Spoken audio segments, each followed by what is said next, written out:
Breaking overnight, Washington Monument in D.C. has been vandalized. Yeah, who authorities say did it.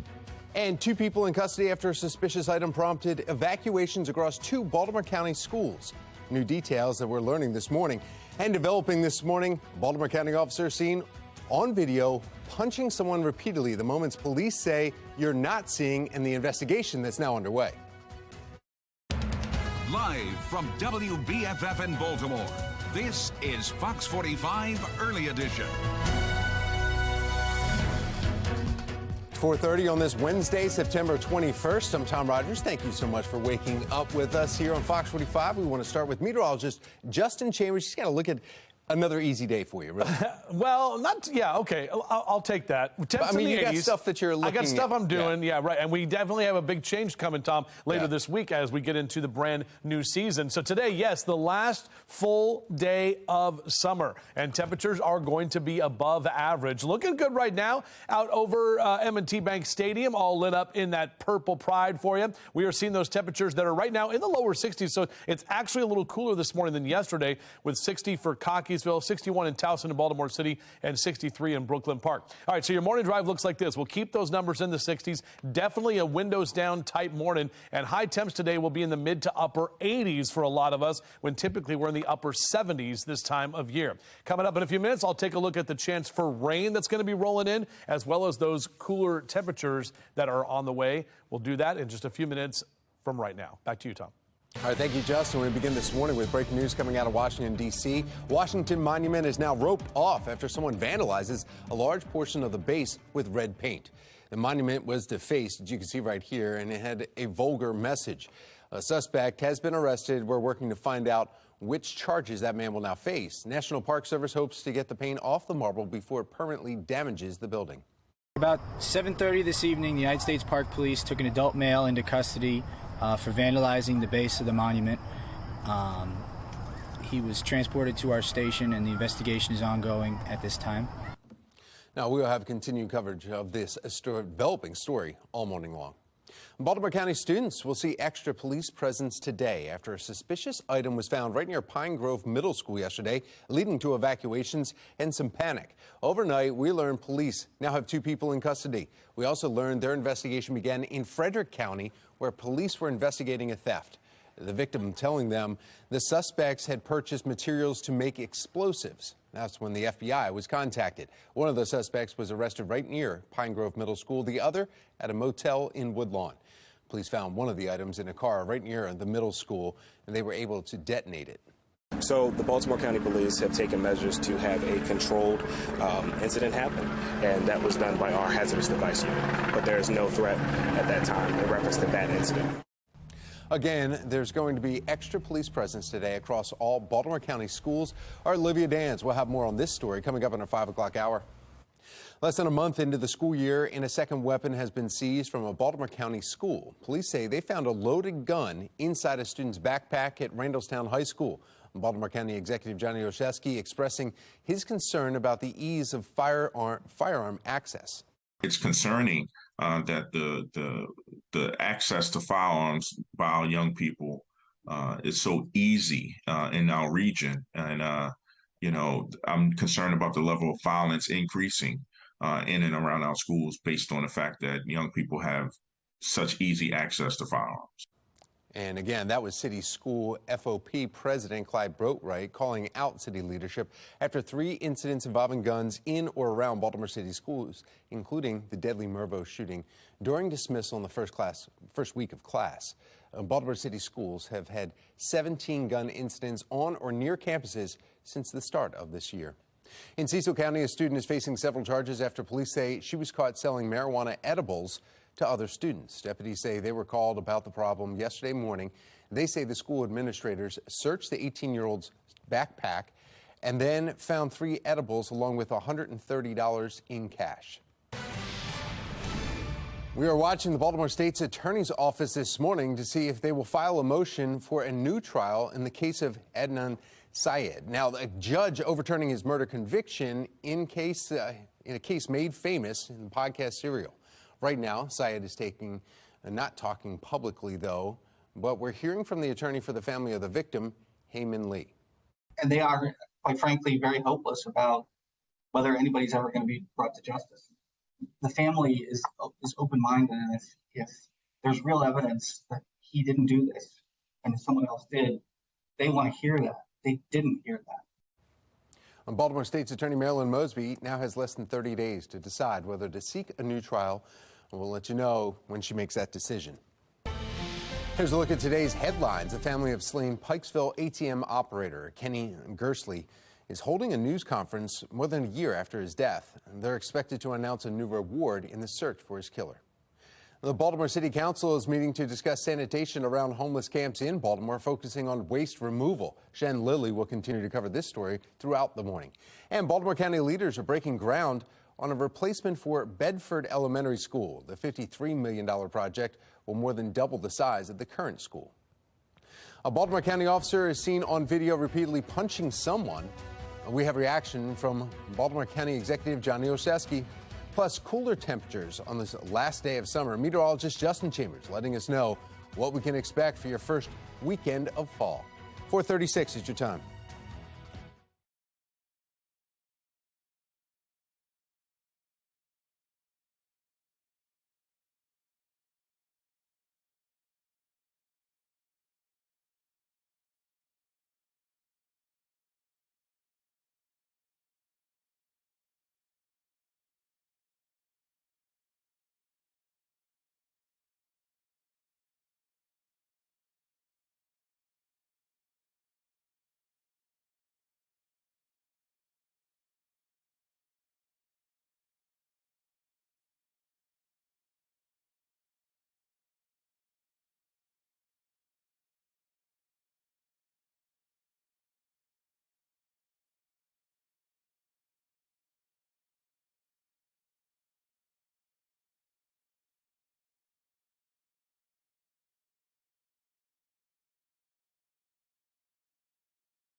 Welcome back. 4:39 is your time right now. It is Wednesday morning. Happy hump day, everybody, as we are looking out over Towson. A little cooler as you step out early this morning, so just be aware of that. But we're going to warm up this afternoon, so get your run or your jog in this morning while it feels nice with numbers in the lower 60s. We're back with that full forecast, including a look ahead at the big temperature change coming later this week. That's coming up in a few.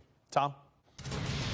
Thank you, Justin. Turning now to your Vote 2022 coverage. This Friday, a judge will decide whether Maryland's Board of Elections can count mail-in ballots before Election Day in November.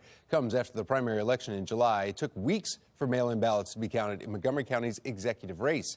Right now, Maryland is the only state in the country that does not allow any mail-in ballots to be counted until after Election Day. Not everyone is on board. Republican nominee for governor Dan Cox claims the court has no say in the matter, as the Constitution assigns elections law and to the legislative branch of government. It is our position that the Constitution allows the legislature to make these rules, and particularly midstream in the middle of an election, it just undermines the confidence of the voters whom we have faith in Maryland. Not everyone's on board. Republican nominee for governor Dan Cox, again you just heard, claims the court has no say in that matter. Well, meanwhile, the Democrats, though, are losing some ground in Georgia here. This, according to a new poll by the Atlanta Journal-Constitution.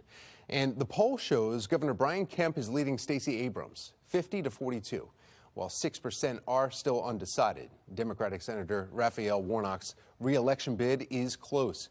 He's ahead of former NFL legend Herschel Walker, 47-42%.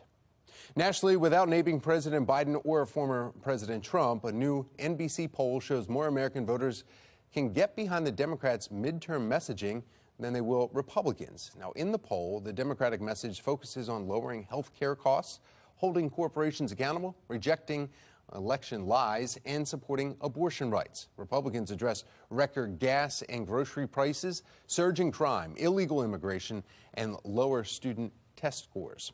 75% say the Democrats' message resonates with them very well, while 68% said the same about Republicans' message. Here's what's ahead this morning on the National Desk. I'm Jan Jeffcoat. This morning on the National Desk, America's News Now. On the brink of a major global recession, the warning signs plus mortgage rates higher than they've been since 2008.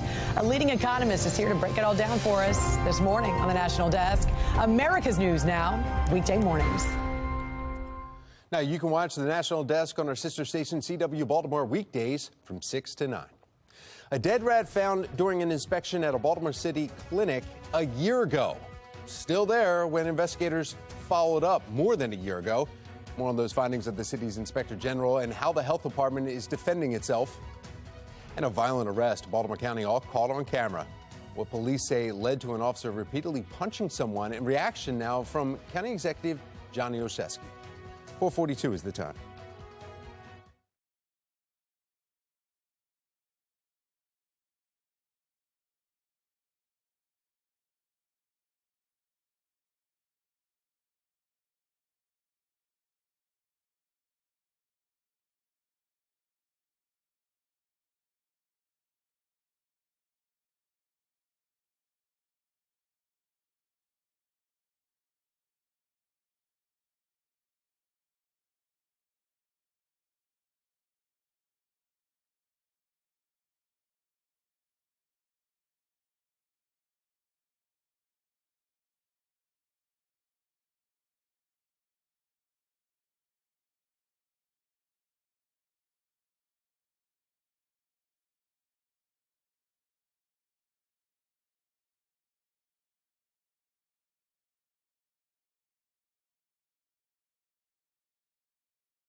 Well, making your headlines this morning, multiple injuries after an explosion at an apartment building on Chicago's west side yesterday. The city's fire department says at least 8 people were hurt. A blast sending debris onto cars and into the street, as you can see right there. It also appears the building's top floor just collapsed. Firefighters were trying to determine if anyone was still trapped in that building. Witnesses say the sound of the explosion, the aftermath, were just horrifying. You look at that building, I mean, what goes through your mind? My God, God, let there be survivors. Let them be at work. Let the children be at school. No one be home.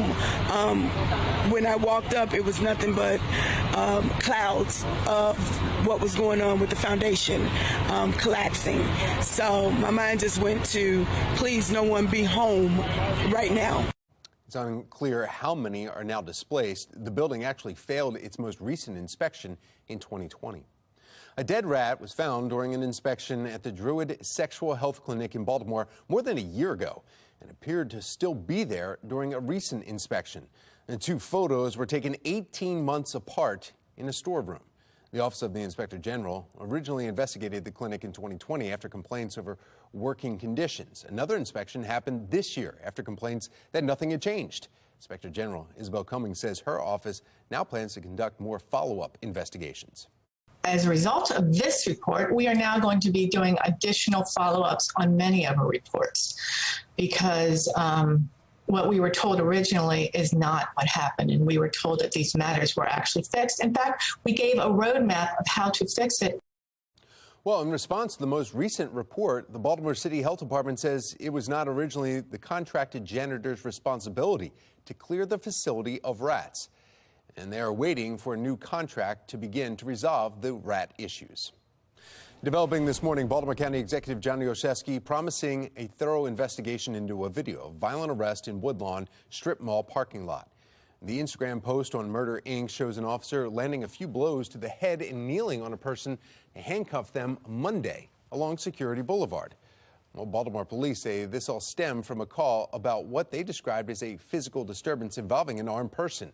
Once there, they say a 17-year-old assaulted an officer and was arrested. And then a 19-year-old was arrested for illegal possession of a handgun. Fox 45 News has asked Baltimore County Police what the status of that officer is and if there is body camera video of the full incident. Our questions have not been answered. 447 and record flooding still being reported throughout Puerto Rico following a direct hit from Hurricane Fiona. Some areas seeing 30 inches of rain. With close to 1,000 water rescues reported, at least 3 people have died. There are more than 2,000 people living in shelters, many describing chaotic evacuation process. Everything was flooded. We had to run out in the rain and we had to leave an emergency. And thanks to a neighbor who helped us, we could get out. Well, millions are still without power. Puerto Rico is still not fully recovered from Hurricane Maria, which hit 5 years ago this week. It's not clear how long it will take to get the power back, though. Maryland first responders now on the island, helping with rescue efforts. 35 members of Maryland's Task Force 1 just made it to Puerto Rico. This team is one of a few urban rescues in the country. Their travel was delayed for days because the damage has made it difficult to get to the island. So these are municipalities that are completely flooded underwater, rivers that have overcome highways, bridges, and this type of thing. Those municipalities in particular have probably never seen it before, and they say that the disastrous effects of this storm are even worse than Maria in many areas. The team will be deployed in Puerto Rico for at least 10 days, but they could be there for months.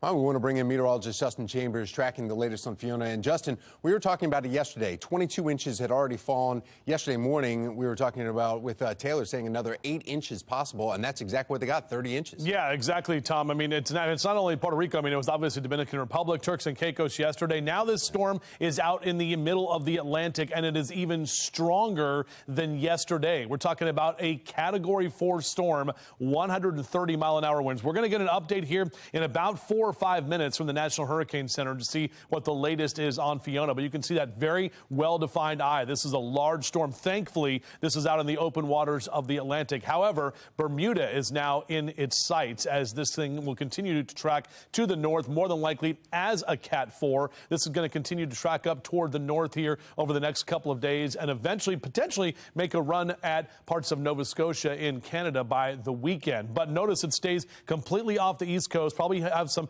higher swells along some of the eastern coast the East Coast cities. However, not going to be any kind of an impact. We're tracking another storm. There's actually a tropical storm Gaston that is out there as well, and another one that could be developing. So right in the peak of hurricane season, we're starting to get very active, even though it's already into late September. Meanwhile, our beautiful shot here of our M&T Bank Stadium. We do have a live look right now with everything looking good here at home. 61 is your current temp in Baltimore. Notice that dew point at 57 degrees, so we're already seeing some drier air. Today, the summer warmth is hanging on. Rain is going to be moving in tomorrow, and then we'll see much cooler conditions by the time we head toward Friday. So here's a look at your Rise and Shine cast over the next couple of hours into the lower 60s here for that 5, 6, and 7 o'clock hour. At sun coming up at 6:53 this morning. And high temps today in the low to mid and upper 80s. So those warmer temperatures are hanging around for at least one more day before things start to change. Here's that 7-day forecast for you. 87 today, mid 80s tomorrow. We drop to the lower 70s for our high on Friday, and it's going to be breezy as well. We'll definitely feel that fall chill in the air,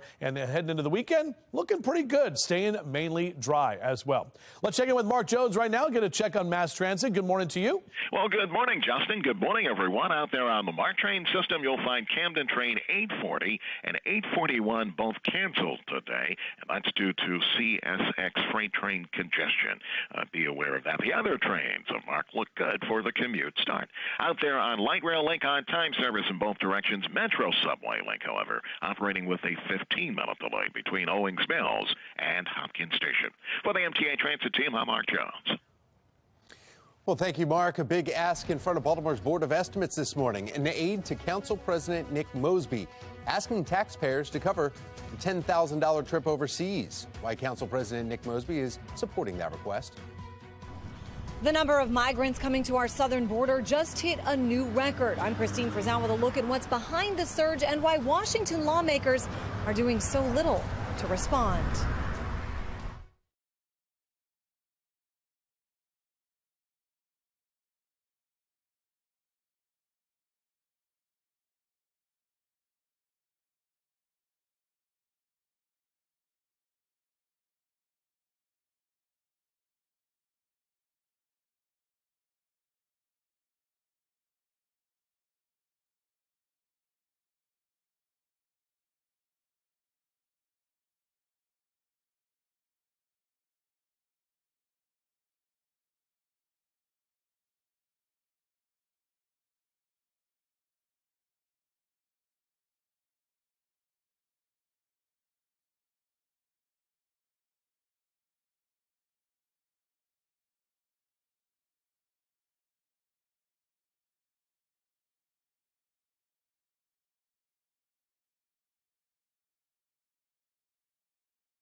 4:55 and turning now to the crisis at the border. New numbers well above 2 million are detailing the number of migrants encountered at the southern border. They paint a picture of the growing challenges for the entire country. National correspondent Christine Frizzell reports it comes as debate grows over what to do next.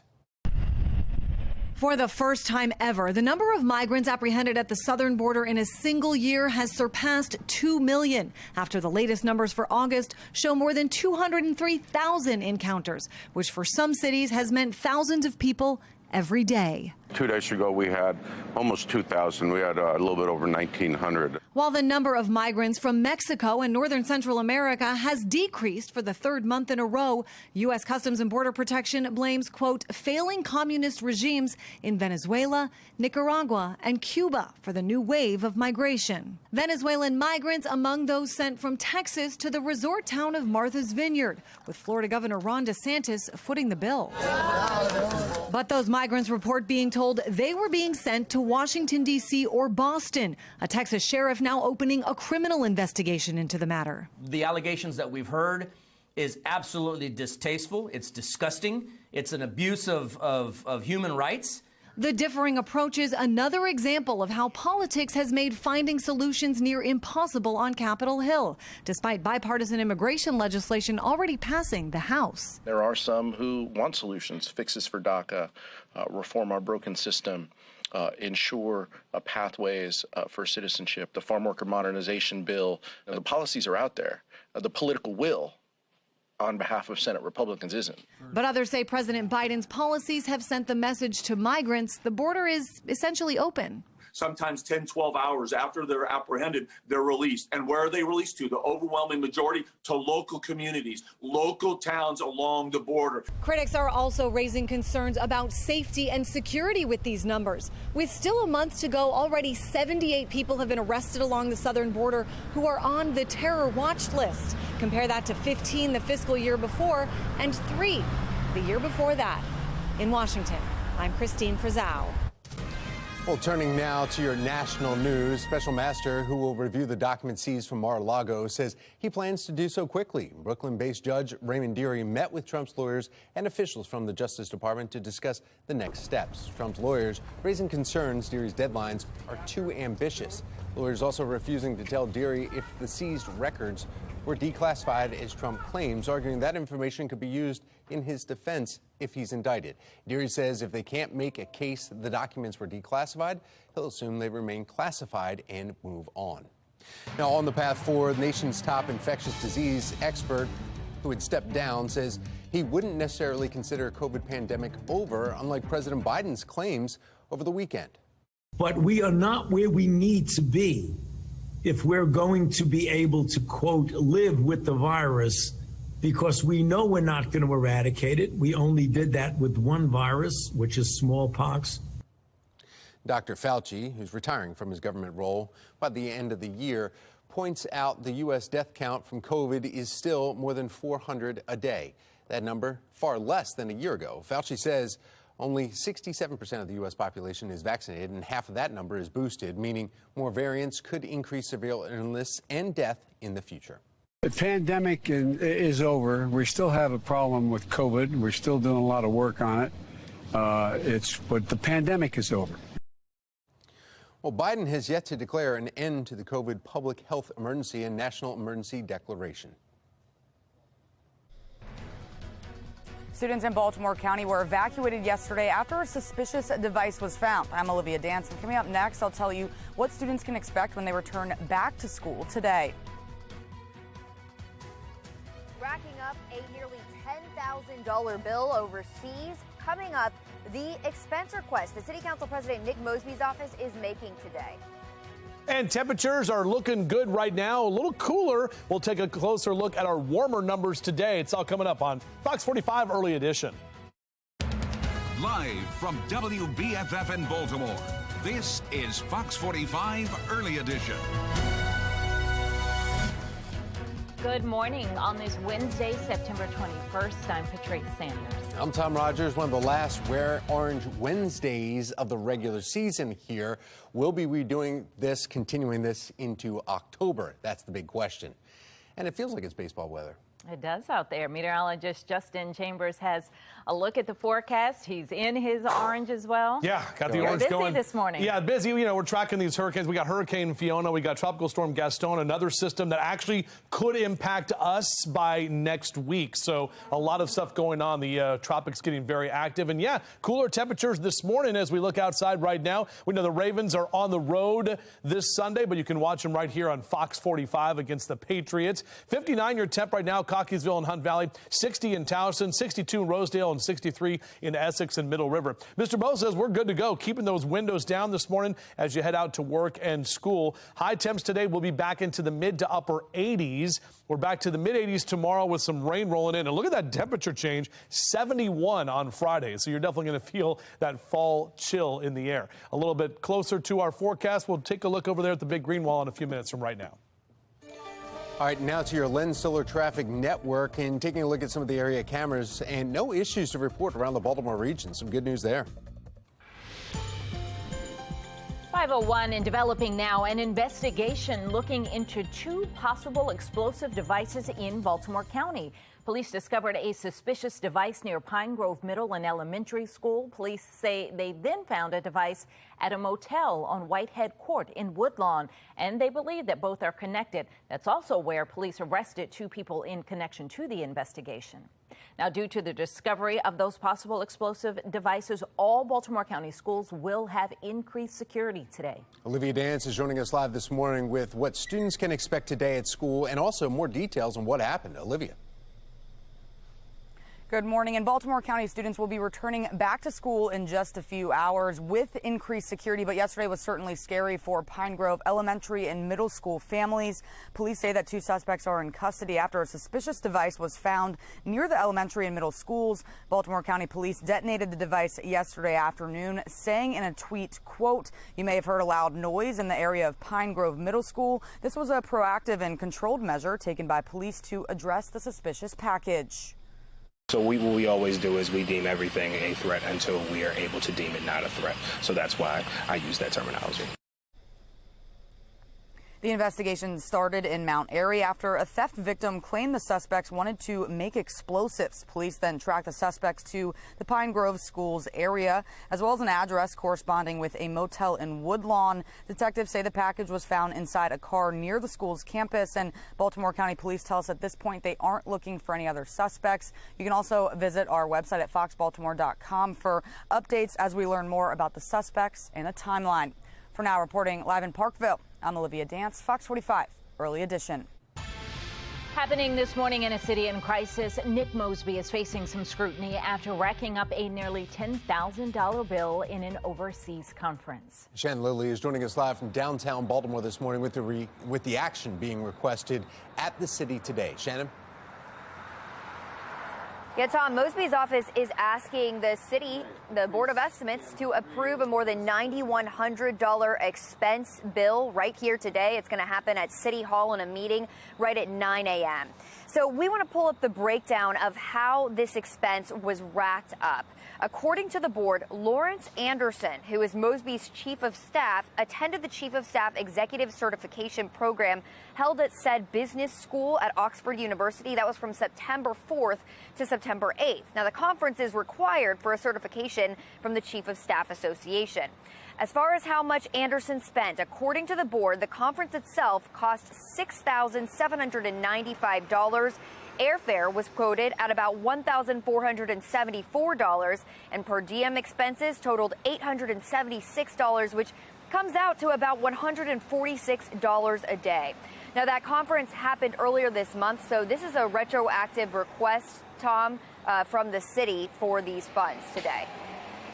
Shannon, are we hearing anything from Nick Mosby's office about this? So we reached out, Patrice. At this point, we have not yet heard back, but we did hear from a spokesperson from the comptroller's office who does say that these retroactive expenses are quite common, especially when it does come to city travel requests. But we also want to pull up the statement that is actually on the agenda item itself. It reads, quote, "This is a direct benefit to the city of Baltimore. During this visit, he engaged in professional development directly related to the core responsibilities of the chief of staff and its emerging challenges." Meanwhile, David Williams with the Taxpayer Protection Alliance thinks just the opposite. He argues that this is just another example of how out of control Mosby's office is when it comes to travel and these conference expenses.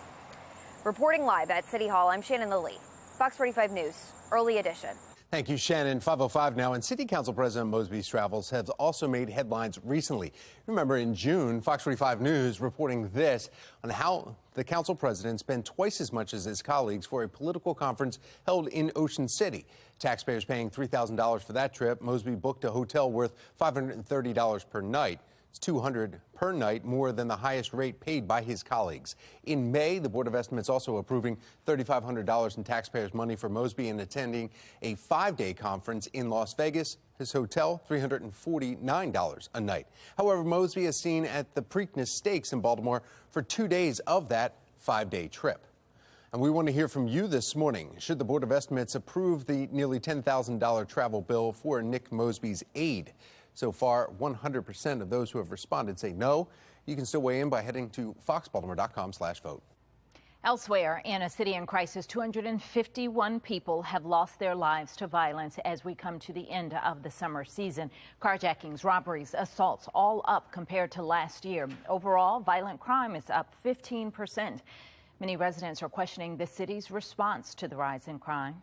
We get a lot of people through this community. They want to come and eat in peace. A lot of people don't want to come now because they're afraid to come into the city to eat. I hear it from all my restaurant owners. Senate President Bill Ferguson looks to give some reassurance to the Little Italy neighborhood at a recent meeting. The top discussion point, the investment funds, roughly $650,000 that Ferguson helped secure from the state to help make the community safer. People cannot continue to feel unsafe. I was glad to work with the governor to be able to make smart, evidence-based investments in cameras and license plate readers in this highly traveled corridor so that we can make the city safer overall. Well, the funds include $130,000 for vehicle license plate readers, $83,000 for police accessible high-definition cameras. One intersection that will be a main priority, President and Pratt Streets, where people have gathered to watch illegal stunt driving and where motorists have had some confrontations with squeegee kids. Now from the Live Center, a live look over New York City. Wall Street is on edge as the Federal Reserve expected to announce another interest rate hike later today. Stocks fell Tuesday as investors brace for the potential impact of rising rates, the Fed's attempt at curbing inflation. Currently, 8.3%. Economists predicting that hike at 3/4 of a point, which would be a third of the volume in a row. Now, the announcement will not come until 2:30 this afternoon in a speech from Fed Chairman Jerome Powell, along with quarterly forecasts on inflation and our economy. At 10 this morning, new numbers dropping on existing home sales. In July, sales declined for 6th consecutive month, the lowest since May 2020. Wall Street is divided on whether the Fed will keep hiking rates aggressively in November or if the inflation pressures will cool enough to allow the Fed to slow a bit. Now, that's the latest from the Live Center. A violent interaction between police and a person now circulating online. Still ahead this morning, the quick action the Baltimore County executive is demanding this morning. Temperatures starting off in the 50s and 60s, a little cooler than yesterday morning, but we're going to heat up this afternoon. We'll break down what we can expect. It's all coming up on Fox 45 Early Edition.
5:11 is your time right now on your Wednesday morning, and looking out over our Towson camera, we are seeing not bad right now, just dry conditions and clear skies for the most part. Few clouds kind of hanging around at this time.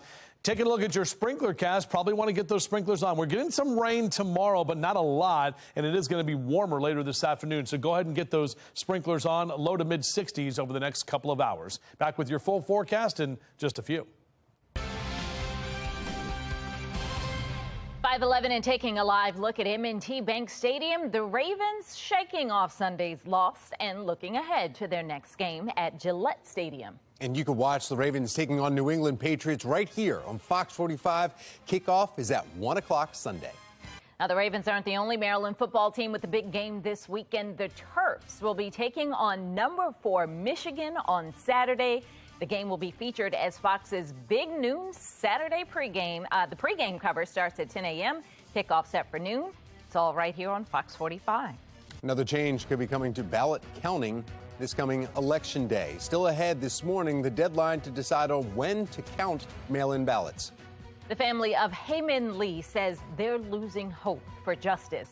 Still ahead this morning, the outrage this morning as the speed of last week's developments in the case of Adnan Syed.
.15 this morning, we're watching the Baltimore City State's Attorney's Office to see if they will file a motion for a new trial in the Adnan Syed case. A judge overturned his murder conviction in a case that was made famous in the podcast Serial.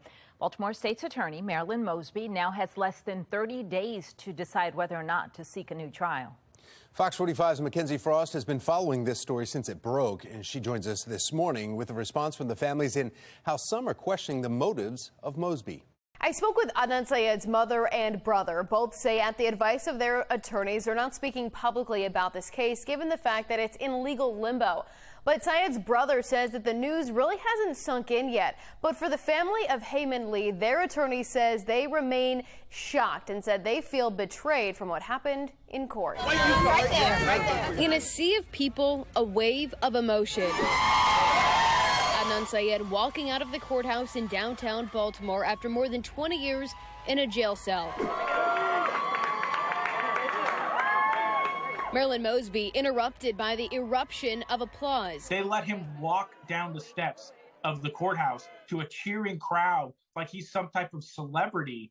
They did that on purpose. Sean Kennedy with the Maryland Public Policy Institute says Mosby's timing raises questions and casts more doubt on the motive behind setting free a man who had his convictions affirmed time and time again by different courts. Marilyn Mosby resurrecting this case, this zombie of a case, in order to score political points is just disgusting. And what she's doing and putting the Lee family through is outrageous. We should never underestimate the complete disregard that Marilyn Mosby has for victims of crime in the city of Baltimore if it suits her agenda. The Lee family isn't speaking, but their attorney, Stephen Kelly, is, and he says the family is in shock. The clients honestly are so distraught. Tuesday of last week was the first inkling that the family got that the state's attorney's office had taken a sudden turn. Last Tuesday was also the day before Marilyn Mosby was back in federal court for her own trial. And on Friday, Kelly says the Lee family found out about Monday's hearing. We worked as fast as we could and put together a motion asking the court to just delay this hearing by 7 days in order to give the victim an opportunity to come to Maryland, to be present in the courtroom. But that motion was denied, and Heyman Lee's brother, Young Lee, was asked to join the hearing by phone. Do you think that Judge Finn violated the Maryland's Victims' Rights Act by doing what she did yesterday? Yes, he had that right, and that right was taken away from him. After Syed walking out of the courthouse Monday, the Lee family is left wondering who killed Hay. And they are, quite frankly, very hopeless about whether anybody's ever going to be brought to justice. The family is open-minded, and if there's real evidence that he didn't do this and someone else did, they want to hear that. They didn't hear that. They weren't told about anything. They weren't told anything remotely resembling that. And wondering why the hearing was held so fast, given the investigation from the state is not yet complete. Stephen Kelly says Heyman Lee's brother, Young Lee, would have been in Baltimore inside the courtroom had he been given enough notice and time to get to Maryland. In Baltimore, Mackenzie Frost, Fox 45 News. Well, you can check out foxbaltimore.com to catch up on the latest details of the Syed case and what comes next. Trending this morning, a new study from Wallet Hub found Maryland is the second happiest state in the U.S. Hawaii beat Maryland for the top spot. Wallet Hub measured states in several areas, including emotional and physical well-being, work environment, and community environment. Maryland topped Minnesota for the #2 spot, the least happy state, according to Wallet Hub, West Virginia. 5:19 now. Let's get over to meteorologist Justin Chambers and get a look at our weather. Yeah, guys, we are just taking a look here, working backstage on the Hurricane Fiona and tracking that as well. So I'll get back to that in just a moment. But right now, looking out over downtown Baltimore, and overall, not a bad start to your morning with temperatures that are a little bit cooler. Notice on the right side of your screen, our temps are in the 50s and 60s. Officially, we're at 64 at BWI Thurgood Marshall with that dew point at 57 degrees. Notice our dew point's going to creep up today and especially tomorrow with that rain that's going to be on the way. But then we've got a lot drier air coming in and cooler temperatures here into the weekend. As the kids get out to the bus stop this morning, beep, beep, taking a look at those numbers here, we can see we'll see the lower 60s by 7 a.m. into the lower 80s through lunchtime and recess, and mid to upper 80s here in that 2 and 3 o'clock hour. Again, it will be a warm afternoon, so maybe a light jacket this morning, but definitely we'll need the shorts and the flip-flops later this afternoon. Average high this time of year is 78, so most of us will be well above average. For Carroll and Baltimore counties, for Westminster over to the Hereford zone, 84 Perry Hall and White Marsh today, 85 in Dundalk down through Essex and Middle River, and 87 in Baltimore City. Numbers for you in Howard and Anne Arundel counties will also be on the warmer side, with mid-80s for Ellicott City and Elkridge over to Glen Burnie and Pasadena, 84 Annapolis and Odenton this afternoon. And in Hartford and Cecil counties, you're going to see those lower 80s for Bel Air and Aberdeen over to Perryman, 83 in Northeast later today. Here's a look at the equinox, which is coming up tomorrow night. Now, it's 9:09 on Thursday night. That's when the Earth's axis is tilted neither toward nor away from the sun. That was what the equinox is all about. And we typically get equal amount of day and daylight and darkness pretty much in all latitudes. So tomorrow, yes, fall begins, but it'll be tomorrow night. And look at the temperature tracker. We get 80s for at least the next couple of days, and then a huge drop off. Friday and Saturday, you're going to feel that fall chill in the air with temperatures back to the lower 80s on Sunday. We're not done yet with the 80s, but overall, we'll still see those temperatures that will gradually start going a little bit on the cooler side of things. Here's that 7-day forecast for you. You can see fall right there, but the first full day of fall will be Friday with breezy and cooler conditions. First weekend of fall looking great. Mid-70s Saturday and back to the lower 80s on Sunday, staying mainly dry with another round of rain into early next week. Patrice? All right, thank you, Justin. Looking out the Lynn Stoller traffic network in our drive times, you're in the green across the board. No issues out there. Let's get a check of mass transit now. Here's Mark Jones with the MTA. Hi, Mark. Well, good morning, Patrice. Good morning, everyone. Out there on the MARC train system, you'll find a couple cancellations. Trains 840 and 841 canceled on the Canada line of MARC due to freight train congestion. Be aware of that and perhaps use the PAN line instead in those instances. Out there on Metro Subway Lake, you'll find a delay. It's running 10 minutes late in both directions. Light rail link looking good. No delays. For the MTA Transit team, I'm Mark Jones. Thank you, Mark. Yet another firearm found at a local school. Just ahead this morning, who needs to be held accountable now to reverse the trend?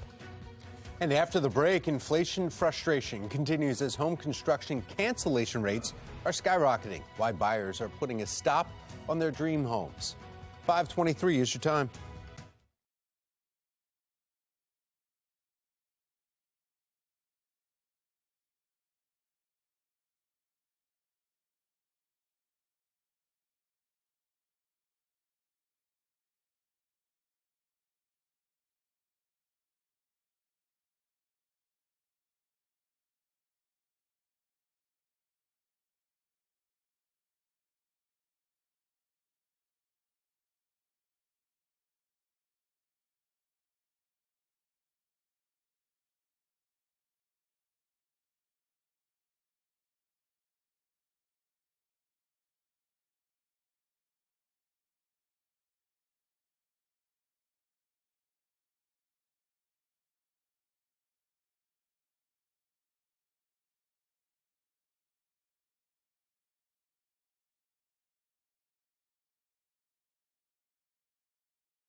525, inflation frustration this morning as home construction cancellation rates are skyrocketing. They're up 7% this past August compared to last year. Now, buyers canceling their new builds because a mortgage rate typically not set until the home is completed. And as interest rates rise, a house that was once just within their budget might not be anymore. What's going to do is it's going to create a backlog. And now these builders, we have mortgages, the builders have mortgages, they have construction loans. It's going to create a cycle of maybe a downturn going into next year. So we're very concerned about housing supply. There's a severe housing shortage in this country. We are, some say, 2 million units behind, and every year we're falling behind almost 500,000 housing units. It's a big concern. Looking through the end of the year, less home construction is expected. This is the 5th straight month of decline, the longest streak since January of 2009, the end of the housing market crash. City leaders gathering for a meeting right here today to discuss sanitation and trash problems around homeless encampments. Coming up, the possible solution that may be presented. A video circulating on social media shows a Baltimore County police officer punching a suspect multiple times. I'm Olivia Danson. Coming up next, hear how the county executive and police are responding. You're watching Fox 45 Early Edition.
Good morning and happy hump day, everybody. Overall, our temperatures are a little cooler this morning. Probably feel that in the air as you make your way outside. We'll take a closer look at the numbers that are going to warm up. You can see in your yard and gardening cast 60s throughout the morning, but on our way to the upper 70s by 11 a.m. and mid to upper 80s for the afternoon. Back with that full forecast and when Mother Nature helps with the watering coming up in a few.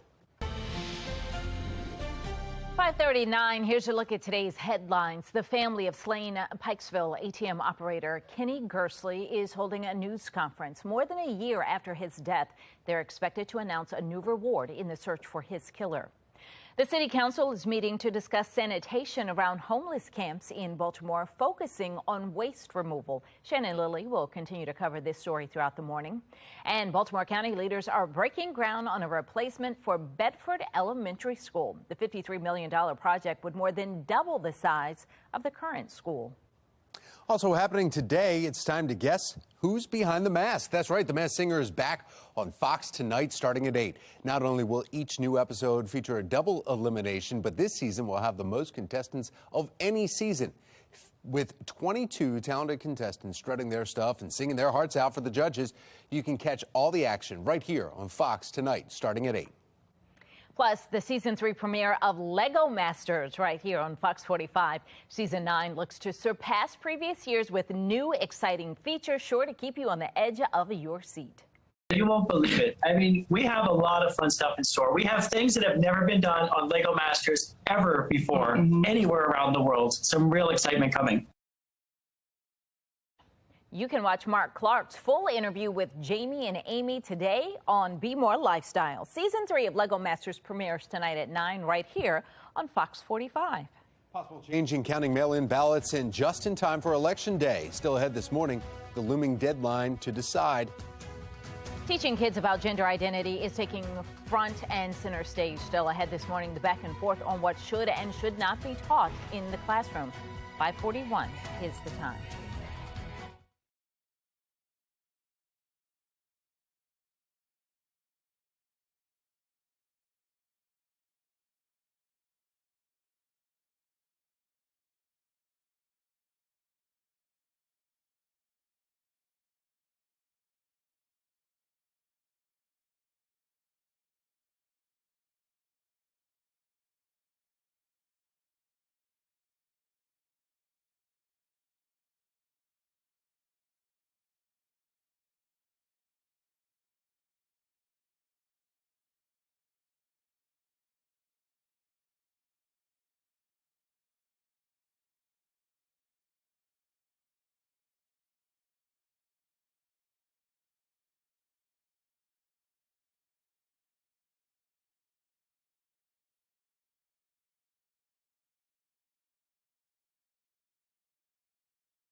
Fox 45 News, winner of 17 2022 Regional Emmy Awards, more than all other Baltimore news stations combined. 544, turning now to your Vote 2022 coverage. This Friday, a judge will decide whether Maryland's Board of Elections can count mail-in ballots before Election Day in November. Now, this comes after the primary election in July. It took weeks for mail-in ballots to be counted in Montgomery County's executive race. And right now, Maryland is the only state that does not allow any mail-in ballots to be counted until after Election Day. Not everyone is on board. Republican nominee for governor Dan Cox claims the court has no say in this matter, as the Constitution assigns election laws to the legislative branch. It is our position that the Constitution allows the legislature to make these rules, and particularly midstream in the middle of an election, it just undermines the confidence of the voters whom we have faith in Maryland.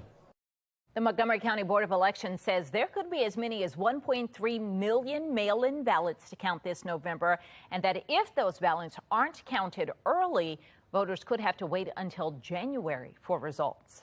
Meanwhile, Democrats are losing some ground in Georgia, according to a new poll by the Atlanta Journal-Constitution. Poll shows Governor Brian Kemp leading Stacey Abrams 50 to 42%, while 6% remain undecided. Democratic Senator Raphael Warnock's re-election bid is close. He's ahead of former NFL legend Herschel Walker. That's 47 to 42%. Nationally, without naming President Biden or former President Trump, a new NBC poll shows that more American voters can get behind the Democrats' midterm messaging than Republicans. In the poll, the Democratic message focuses on lowering health care costs, holding corporations accountable, rejecting election lies, and supporting abortion rights. Republicans address record gas and grocery prices, surging crime, illegal immigration, and lower student test scores. 75% say the Democrats' message resonates with them very well, while 68% said the same about Republicans' message. A bright spot for you this morning. NASA officials say their lander on Mars has captured the sounds of meteoroids hitting the planet's surface. Yeah, scientists say that bloop noise that you just heard is because of the atmospheric effect that has also been heard in deserts on Earth. This is the first time Mars InSight lander picked up seismic and acoustic waves. The InSight team says it may have missed some meteoroid hits before, but now they know what to listen for. Well, it's 5:46. Let's get over to meteorologist Justin Chambers. Take a look at what we're looking at. But come on, that's not terrifying for you guys?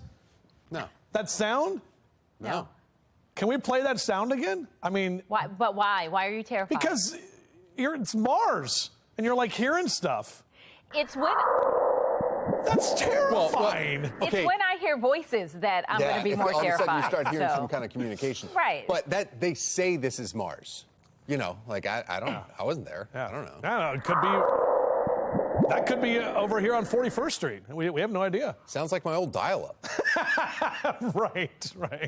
All right, good stuff here. Good morning to you guys. If you want to go out and check the moon that is rising and some of the other planets that are out there and listen for what's going on. By the way, I got to tell you, I've seen already Halloween decorations up, not only here in Hamden, but up around in a lot of neighborhoods. We've got the pumpkins out already, and folks are starting to get into the spirit. We're still more than a month away, obviously, from Halloween, but we know autumn begins tomorrow night. And here's a look at our downtown Baltimore camera, looking out over the Inner Harbor. Not too bad right now. Officially, our number at 64 degrees, no wind to speak of. That dew point at 57 degrees. So we're actually going to see a little bit more of that muggy air start to creep in later this afternoon, and really for tomorrow. The good news is our temperatures come down tomorrow, but it'll still be kind of in that sticky category because we're going to have that cold front come through, and that's going to bring the rain showers and the cloudy conditions. So overall, here's a look at your bus stop forecast. Beep, beep, as the kids get back at it today, ready for your hump day at school. 63 by 7 a.m., lower 80s into that noon hour. And again, it's going to be warm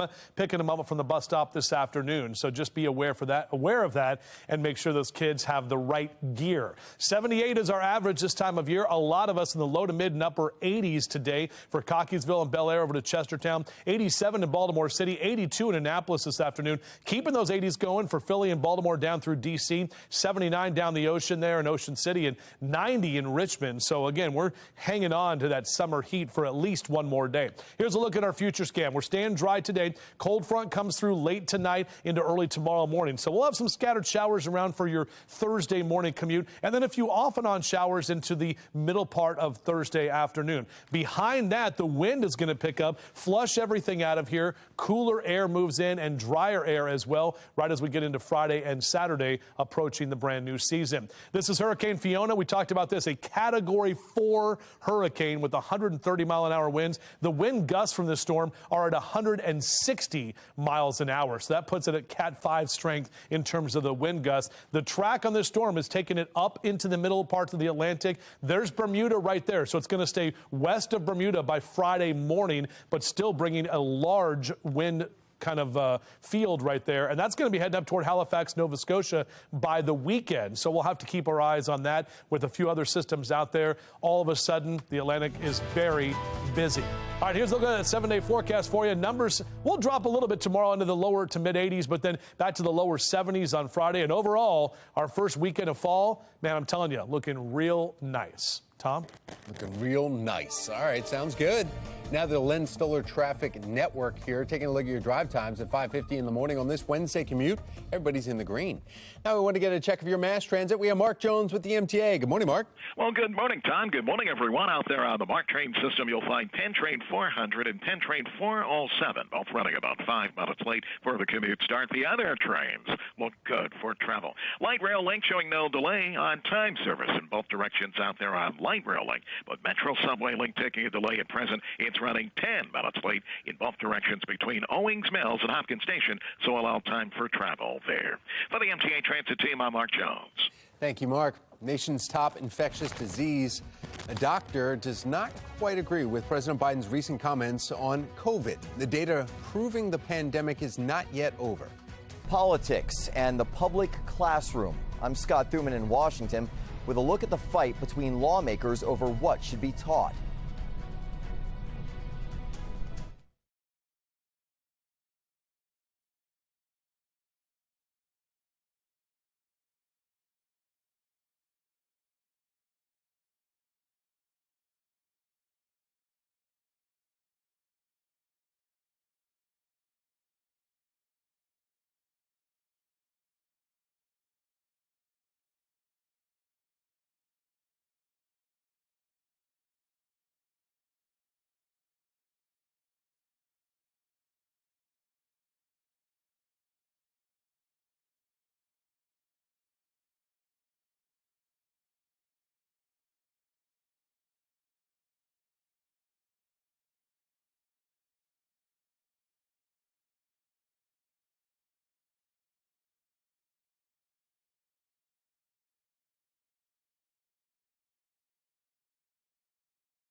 5:54 on this Wednesday morning, and on the path forward, nation's top infectious disease.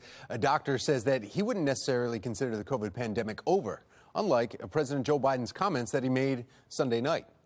But we are not where we need to be if we're going to be able to, quote, live with the virus, because we know we're not going to eradicate it. We only did that with one virus, which is smallpox. And Dr. Fauci, who's retiring from his government role by the end of the year, points out that the U.S. death count from COVID is still more than 400 per day. That number is far less than a year ago. Fauci also says just 67% of the U.S. population is vaccinated. Half of that number is boosted, meaning more variants could increase severe illness and deaths in the future. The pandemic is over. We still have a problem with COVID. We're still doing a lot of work on it. But the pandemic is over. Biden has yet to declare an end to the COVID public health emergency and national emergency declaration. Critics are saying President Biden's recent claim that the pandemic is over may undercut his administration's student debt cancellation plan. The declaration of the COVID-19 pandemic as a national emergency has been part of the justification for canceling $10,000 of debt for every borrower who is still paying and makes under $125,000 per year. Biden's plan is likely to end up in the courts. But it's very difficult, for example, to just have a lawsuit where the plaintiff is the entire United States of America, because taxpayers are the ones who are going to be shouldered with this burden. Now, decisions to cancel student loan debt typically go to Congress, not the White House. However, the Department of Justice's Office of Legal Counsel has said the Higher Education Relief Opportunities, or HEROES Act, gives Biden's administration the authority to do so. Well, making your headlines, fierce debate over what can and cannot be discussed in public schools. The topic, gender identity. Politics playing a central part in this fight. Sinclair's chief political correspondent Scott Thuman has new poll numbers and reaction.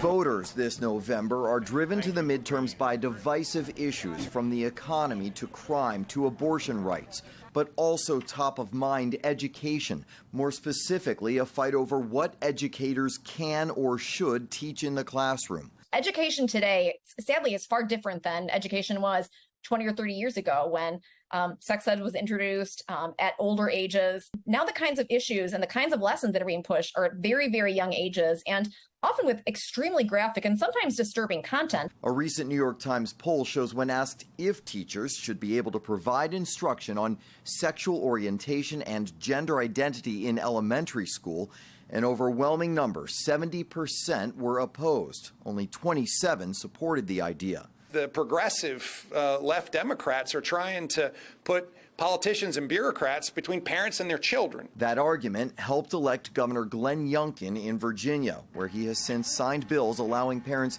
to see a school's curriculum. It's a parent's child, not the state, not government's child. In Florida, the governor promoted a new ban on lessons about sexual orientation and materials not deemed age appropriate for K through third graders.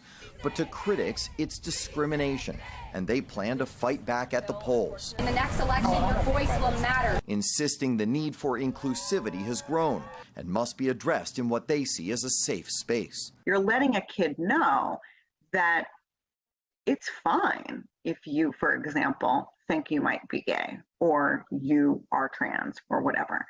So it's really important at that early age to just normalize the kind of full diversity of identities that exist. The White House, weighing in the past, has called bans on these in-classroom discussions a dangerous discriminatory trend. But that latest polling shows that voters across party lines have broad concerns about what's being taught. In Washington, I'm Scott Thuman. Well, Maryland saw some parent protests last spring over gender education in Maryland classrooms. Those parents said they want to choose which health curriculum topics their children learn while they're at school. The protest specifically targeting the Maryland School Board's comprehensive health education framework that was adopted in 2019, including the topic of gender identity and expression as part of family life and human sexuality instruction. Students in Baltimore County were evacuated yesterday after a suspicious device was found. I'm Olivia Danson. Coming up next, I'll tell you what students can expect when they return back to school today. Racking up a nearly $10,000 bill overseas. Coming up, the expense request that City Council President Nick Mosby's office is making right here today. And as we walk right into your Wednesday, we're taking a look at numbers that are going to be cooler this morning, but warmer for the afternoon. We'll break it all down right here on Fox 45 Morning News. Let's go. Live from WBFF in Baltimore, this is Fox 45 Morning News. Good morning on this Wednesday, September 21st. I'm Patrice Sanders. I'm Tom Rogers. Meteorologist Justin Chambers very excited because he's dealing with a lot of storms that are way out in the Atlantic, but they're starting to name them. They get all geeked out by this. Yes, I mean, he's been tracking them. Yeah. Unfortunately, like you said, they're not coming our way, except you did say one could potentially. And that's the one, Patrice, Tom, good morning. I woke up this morning, I was like, oh my goodness, we have not only, Fiona, which is a Category 4 storm. Gaston is now out there. That's not an issue. It's that next storm that more than likely will be Hermine. That one gets a little bit more interesting because by next week, it could be impacting the Gulf Coast of the U.S. and even further into next weekend, we could see some impacts here. So that's what we're tracking back in the Weather Center backstage. Also looking very nice right now. You can see our Towson camera with a few clouds out there and cool conditions at this time. Check out these numbers. 57 in Cumberland, 60 in Hagerstown, 55 in Frederick, 62 in Baltimore City, and 65 in Annapolis. So out for a run or a jog in the next couple of hours, you're looking good. Mid to upper 60s. Enjoy it on your jogging cast. And check out today's high, 87. The final full day of summer. We're back to the mid 80s tomorrow with some rain, and then lower 70s. That's it for Friday. So it will definitely feel like fall as we head into the first weekend of the new season. We'll have another look at that full forecast in just a few. Patrice?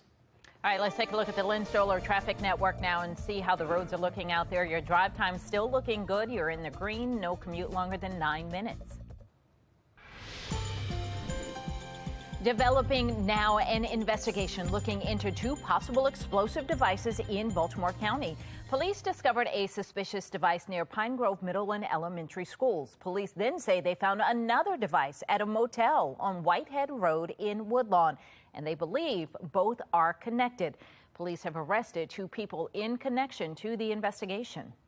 Now, due to the discovery of those possible explosive devices, all Baltimore County schools will have increased security today. Olivia Dance is joining us live now with what students can expect today and also more details on what happened. Olivia.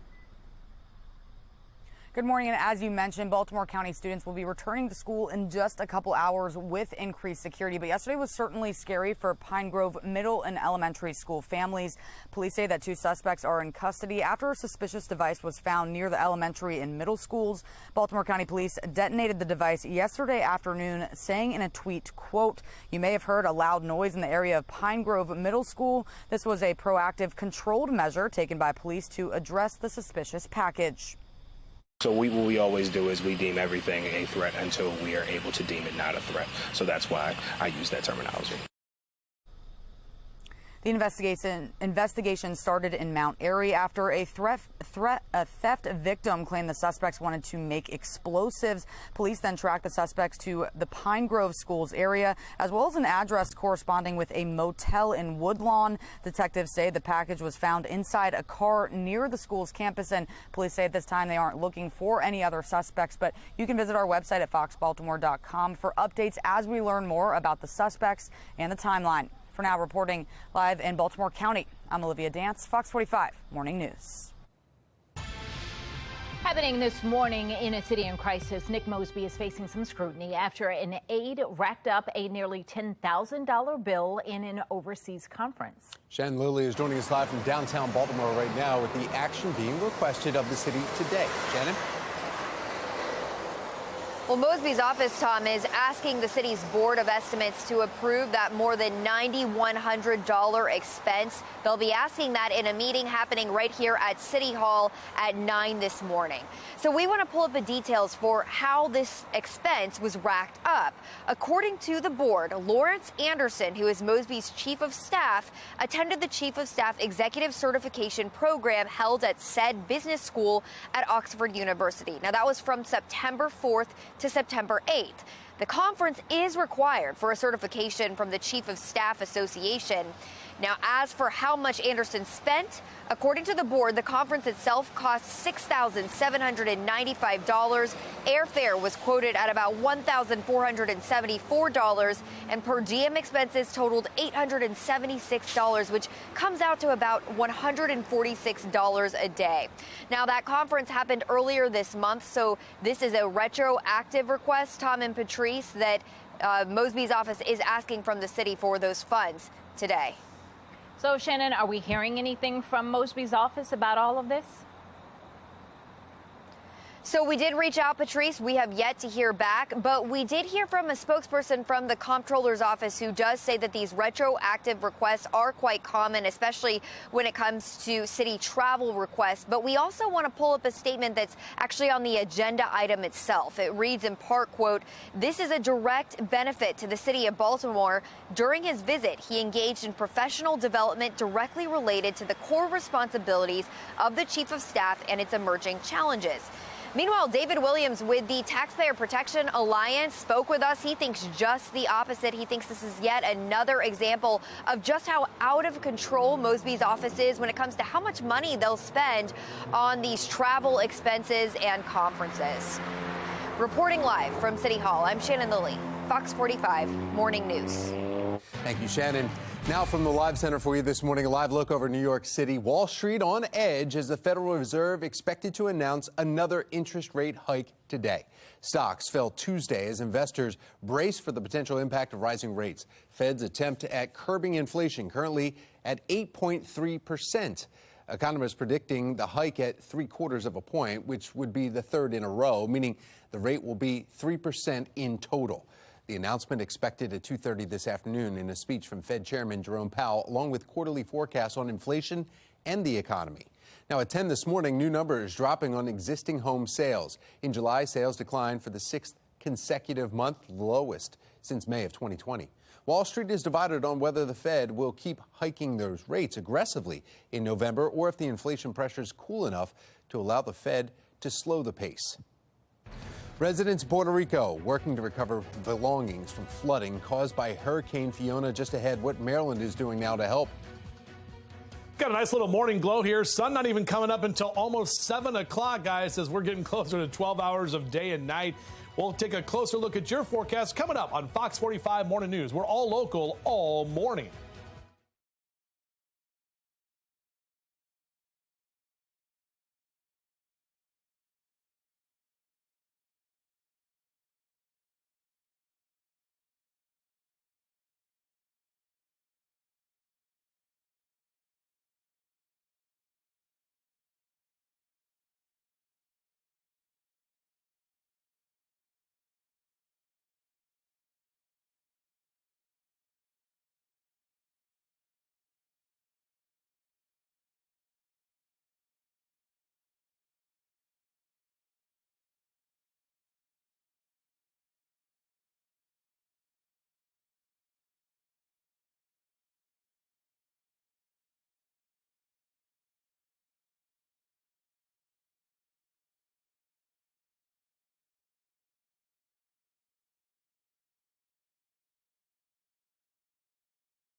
Welcome back. 6:09 is your time right now on your Weather Authority forecast. It is Wednesday, my friends. Wear orange Wednesday. O's are back at it tonight at Camden Yards. Looking nice right now with a little morning glow, almost an Orioles sunrise here this morning. And as you rise and shine, enjoy some breakfast and coffee with us over the next couple of hours. Mid-60s into the 7 and 8 o'clock hours. 0 pumpkin spice lattes. That's how many I've had so far this year. But don't worry, by Friday I'm going to get in on that because we'll see those temperatures cooler. We'll take a closer look at that forecast in just a few. Well, the clock is ticking to get the paint off the Washington Monument before it's permanently damaged. This comes after someone vandalized the structure last night with red paint, as you can see. Joy Wang from our Sinclair sister station in Washington, D.C. is live there this morning. And Joy, how serious are we talking about as far as this damage? Yeah, we're talking about 2 to 3 weeks, multiple treatments. I do want to mention, though, about 30 seconds ago, a cleanup crew, it looks like, actually just showed up.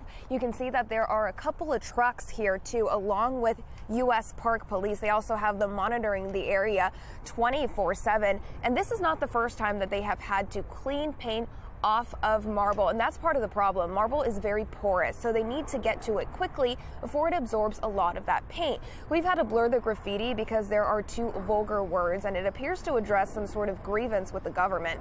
Park Police said an adult man was taken into custody about 7:30 last night. Police haven't released any information about his age or if he's from the area, and they're still looking into why. We're also waiting to find out what charges he's facing. As for whether the Washington Monument will look as it did before, well, only time will tell. We've got an in-house conservation team. They're trained conservators. They know how to remove paint and other materials from granite, from marble. We have one of the largest outdoor sculpture collections in the nation here on the National Mall. So this is something that unfortunately they've done before and have the skills to do. Speaking of treating monuments before, back in 2013, a woman used green paint to deface some of the Lincoln Memorial. In that case, crews were able to remove all of the paint. They're hoping for similar results this time. Just a few years ago, back in 2017, we also covered 2 other incidents having to do with the Lincoln Memorial. One with a Sharpie vandalism, another one with red paint. And again, both of those cases, they were able to try and treat that. Crews on scene right now. For now, live at the National Mall, Joy Wang, Fox 45 Morning News. They should start behaving like governors and stop behaving like human traffickers. A few governors in hot water after relocating illegal immigrants by bus or plane and sending them away. A Nevada elected official facing a murder charge in the stabbing death of a Las Vegas investigative journalist. Just ahead, what prosecutors seek heading into his next hearing. 6:12 is the time.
6:15 and in your national news, while Democrats are rallying voters by focusing on abortion rights, some Republicans are banking on the illegal immigration crisis. Governors from Texas, Arizona, and Florida have all relocated migrants in recent months by bus or plane. They're sending them away from overburdened southern border cities to sanctuary cities up north. Democrats accuse Republicans of putting politics over people, while the GOP says Democrats and Biden's border czar are ignoring the problem. Well, the behavior of individuals like Ron DeSantis and Greg Abbott is radical, reckless, regressive, and reprehensible. They should start behaving like governors and stop behaving like human traffickers. We saw a busload of illegal migrants coming to the Naval Observatory right outside of her house as she's saying the border's secure, and they're all being interviewed saying they came to America illegally because they know the border's wide open under the Biden administration. Now, Republicans in the House plan to unveil their proposals for immigration reform Friday, which will call for ending the catch and release program and beefing up technology along the border. Democrats say there's plenty of bipartisan proposals, but they've been blocked by the Senate. Nevada elected official accused in Las Vegas reporter's murder is being held without bail. Clark County Public Administrator Robert Tellis is officially charged with the murder in the death of Jeff German. Now, Tellis appearing yesterday in court for a brief hearing. German was an investigative journalist from the Las Vegas Review-Journal. The judge scheduled an evidence hearing for late October. The Clark County District Attorney is also seeking a court order to remove Tellis from his elected position. Maryland first responders are now in Puerto Rico helping with rescue efforts. 35 members of Maryland Task Force 1 just arrived.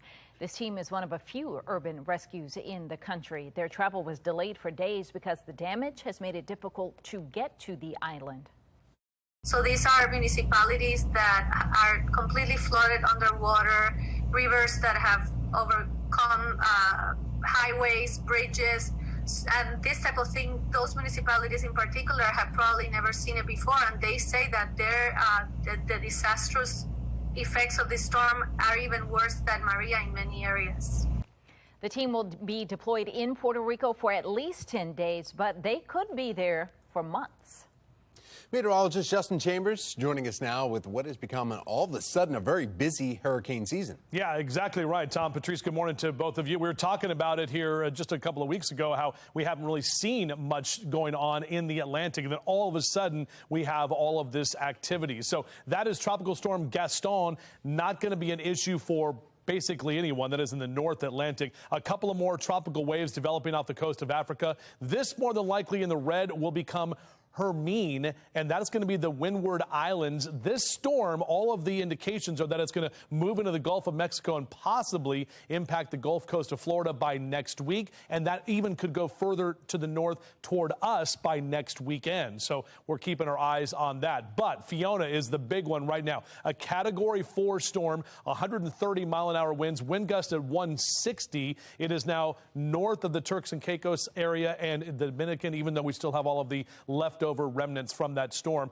Check out the track on this thing. It's going to track out to the central Atlantic here, still as a Cat 4 storm. Even by the time it gets close to Bermuda early Friday morning, it stays west of the island there. But either way, folks are definitely going to see the impacts from that storm. And it's going to still hold together potentially as a Category 2 storm heading toward Halifax, Nova Scotia by the weekend. So we'll see what happens with that system as well. Let's bring it back home and take a look at this gorgeous sunrise. My goodness, look at that Orioles orange sunrise this morning. Our Toyota Inner Harbor Sky Cam looking great. Just a few clouds kind of hanging around at this time. And overall, our numbers are going to rise today into the mid 80s, even some upper 80s for some of us on this final full day of summer. Typically 78 is where we are this time of year. Great afternoon to play some golf, or the morning as well, with numbers in the lower 70s by 9 a.m. Lower 80s into that noon hour, and we'll be in the mid to upper 80s for our highs. Now, we top out at 87 today. The sunrise and sunset times there getting closer to 12 hours of day and night because we've got the autumnal equinox tomorrow night. 6:53 is your sunrise. Goes to bed tonight at 7:05, but temps still well above average. A lot of us in the mid to upper 80s with partly cloudy skies for us later this afternoon across Carroll and Baltimore counties and up and down the mid-Atlantic. We'll keep those 80s going for Philly and Baltimore, down through D.C., heading down the ocean there, 79. Here's a look at your O's cast. And I know we lost last night again. However, we are still only 5 games back from the AL wild card. So hopefully they can get the win tonight. We know Houston coming in town tomorrow, and that's all the way through the weekend. The return of Trey Mancini. Houston's one of the best teams in the league, but they're already in the playoffs, so maybe they'll rest some players and we have a chance there. Either way, I always hold out hope, right? 84 tomorrow, lower 70s on Friday, and then mid-70s Saturday. We're back to the lower 80s Sunday. Should be a fantastic first weekend of autumn. All right, checking in with Mark Jones right now with the MTA. Pumpkin spice latte fan, Mark? Not really, no, but if you enjoy it, for sure. Thank you so much. Out there right now, Justin, you'll find on the MARC train system, Penn Train 511 and Brunswick 874, both running about 5 minutes late. Allow time for travel in those instances. Light rail link on time from end to end. Metro subway link had an earlier delay, but that has since cleared up, so we're on time for service in both directions between Owings Mills and Hopkins Station on Metro subway link. For the MTA Transit team, I'm Mark Jones. City leaders meeting right here today to discuss trash and sanitation problems around homeless encampments in the city. Coming up, the possible solution they'll be presenting today and the growing frustration from people in that community. Dairy selection now goes way beyond skim 2% and whole milk. Just ahead, alternate options if cow's milk just isn't your thing. 6:21 is time.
.24 and the dairy aisle is packed with all kinds of options, real dairy or substitute options. Now, Consumer Reports explains it's important to not overlook the health benefits of real dairy. Milk was once a staple of the American diet, and the dairy industry encouraged us all to sip it at every meal. The perfect food for the young, the perfect food for the old. But is dairy for everyone? There are pros and cons to having dairy in your diet. Real dairy has a lot going for it because it's high in calcium, protein, and potassium, but it's also high in saturated fat, and some people can't tolerate it. Not all fats are created equal. Studies have found eating moderate amounts of full-fat dairy doesn't raise your risk of heart disease or stroke and may be beneficial. Drinking milk is linked to improved bone health, especially in children and adolescents. It can also reduce the risk of cardiovascular disease and type 2 diabetes. But if cow's milk just isn't your thing, yogurt is a great pick because it's packed with healthy probiotic bacteria. Plain yogurt is best with a little fruit, honey, or maple syrup for sweetness. But be wary of flavored yogurts, which can be high in added sugars, and that can offset the health benefits. Consumer Reports nutrition experts say to choose a yogurt with 6 grams or less of added sugars. A daily serving of yogurt and one of cheese is enough for general health. Some cheeses, such as cheddar and mozzarella, have probiotics too. So consider the benefit before putting dairy out to pasture. And as long as you keep drinking it, I'll keep giving it. Well, Consumer Reports adds, if you want to enjoy plant milks, watch for the original or plain in the name. These versions often contain added sugars, as do flavored plant milks, so make sure you look for unsweetened on the label. We're tracking some rain in our future as we head closer to fall. Meteorologist Justin Chambers giving us a timeline of when to expect the changes. A video circulating on social media shows a Baltimore County police officer punching a suspect multiple times. I'm Olivia Danson. Coming up next, hear how the county executive and police are responding. You're watching Fox 45 Morning News, all local, all morning.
Let's open the window on this final day of summer. Beautiful shot from our Towson cam right there, Mile 1 Auto Group. Let's open another one, shall we? Top of the Transamerica building. We call it the Toyota Inner Harbor Sky Cam. Look at that. That is awesome. That is an orange. I think we're going to get the win tonight against the Tigers and maybe even this weekend. We'll sweep the Astros. That's my pick. We'll have another look at that full forecast, including how much cooler it will be by the weekend. That's all coming up in just a few minutes from right now. Back to you. All right, thank you, Justin. Yeah, in your consumer news, the FDA acknowledging the missteps in the U.S. infant formula shortage in a 10-page report. The assessment saying the FDA needs more modern technology as well as more staff, training, and equipment. Earlier this year, the FDA's investigation of bacterial contamination in baby formula triggered recalls and forced the shutdown of the nation's largest formula factory. The report also notes the agency botched the handling of a whistleblower complaint regarding problems at the plant in September of last year. The FDA is coming out with a warning for a trending social media challenge. Sleepy chicken, or NyQuil chicken, involves cooking poultry in cough medicine. The agency is warning that it's dangerous, even if you don't eat it. Boiling medicine can change its properties or make it more potent. Breathing in the vapors can cause high levels of the drugs to enter your body, and it hurts your lungs. The chicken would have super concentrated levels as well. Don't do it. A tech support scam is taking an adult twist. Just ahead, tips on how you can protect yourself from con artists that are posing as tech experts. And one NFL team's fans, they have the privilege of enjoying the priciest beer in the NFL. Just ahead, how much the beer is doing damage to their wallets.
.43 and in your morning rush, developing now, all Baltimore County schools will have increased security today. This comes after police discovered a possible explosive device right near Pine Grove Elementary and Middle School yesterday.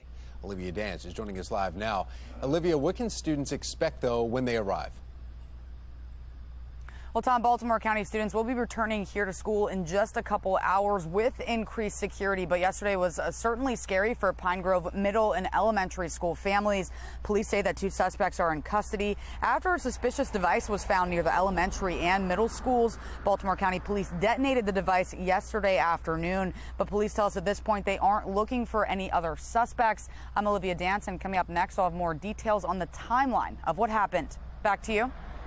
The office of the city council president is facing criticism this morning. Shannon Lilly joins us now with the trip in question and who's paying for it. Shannon. Well, Patrice, Mosby's office is asking the city's Board of Estimates to approve that expense today in a meeting that's supposed to happen right here at City Hall right at 9 a.m. Lawrence Anderson, who is Mosby's chief of staff, racked up that more than $9,100 bill when he went on a conference, the Chief of Staff Executive Certification Program that was being held at Oxford University earlier this month. Stay with us because in just about 15 minutes, I'm going to break down his expenses and what experts are saying about it. Now back to you. Well, the Philadelphia Eagles taking home a prize they may not want, scoring #1 and having the priciest beer in the NFL. According to an analysis by the sports site bookies.com, cost of a 16-ounce beer at Lincoln Financial, or the Link as they call it up there, costs you $14.67. Yeah, that's more than $5 for the league average. Los Angeles Chargers and the Rams coming in second place, $13.75. So, yeah, the priciest ones out there. It's a lot of money for beer, right? A lot of money. Yeah. That's what you think. New York, you could expect that. You know, Yankees fans, they're used to paying ridiculous amounts for it. I don't think it's that bad at Camden Yards. I mean, are we not going to talk about the cutout? No, Nicole, what do you think? She's filling in for Megan today over here. Masked Singer starts tonight. That's why we have Nicole here. But I don't know. I mean, you like to have beer at a ballpark, right? Yeah, cold beer. And they know right? that, and that is why they can charge what they'll charge. That's ridiculous. I would never buy that. $14 though, man. I mean, come on, that's almost $15. Yeah, for a pint. $15. Yeah, that's a little much for me. A little pricey for me. Yeah, it is. And they don't tell you the flavors that are involved or what type. Is it domestic? Is it, what kind is it? Sometimes you get those tall boys, that are like, okay, cool, this will last for a couple of innings or a couple of quarters or whatever. But and you think, oh, maybe I'm getting a good value, and really not. Don't you think that's right? Cole's very, very quiet, very shy. She seems very happy about it. She works at night, so maybe she's not awake yet. Maybe that's what it is. Yeah. All right. Oh, it says Ravens fans. I need some of the ladies back. I feel the show Come on, today. It's right here. It's ladies all the time. She's right here. I need Megan. I need Taylor. Jasmine. Don't worry. We're getting Jasmine. We're getting Amy later. We're getting Olivia and Shannon in a few minutes. I mean, come on. It's all good.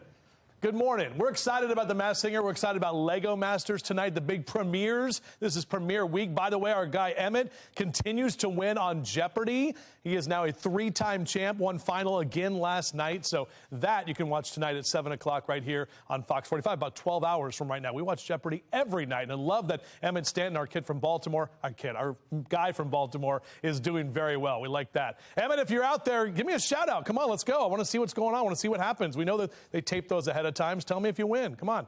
All right, 62 your temp in Baltimore right now. No wind to speak of. That dew point at 57 degrees. Now, dew points are going to creep up just a little bit today and especially tomorrow because that's when we're tracking some rain. So more of those showers are going to start working in, and that means we'll have more moisture in the atmosphere as well. As the kids get out to the bus stop, beep, beep. Overall, not too bad here this morning. Numbers in the 60s next hour and into the lower 80s by noontime and recess.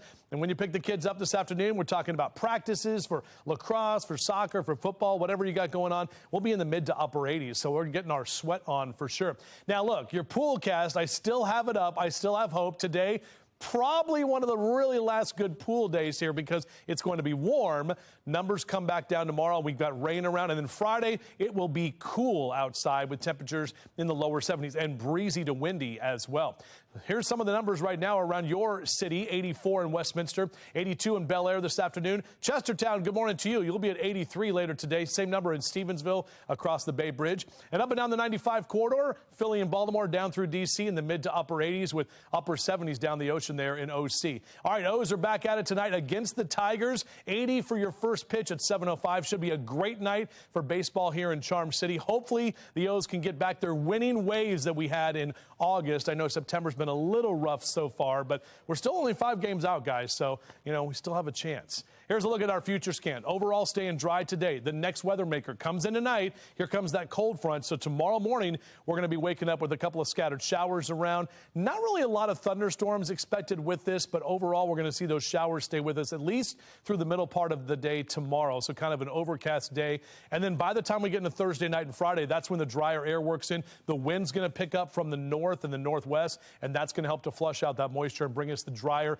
and cooler air just in time for fall. We talked about how busy things are out in the Atlantic. A couple of systems are developing. More than likely, this will be Hermine in the red right there out toward the Windward Islands. That's going to track to the Caribbean and potentially to the Gulf Coast of Mexico by next week. But we still have Gaston, which is a tropical storm, and obviously Fiona, the Category 4 storm that is not impacting a lot of folks, but definitely has already caused a lot of damage in parts of the Dominican and Puerto Rico. All right, temperatures in the 80s tomorrow, as I mentioned, but lower 70s Friday. We wake up in the 50s Friday morning and 40s and 50s on Saturday morning.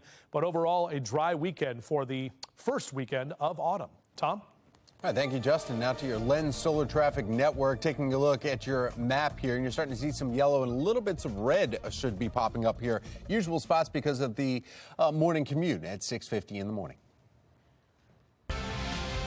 For the Ravens, it is time to hit the reset button after an historic collapse Sunday against the Dolphins. A blown 21-point lead ties the franchise record. Coach John Harbaugh didn't point fingers and says youth and inexperience were a factor in the meltdown. Several rookies gave up big plays, something Harbaugh says can't happen. It's not like the end of the world. I mean, these are not complicated things. You know, these are all things that have been coached and are in the system, and everybody knows it after it happens. Oh, that's right.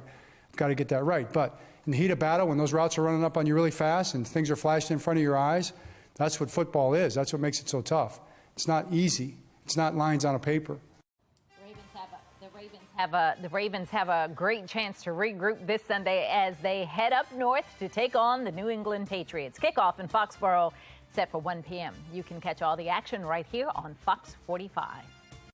A national retailer laying off hundreds of corporate employees.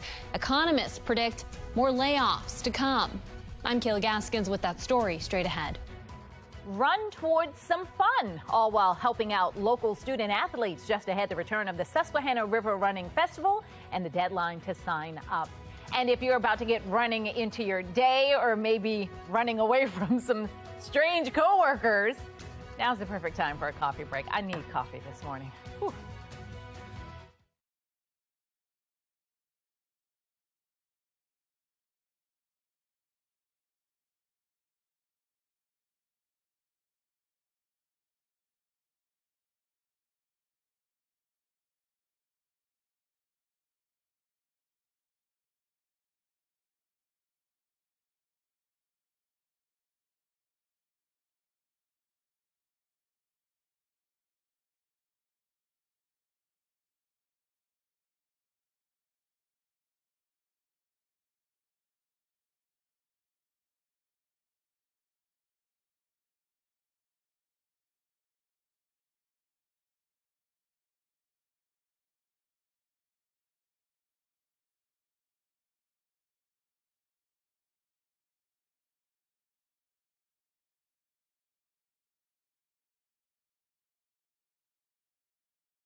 6:54, the White House is laying out what to expect as President Biden heads to New York for the United Nations General Assembly. The White House says the president is going into the gathering, quote, with the wind at his back.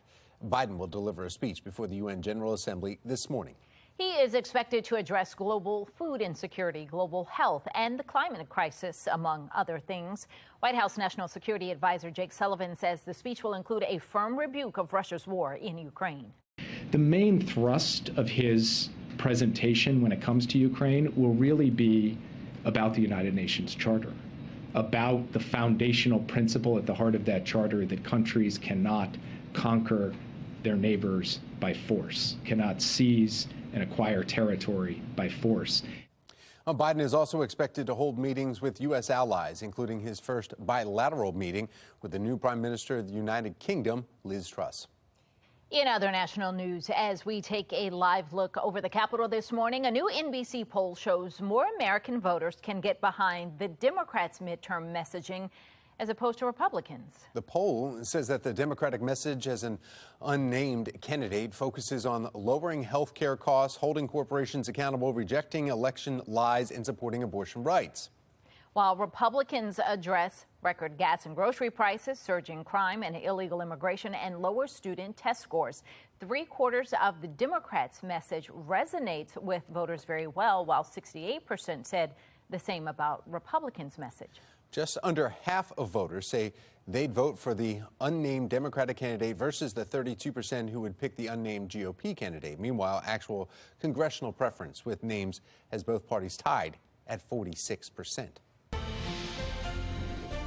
While unemployment numbers remain favorable, companies continue to announce layoffs. Apparel giant Gap reportedly cutting 500 corporate jobs at their New York, San Francisco, and Hong Kong offices. National correspondent Kayla Gaskins joins us as some economists say more job cuts are ahead. There's a couple of things going on here. Some companies cutting back after beefing up staffing to meet pandemic-era need. Others appear to be getting their house in order in preparation for a possible looming recession. Slumping retail sales causing Gap to slash its corporate workforce. The retailer, who also owns Banana Republic and Athleta, lost $49 million from May to July of this year after a very profitable 2021. Abercrombie & Fitch cutting back jobs as well. Duke University economist Connell Fullenkamp saying these layoffs are an adjustment to consumers' changing spending habits post-pandemic.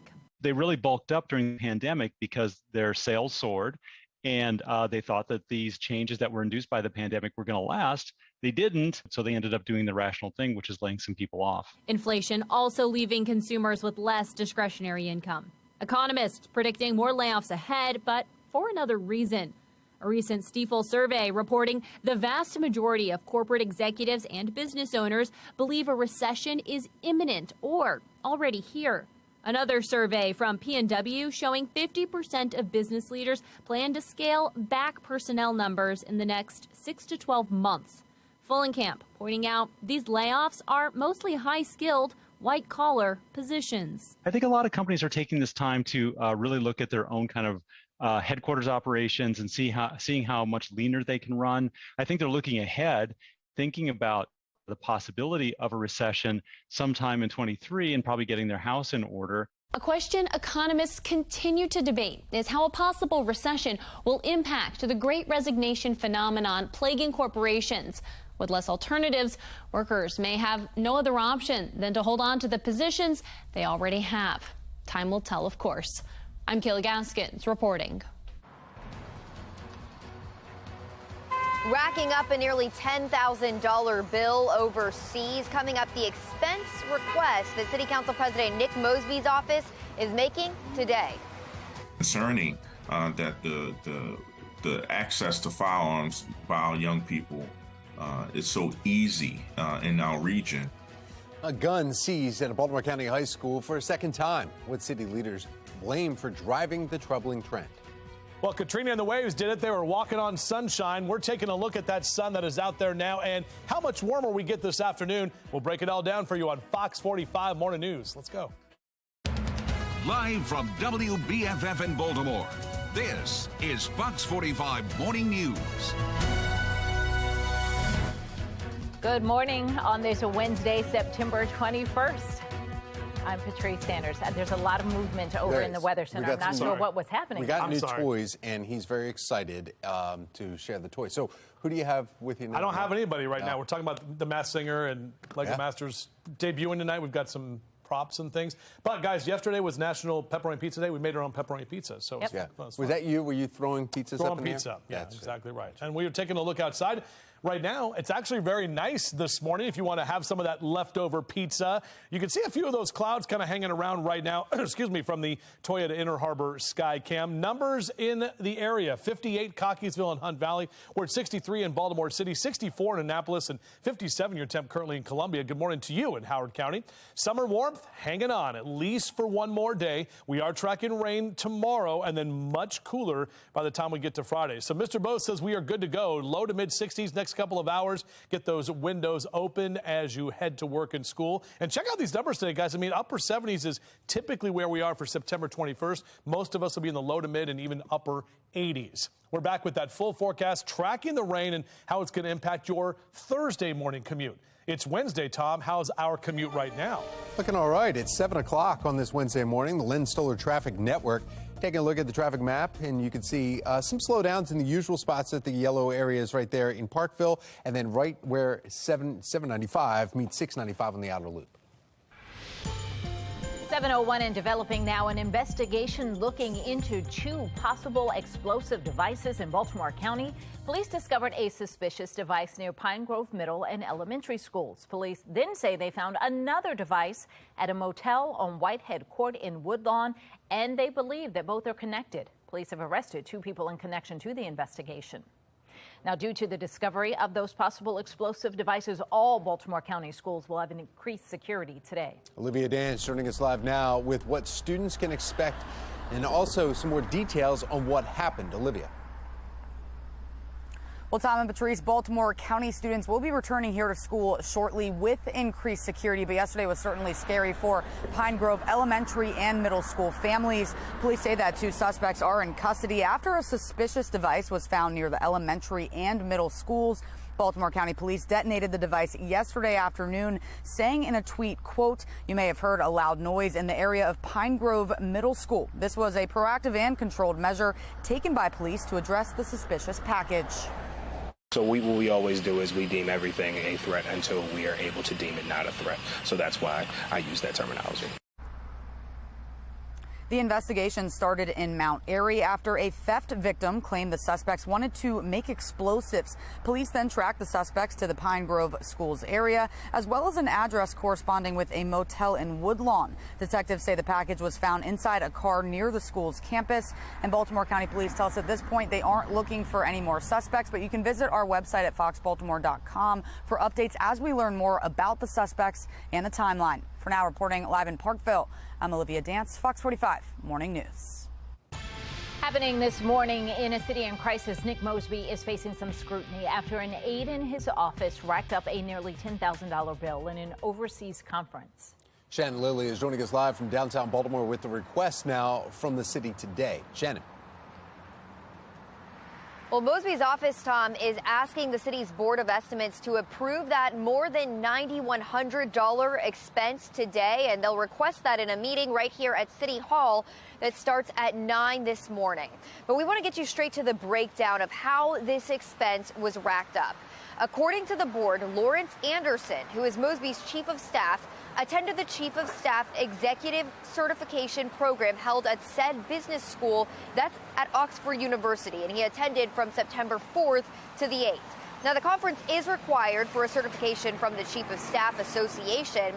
As for how much Anderson spent, according to the board, the conference itself cost $6,795. Airfare was quoted at about $1,474, and per diem expenses totaled $876, which comes out to about $146 a day. Now, that conference, as I mentioned, happened earlier this month, so this is a retroactive request, Tom and Patrice, from Mosby's office to the Board of Estimates. Is Mosby's office saying anything about it? So we reached out, Patrice, and we have not heard back at this point from Mosby's office, but we did hear from a spokesperson from the comptroller's office who does say that these retroactive requests are quite common, especially when it comes to city travel requests. But we also want to pull up the statement that's actually on the agenda item itself, and it reads, quote, "This is a direct benefit to the city of Baltimore. During his visit, he engaged in professional development directly related to the core responsibilities of the Chief of Staff and its emerging challenges." Meanwhile, David Williams with the Taxpayer Protection Alliance, he has just the opposite view. When we spoke with him, he says this is just yet another example of how out of control Mosby's office is when it comes to what they'll spend on conferences and travel. Reporting live from City Hall, I'm Shannon Lilly, Fox 45 Morning News. All right, thank you, Shannon. Well, City Council President Nick Mosby's travels have also made headlines recently. In fact, just in June, Fox 45 News reporting on how the council president spent twice as much as his colleagues for a political conference that was held in Ocean City. Taxpayers paying $3,000 for that trip, Mosby booking a hotel worth $539 per night. And that's $200 more per night than the highest rate paid by his colleagues. In May, the Board of Estimates also approving $3,500 in taxpayers' money right here. You see it for Mosby to attend a 5-day conference in Las Vegas. His hotel, $349 a night. However, Mosby was seen at the Preakness Stakes in Baltimore for 2 days of the 5-day trip. So we want to hear from you this morning. Should the Board of Estimates approve the nearly $10,000 travel bill for Nick Mosby's aide? So far, 100% of you who have voted say no. You can still weigh in by heading to foxbaltimore.com/vote. Elsewhere in a city in crisis, 251 people have lost their lives to violence as we come to the end of the summer season. Carjackings, robberies, assaults are all up compared to this time last year. Overall, violent crime is up 15%. Many residents questioning the city's response to the rise in crime. We get a lot of people through this community. They want to come and eat in peace. A lot of people don't want to come now because they're afraid to come into the city to eat. I hear it from all my restaurant owners. Senate President Bill Ferguson looks to give some reassurance to the Little Italy neighborhood at a recent meeting.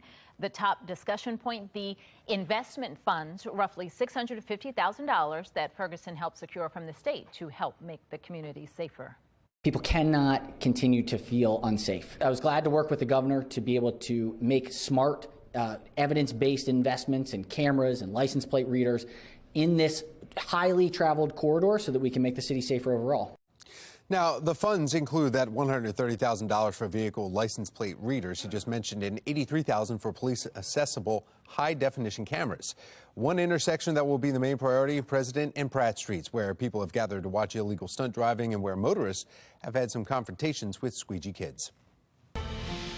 Trending this morning, a new study finds Maryland to be the second happiest state in the United States, right behind Hawaii. Now, this comes from the financial advice website Wallet Hub. Measuring many areas, Maryland places 24th in work environment, 5th in emotional and physical well-being, and 4th in community and environment. The rest of the top 5 include Minnesota in 3rd, Utah in 4th, New Jersey in 5th. The least happy state, according to the Wallet Hub study, is West Virginia. So I think that they came to Maryland and they talked to Justin. Yes. And then in that case, I'm not sure why we didn't make number 1. Easily could have made number 1. I mean, Hawaii is beautiful. It's a beautiful state, really far away. But when you're there, it's great. But when you're here, this is great, too. I mean, we love it here. I'm really happy that we moved here.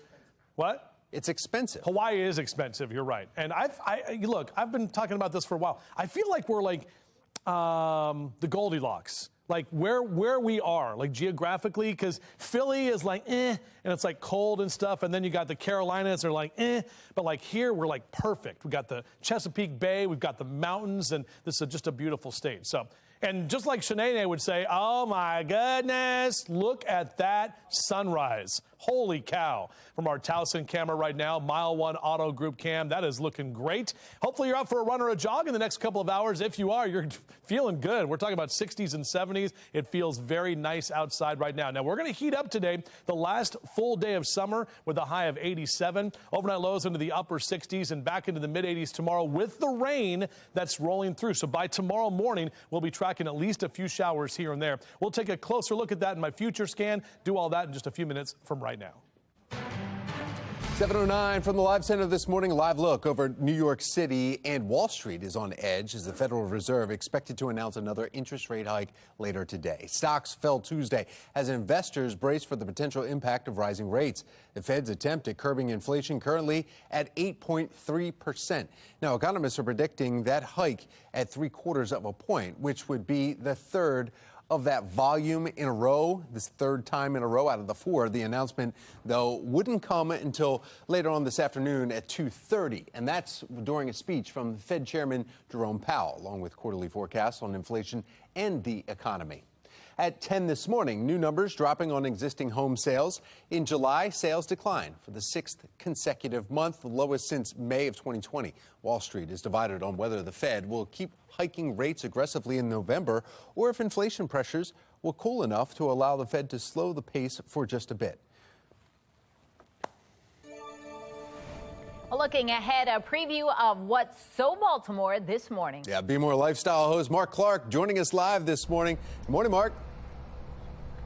Good morning, guys. We're at Nick's Fish House this morning, getting ready. Saturday, it's the 23rd annual Breast Fest going down. This morning, we had an exciting morning. We'll be talking about what you can look for as you prepare for this wonderful event that's coming up this morning, again, at Nick's Fish House. All right, Mark, thank you. Let's take a look now at the big stories we're following this morning. What are we following? Well, some incredible video coming from Puerto Rico. Still ahead, we're following the Category 4 storm and other systems that could actually impact the U.S. Washington Monument defaced with red paint overnight. Still ahead this morning, the rush to clean it up after the damage becomes making sure that damage doesn't become more permanent. 7:11's the time. You're watching Fox 45 Morning News, all local, all morning.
Fox 45 News, winner of 17 2022 Regional Emmy Awards, more than all other Baltimore news stations combined. 7:14. When something happens to our computer internet access, we often search for a customer support number to call and get help. The problem is the number that comes up in your search isn't always a legitimate service. It's scammers looking to steal your money. And in this latest scam, there's a very adult twist involved in this. For this week's Confident Consumer, Angie Barnett is with the Better Business Bureau is here. All right. What is the scam? All right, it's very simple. Something really is legitimately wrong with people's computer. They simply put in their web browser, computer assistance, tech help, something like that. The ads that come up and they're clicking on those ads are actually scammers' ads.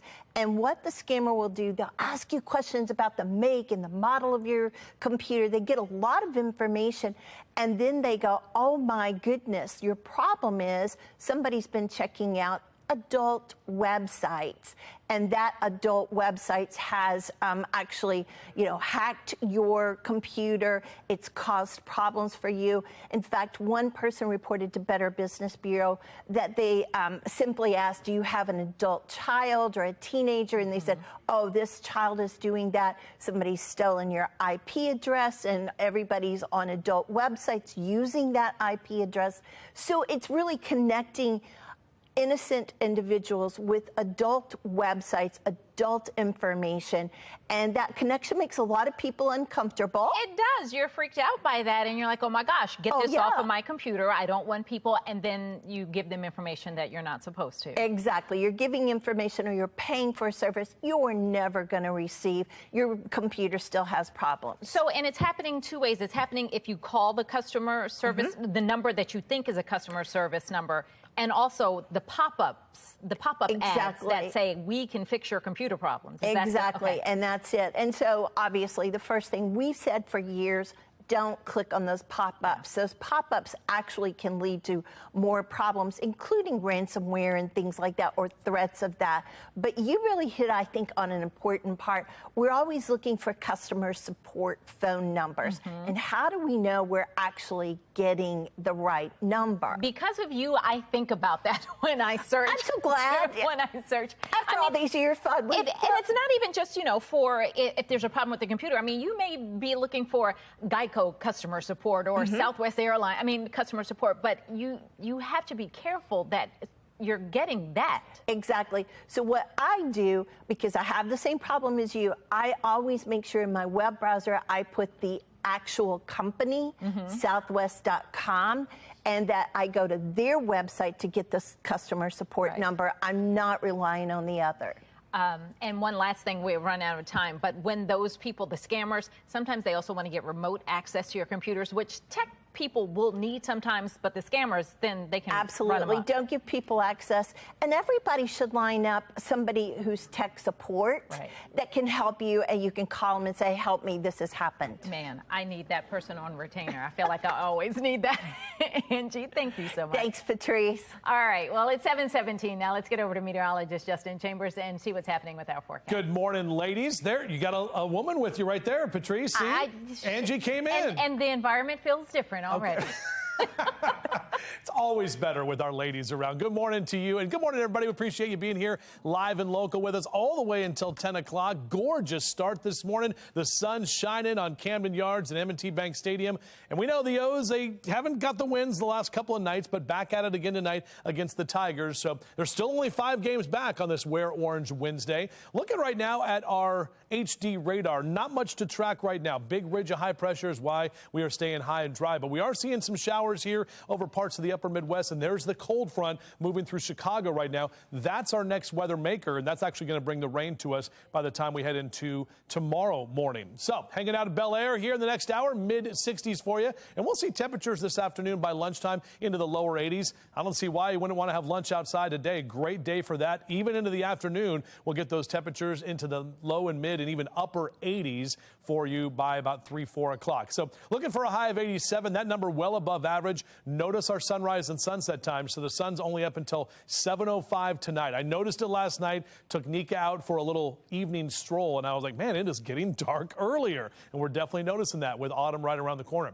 78 is our average this time of year. Most of us in the mid-80s across Carroll and Baltimore counties for the afternoon. 84 in Reisterstown, 87 in Baltimore City, and 85 your temp in Dundalk later today. And up and down the 95 corridor, we'll keep those 80s going for Philly and Baltimore down through D.C., 90 in Richmond, 76 if you're heading up to NYC today. Now, the equinox happens tomorrow night, 9:03 in the evening time. That's when the Earth's axis is tilted neither toward nor away from the sun, hence the equinox name right over the equator and the equal amount of day and night, essentially, at all locations and all latitudes. Temperatures on cue. I've been talking about this all week. Look at the drop off here.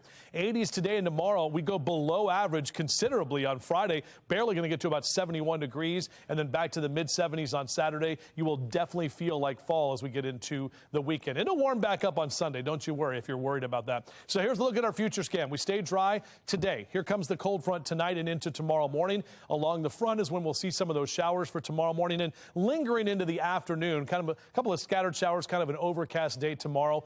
Drier and much cooler on Friday as that northwest wind picks up. That's going to clear us out and will definitely change the seasons for sure.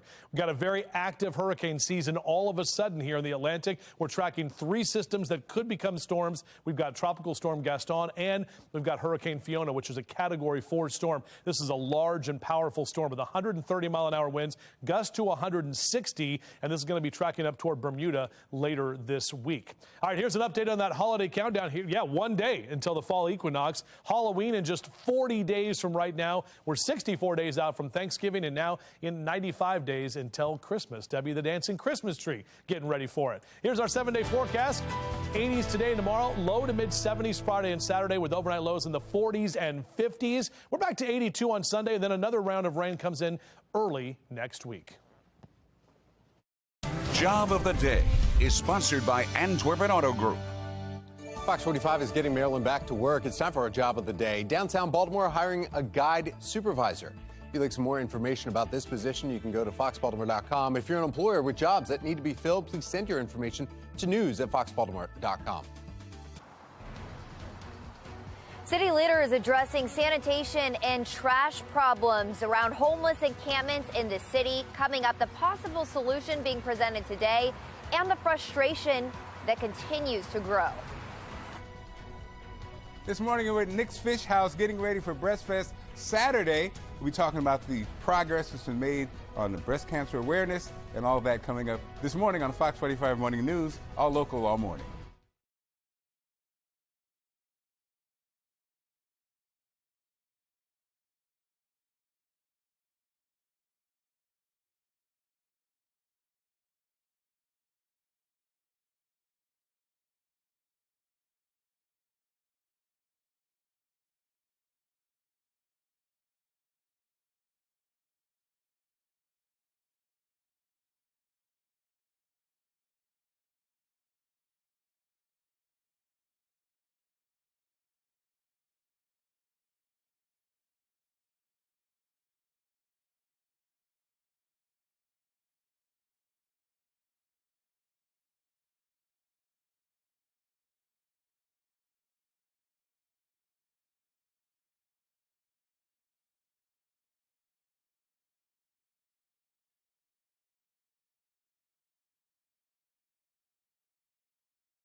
7:24 and it's so Baltimore. Breast Cancer Awareness Month is almost here. One local organization is getting a head start this weekend.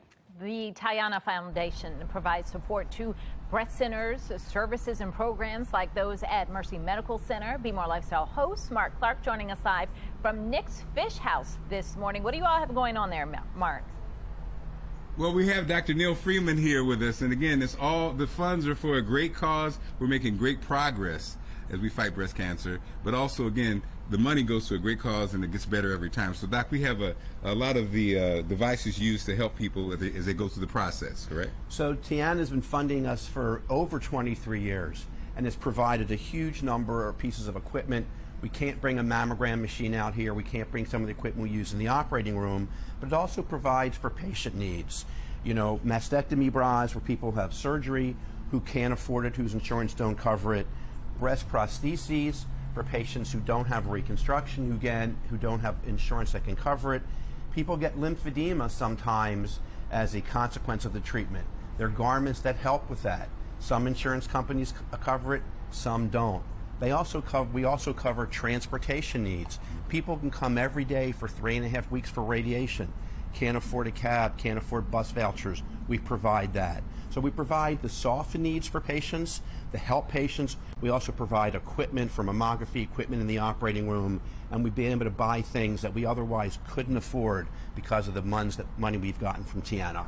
A great cause. Again, it's Saturday. It's going down. We'll have more information this morning as we're here at Nick's Fish House, guys. Thank you. Thank you, Mark. Well, if you want more information, go to foxbaltimore.com/newslinks. Bit cooler this morning with temperatures back in the 80s this afternoon. Meteorologist Justin Chambers takes a look at when storms make their way into our region. A video circulating on social media shows a Baltimore County police officer punching a suspect multiple times. I'm Olivia Danson. Coming up next, hear how the county executive and police are responding. You're watching Fox 45 Morning News, all local, all morning.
Live from WBFF in Baltimore, this is Fox 45 Morning News.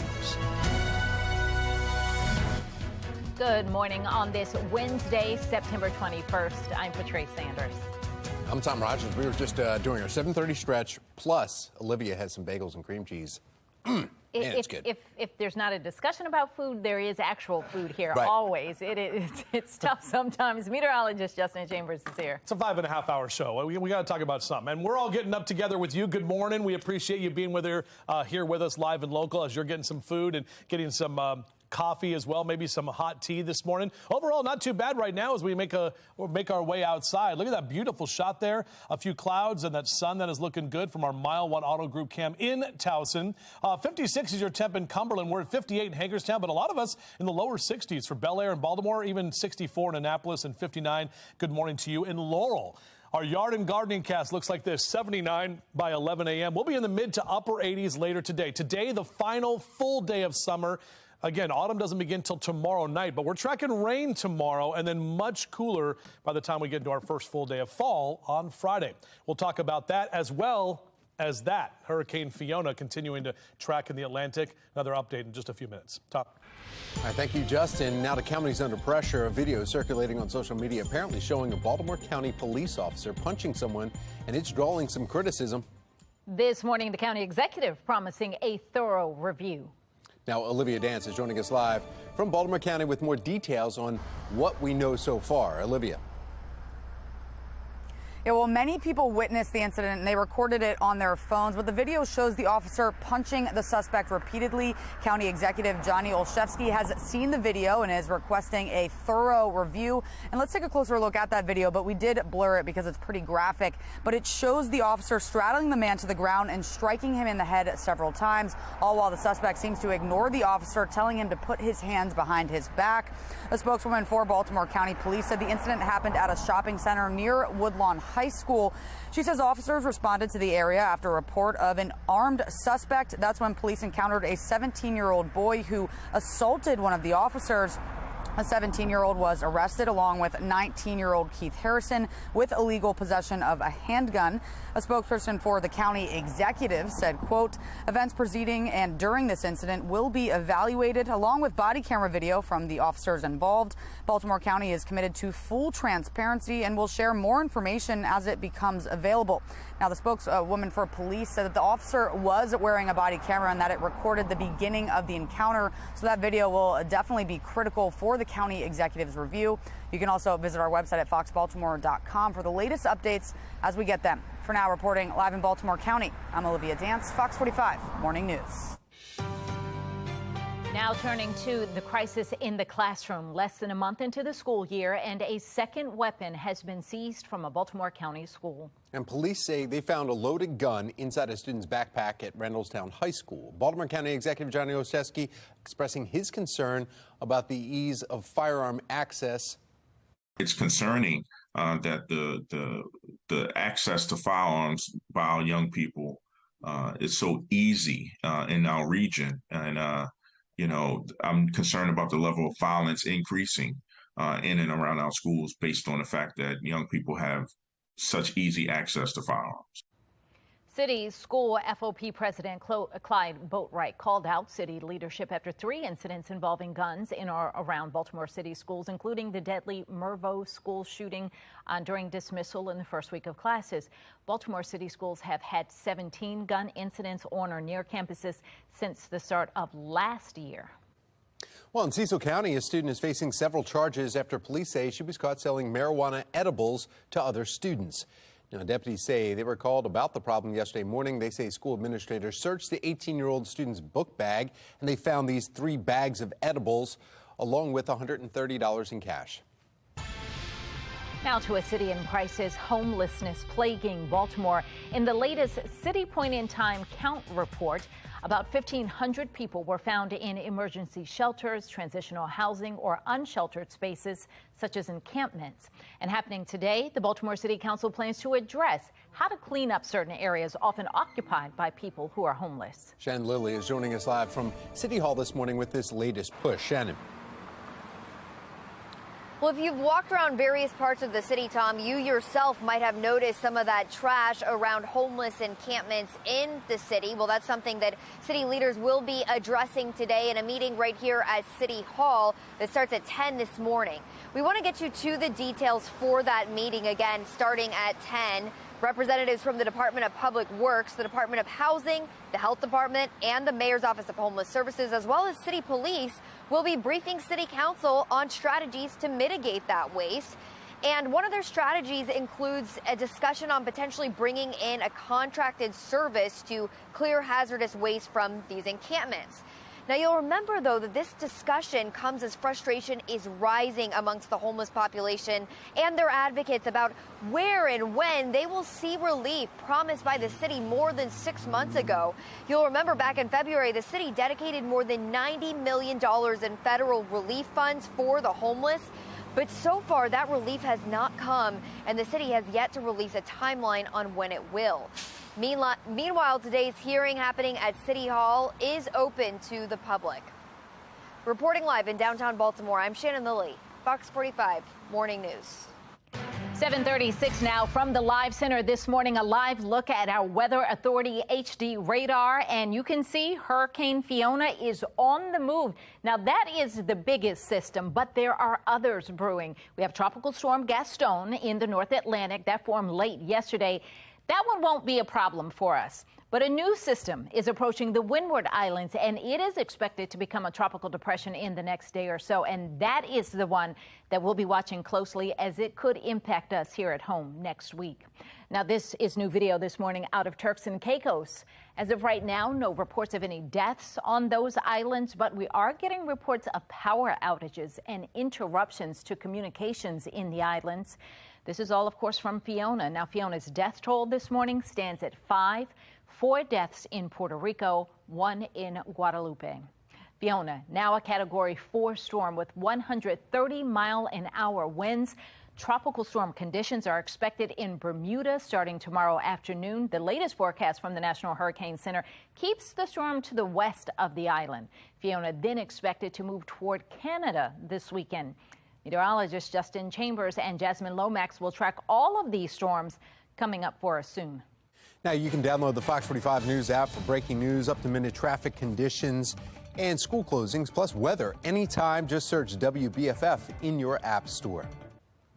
The lucky Orioles fan is about to get a major scholarship for college. How outfielder Austin Hayes is partnering with the O's to provide the financial aid. And temperatures cooling this morning, but will warm up for the afternoon. Meteorologist Justin Chambers has a breakdown of your first few days of fall. That's coming up. 7:37 is the time.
You won't believe it. I mean, we have a lot of fun stuff in store. We have things that have never been done on Lego Masters ever before, anywhere around the world. Some real excitement coming. Well, the season 3 premiere of Lego Masters happening tonight, right here on Fox 45. The new season looks to surpass previous years with new exciting features that are sure to keep you on the edge of your seat. And of course, you can watch Mark Clark's full interview with Jamie and Amy today on Be More Lifestyle. Season 3 of Lego Master premieres tonight at 9 right here on Fox 45. And then, just before that season premiere, it's time to guess who is behind the mask. We already know who's behind the... No. Wait, come back. We know who's behind this mask right here. He's very excited about the return of the Masked Singer back tonight on Fox 45, starting at 8. Behind this mask, Justin Chambers. Yeah, masked up for a wedding dress, too. Yeah, we got to explain that one there. Go ahead and stick your head out, Justin. Yeah, there we out. go. There you go. Not only will each new episode feature a double elimination, this season will have the most contestants of any season in the history of the show, with 22 talented contestants. You can catch all the action right here on Fox 45 tonight, starting at 8 o'clock. All right, well, the nation's top infectious disease expert does not quite agree with President Biden's recent comment on COVID-19. How this compares to information from a local hospital epidemiologist and infectious disease physician. 741.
.744, and President Joe Biden said on national news Sunday night the pandemic is over. Not everyone agrees. Joining us now, Associate Hospital epidemiologist and infectious disease physician at the University of Maryland Medical Center in Baltimore and assistant professor at medicine at the University of Maryland School of Medicine, Dr. Greg Schrank.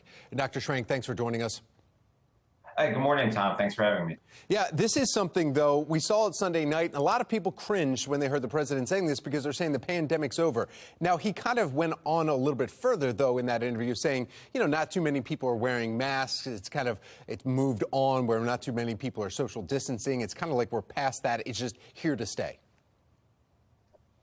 Yeah, what I think is that we can simultaneously acknowledge two things. One is that we're no longer experiencing a public health crisis the way in which we were in 2020. But on the same side, also acknowledge that COVID's still here and it continues to cause a large number of infections and illness across the United States. I mean, we're not full of, our hospitals are not full of COVID pneumonia. We have an immense amount of knowledge about this virus and how it's transmitted. We have vaccines and treatments. So hopefully the worst of the pandemic is behind us. But COVID will continue to circulate and evolve as it's shown to be capable of. So I think that's how I'm putting those comments into perspective.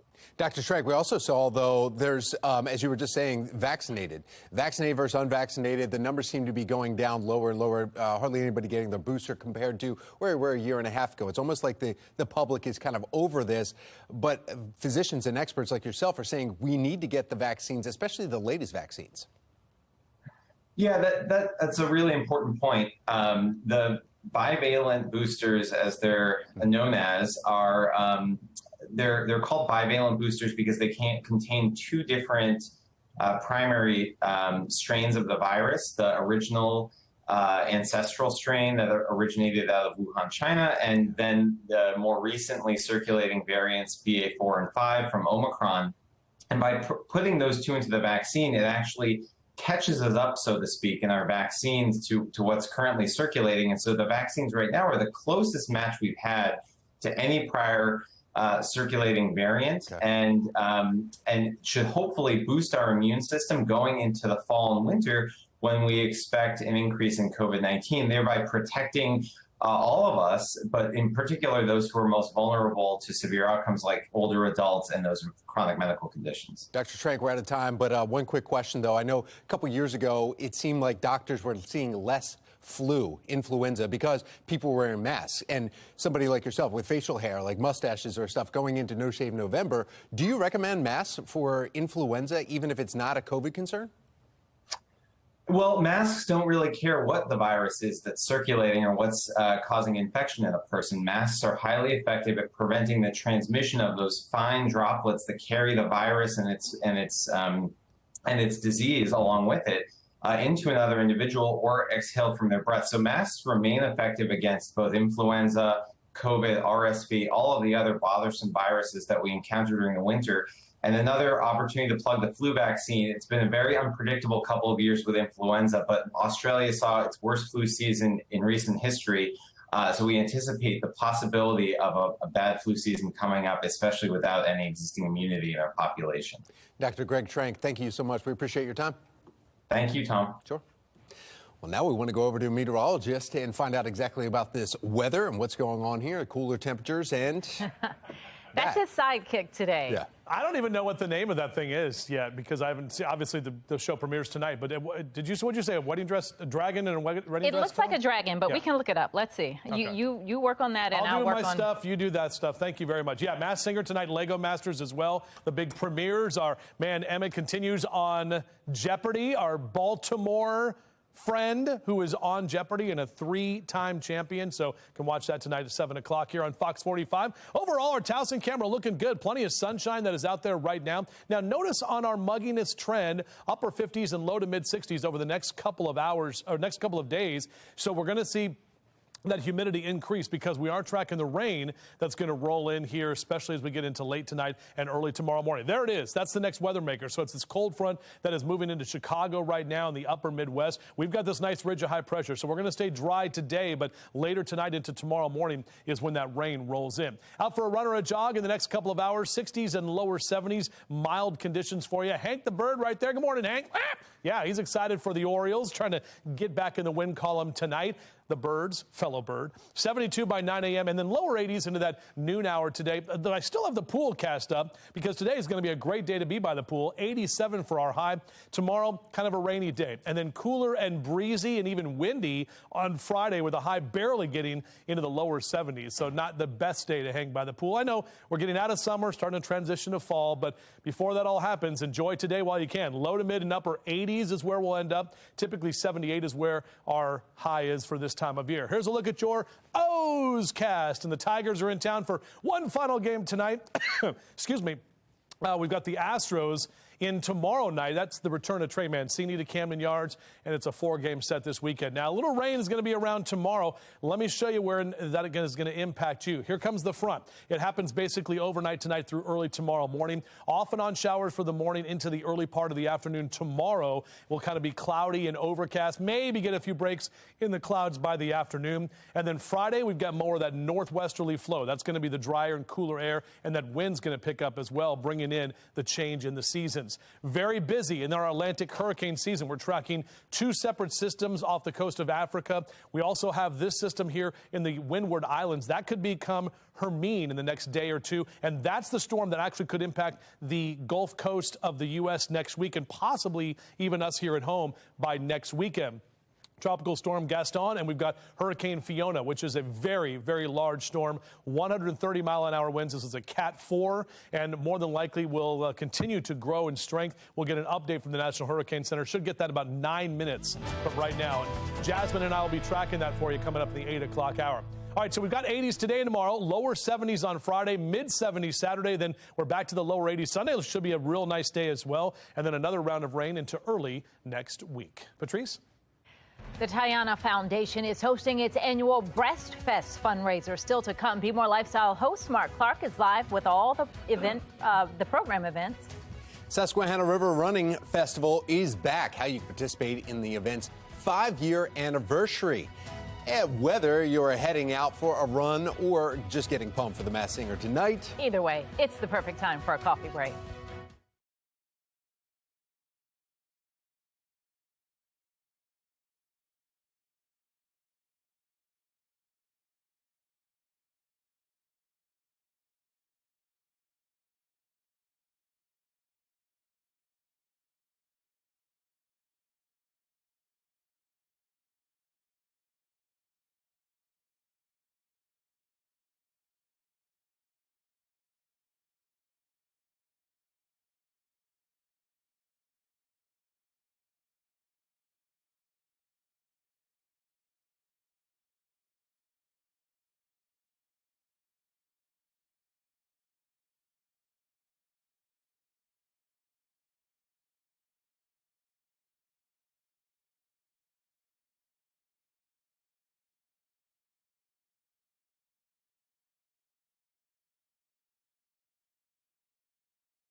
7:55 and the clock is ticking to get the paint off the Washington Monument before it's permanently damaged. This comes after someone vandalized the structure last night with red paint. Joy Wang from our Sinclair sister station in Washington, D.C. is live there this morning. We see them hard at work back there. Joy, talk about the damage and if they're able to, if they're making progress on it.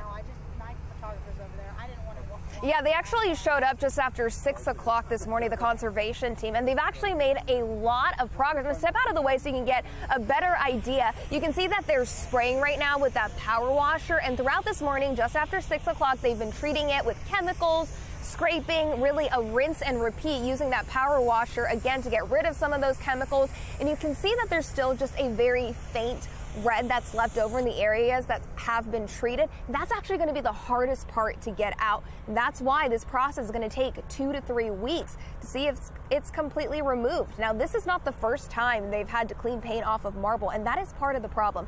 Marble is very porous, so they need to get to it quickly before it absorbs a lot of that paint. We have had to blur the graffiti because there are 2 vulgar words, and it appears to address some sort of grievance with the government. Now, Park Police said an adult man was taken into custody about 7:30 last night. Police haven't released any information about his age or if he's from the area, and they're still looking into why this happened. We're also waiting to find out what charges he's facing, hoping to get some more of that information today. As for whether the Washington Monument will look as it did before, only time will tell.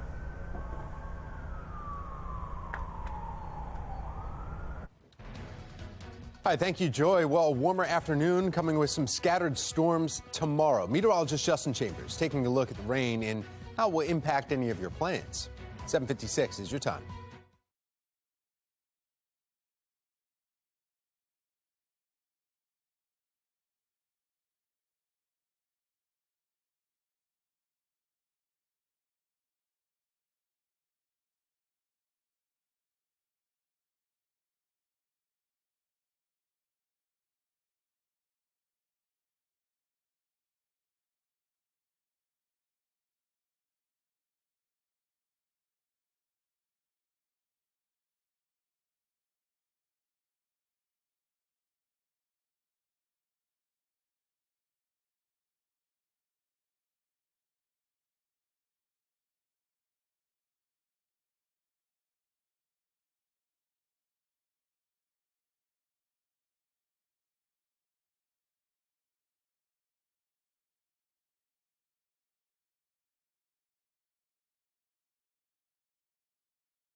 Suspects arrested after a suspicious device is found in Baltimore County. The call to the feds that tracked down 2 people on opposite ends of the county.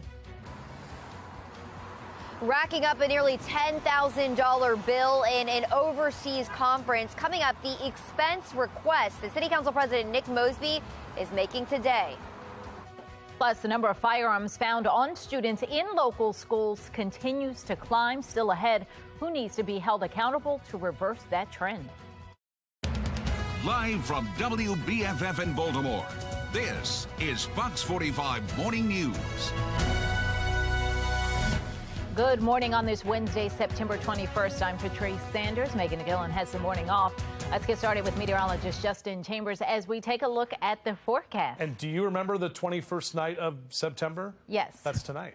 Well, there we go. Then why haven't we heard that song today? I'll play it. I got to pull it up. That's great. Good point. DJ Doppler needs to step it up. But look, we've been busy tracking this. Hurricane Fiona, the latest numbers from the National Hurricane Center, keep it at a Category 4, and other issues out there in the Atlantic that actually could impact us by next week. But right now, looking down at the USS Constellation, beautiful morning here in the Inner Harbor, and numbers that are not too bad. Temperatures statewide are mainly in the mid to upper 50s out west from Cumberland and Hagerstown to Frederick, 65 in Baltimore City and Annapolis, 58 in Bel Air, and 61 your temp in Westminster right now. So over the next couple of hours, numbers will climb into the upper 70s by 11 a.m., and we're on our way to the low and mid 80s by the time we get to the afternoon. Coming up in a few minutes, we'll talk about the rain that's going to be impacting us by tomorrow and also our much cooler conditions on the way later this week. Patrice? All right, Justin, thank you. Looking now at our Lynn Stoller traffic network and our drive times, not a good time to be out on the roads. We are in the red in a couple of these commutes. 35-minute drive from 95 to 83, a 14-minute drive from 695 to 795, and then on to 83. So give yourself plenty of time. It is a slow go out there. Developing now, an investigation looking into two possible explosive devices in Baltimore County. Police discovered a suspicious device near Pine Grove Middle and Elementary schools. Police then say they found another device at a motel on Whitehead Court in Woodlawn, and they believe that both are connected. Police have arrested two people in connection to the investigation. Now, due to the discovery of those possible explosive devices, all Baltimore County schools will have increased security today. Olivia Dance is joining us now with what students can expect today and also more details on what happened. Olivia. Good morning, Patrice. Baltimore County students are returning to school right now with increased security. And if I step to the side, you can see there's actually police behind me here right now. But yesterday was certainly scary for Pine Grove Middle and Elementary school families. Police say that two suspects are in custody after a suspicious device was found near the elementary and middle schools. Baltimore County Police detonated the device yesterday afternoon, saying in a tweet, quote, "You may have heard a loud noise in the area of Pine Grove Middle School. This was a proactive and controlled measure taken by police to address the suspicious package." So what we always do is we deem everything a threat until we are able to deem it not a threat. So that's why I use that terminology. The investigation started in Mount Airy after a theft victim claimed the suspects wanted to make explosives. Police then tracked the suspects to the Pine Grove Schools area, as well as an address corresponding with a motel in Woodlawn. Detectives say the package was found inside a car near the school's campus. The Baltimore County Police tell us at this point they aren't looking for any more suspects. You can also visit our website at foxbaltimore.com for updates as we learn more about the suspects and the timeline. For now, reporting live in Parkville, I'm Olivia Dance, Fox 45 Morning News. Well, happening this morning in a city in crisis, Nick Mosby is facing some scrutiny after an aide racked up a nearly $10,000 bill in an overseas conference. Shannon Lilly joining us live from downtown with the action that's being requested of the city today. Shannon? Well, Mosby's office, Patrice, is asking the Board of Estimates to approve that more than $9,100 expense here this morning in a meeting that will start at 9 a.m. at City Hall. But we want to get you right to the breakdown of how this expense was racked up. Take a look at this. According to the board, Lawrence Anderson, who is Mosby's chief of staff, attended the chief of staff executive certification program held at said business school at Oxford University, and that was from September 4th to September 8th. Now, the conference is required for a certification from the Chief of Staff Association. But as for how much Anderson spent, take a look. According to the board, the conference itself cost $6,795. Airfare was quoted at about $1,474, and per diem expenses totaled $876, which comes out to about $146 a day. Now, as I mentioned, that conference happened earlier this month, Patrice, so this is a retroactive request that Mosby's office is asking for here this morning. We heard anything from Mosby's office about this? So we reached out to Mosby's office, Patrice. At this point, we have still not heard back, but we did hear from a spokesperson with the comptroller's office who does say that these retroactive requests are quite common, especially when it comes to city travel requests. But we do want to pull up a statement that was actually on the agenda item for this morning that reads, quote, "This is a direct benefit to the city of Baltimore. During his visit, he engaged in professional development directly related to the core responsibilities of the chief of staff role and its emerging challenges." Meanwhile, David Williams with the Taxpayers Protection Alliance has just the opposite view. We spoke with him, and he says that this is yet another example of how out of control Mosby's office is when it comes to how much money they'll spend on conferences and travel. Reporting live in downtown Baltimore, I'm Shannon Lilly, Fox 45 Morning News. County Council President Nick Mosby's travels have also made headlines recently. In June, Fox 45 News reported on how the council president spent twice as much as his colleagues for a political conference in Ocean City. Taxpayers paid $3,000 for that trip. Mosby booked a hotel worth $530 per night, $200 more per night than the highest rate paid by his colleagues. And in May, the Board of Estimates also approved $3,500 in taxpayer money for Mosby to attend a 5-day conference in Las Vegas. His hotel there, $349 a night. However, Mosby was seen at the Preakness Stakes in Baltimore for 2 days of that 5-day trip. We want to hear from you this morning. Should the Board of Estimates approve the nearly $10,000 travel bill for Nick Mosby's aide? So far, 100% of those who voted say no. You can also weigh in by going to foxbaltimore.com/vote. Taking a look from our live center this morning, a live look over New York City. Wall Street is on edge as the Federal Reserve is expected to announce another interest rate hike later today. Stocks fell Tuesday as investors braced for the potential impact of rising rates. The Fed's attempt at curbing inflation currently at 8.3%. Economists are predicting that hike at 3/4 of a point, which would be the third of that volume in a row. The announcement won't come until 2:30 this afternoon in a speech from Fed Chairman Jerome Powell, along with quarterly forecasts on inflation and the economy. At 10 this morning, new numbers dropping on existing home sales. In July, sales declined for the 6th consecutive month, the lowest since May of 2020.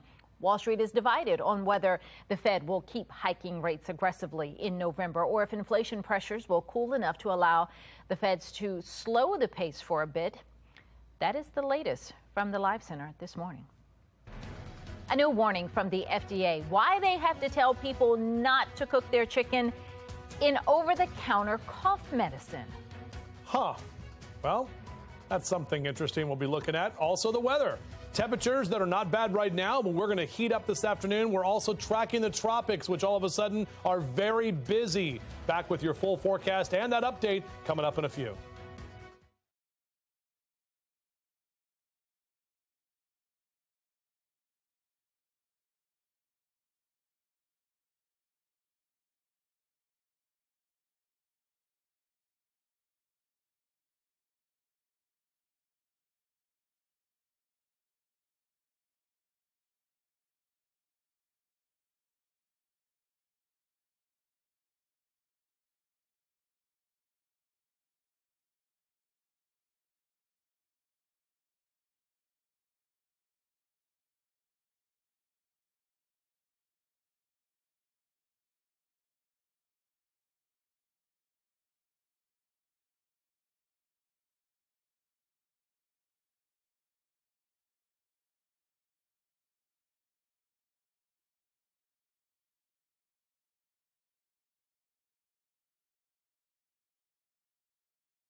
8:14 now. A new Goucher poll is revealing what is on the mind of Maryland voters as we approach the November elections. The top 3 concerns: the economy and taxes, crime and public safety, and public schools and education. Longtime Baltimore resident Pastor P.M. Smith joins us this morning. Good morning, Pastor. Good morning, Ms. Patrice. How are you? I'm doing well. You know, these 3 topics always seem to be the main concerns of voters, so no real surprise here, is there? None. If you put my graphic up, we discussed this 6 months ago. Public safety, economics, and educational elevation. Nothing has changed. All they had to do was call me, and they didn't have to take a Goucher poll. All right, so let's break down the concerns. 64% of voters say the economy and taxes. What is it that they want to see happen there? Food, fuel, and baby formula. It costs too much. I went to the gas station November the 3rd, 2020. Gasoline cost me $1.99. How much it costs today, Ms. Patrice? Significantly more than that. That's what we're talking about. That matters to me and to everybody I know. All right, the next one was crime and public safety. 62% of voters said that's what's on their mind. Well, who doubts it? 300 murders for 7 years, and there's no question it will exceed 300 murders this year. Come on. Who doubts it? Especially in the community where I live, Baltimore City. It's insane. The last one was the public schools and education, and 60% of people said that that is what one of their main issues is. And that's a topic, you know, we talk about regularly. No question. What's happening in the public school system is black-on-black crime, and our children are being victimized because they're being monetized. Each child is worth $15,000 to $21,000. That's why they mark them present when they're absent. That's why they pass them when they're failing. Hey, we get nothing for the money that they take from us, and our children are being victimized. The majority of voters also say that they're going to vote for Wes Moore for governor over Republican Dan Cox. Will Moore be that change maker for the state? You know, there was a governor's forum at our church back in May. Every one of them said the same thing when it came to one issue in particular. They nickel and dime some other issues, but one issue in particular. That was abortion, whether you call it choice or whether you call it health. I'm a Christian. Life matters to me. And let me make this point before we go. Number one, when a woman terminates the life of her child and calls it choice, why be surprised when this child's brother terminates his life and calls it murder? Come on. The two are connected. Mindset matters. Choice, no, life. If you're going to make a choice, choose life. So we've normalized both abortion and we've normalized murder. Who's surprised? You shouldn't be. Mindset matters. This is my conviction, not just a critique. All right, we'll leave it there. Well, coming up, we've got a live look at our Weather Authority HD radar showing Hurricane Fiona on the move. It is the biggest system that we're seeing, but it's not the only one. There are other ones brewing as well. Meteorologist Jasmine Lomax is now live with us in studio, breaking down all of these things that we're seeing on the radar, Jasmine. Yeah, we started with a very quiet hurricane season, but now things are starting to heat up. Not only do we have Fiona, but we also have Gaston, which is not expected to impact us. That tropical storm has sustained winds of 65 miles per hour, 130 for major Hurricane Fiona. That could have impacts across Bermuda and into parts of Canada later this week, but we're keeping watch on 3 other areas in the Atlantic Basin. One off the coast of Africa has a medium chance of formation over the next 5 days. We don't expect any impacts from that. The one in yellow has a low chance of formation, and that's another area to watch. But the one in red, several hundred miles south of the Windward Islands, is also something that we're watching. That has a high chance of formation, and it could result in some impacts. Here are a few spaghetti models. They keep it in that red area. That's where we do have conditions favorable for development. But after that, it's a little uncertain of where we could see that system move, so it's something to watch. We've got warm sea surface temperatures, and that's leading to that chance for development along with wind shear. But that's something to keep an eye on over the next few days. Meanwhile, it's here. It's quiet here. Justin has more on what we can expect as we head to fall. Yeah, exactly right, Jasmine. I mean, you and I were talking backstage about, about, you know, all of the different scenarios. And we've been looking at all sorts of different weather models. Jonathan, Amy doing the same thing. All of us in the Weather Authority team. And there are definitely a few of those models that are piqued our interest because with Hermine, which is what that next storm will be, that very well could impact the Gulf Coast of Florida by next week and then possibly get up here in our area by next weekend. So still a long ways out. Fiona still has a long ways to go as well. Beautiful shot, though, over the Inner Harbor. Nice calm conditions this morning. Now, notice on our mugginess trend, we are going to trend upwards a little bit today, but especially tomorrow with more of that moisture that's on the way. And that's because we've got our next weather maker, which is currently setting up over the upper Midwest. That's the cold front. That's going to come through. Pretty strong cold front at that, and that's going to change up our weather pattern. So get out there and enjoy some golf today, golfers. We're talking about lower 70s next hour and lower 80s through lunchtime into the mid to upper 80s into the afternoon. I'd love to shoot in the mid to upper 80s. So our high temps today will be in the 80s for a lot of you. Carroll and Baltimore counties, Westminster over to Eldersburg and to Reisterstown, 85 Towson for Lutherville and Timonium, 84 in Perry Hall and White Marsh. Howard and Anne Arundel counties also in those mid 80s for Ellicott City and Elkridge, over to Glen Burnie and Pasadena, down through Severna Park as well. And even Hartford and Cecil counties seeing some of those lower 80s for Bel Air and Aberdeen up in the Northeast and Elkton for today. Here's a look at your O's cast. Back at it tonight against the Detroit Tigers. Hopefully we can get back on that winning train and keep on that train, at least maybe getting the winning season. If we don't make the playoffs, let's at least try to have a winning season because we're already doing better than everybody thought we would do anyway. At least the O's are doing better. Here's a look at our equinox talk. Tomorrow night, 9:03 Eastern is when the Earth's axis is tilted neither toward nor away from the sun. Equal amount of daylight and darkness at all latitudes, which is why we have the sunrise and sunset times pretty close to each other in terms of the time of day. By the morning time in the afternoon, right around 7 o'clock for both of those. All right, here's your 7-day forecast. 80s today and tomorrow, lower 70s on Friday, mid 70s. Saturday is going to be a gorgeous day. Renaissance Festival taking place, all sorts of fun things, and then back to the lower 80s on Sunday. Patrice? Thank you, Justin. One of the nation's most famous monuments is vandalized, and the race is on to remove those markings before it is permanently damaged. We're getting ready for Breast Fest this weekend at Nick's Fish House. As you can see, a wonderful array of foods. Oh, what's going down? We'll talk about this amazing event and a great cause coming up next on Fox 45 Morning News. All local, all morning.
It's so Baltimore. The Tayana Foundation is hosting its annual Breast Fest fundraiser. That's right. The fundraiser supports programs of healing services for those who have been impacted by breast cancer. Meet More Lifestyle host Mark Clark live at Nick's Fish House, one of my favorite places to take people when they come to town. Mark, there's some good food there, bud. It definitely is, Justin. And this is the Booger with the Sugar right here. Carly, this is your place, right? It is. It's going down Saturday. And then Ann and her sisters, they're the Breast Fest creators. Exactly. What's going down, Ann? It is a big party. There'll be a great band. There'll be lots of great food and drinks, pink drinks specifically, obviously. It's just a lot of general adult silliness. And we're raising money for the Breast Center at Mercy. And awesome, it stays right here in Baltimore, the money. Yep. And you guys don't just do it in Baltimore, you do it at other places, right? You and your sisters. Yes, we do it in South Jersey, and we also do it in Athens, Georgia. Awesome. And it's, again, all the money stays in Athens and in South Jersey. And so over the years, I mean, you guys did this in dedication to your mom. Yes. And so over 23 years you've been doing it. What's the difference? How is it now compared to when it first started? When it first started, people were really funny about even just saying the word breast out loud. Now they fully embrace it. Everyone talks about it. They do it for their aunt or their sister or their mother or their teacher in first grade. It affects everybody, and it's something that we can all help raise a glass to raise money for breast cancer. That's right. Saturday is going down again. Nick's Fish House again. Carly's going to be here. And we're going to be here. And guys, it's a great cause, a great event. And coming up next hour, the Huns are going to join us. Yep, they are. I'm excited about that. All right, thanks, Mark Clark with Be That's More right. Lifestyle. Appreciate it. All right, well, if you want more information about the event, it's all on our website, foxbaltimore.com/newslinks. All right, coming up, we're going to be taking a look at our forecast and numbers that will be warmer by the time we head toward the afternoon. Back with that coming up in just a few. You're watching Fox 45 Morning News, all local, all morning. Olivia? A video circulating on social media shows a Baltimore County police officer punching a suspect multiple times. I'm Olivia Danson. Coming up next, hear how the county executive and police are responding.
Live from WBFF in Baltimore, this is Fox 45 Morning News.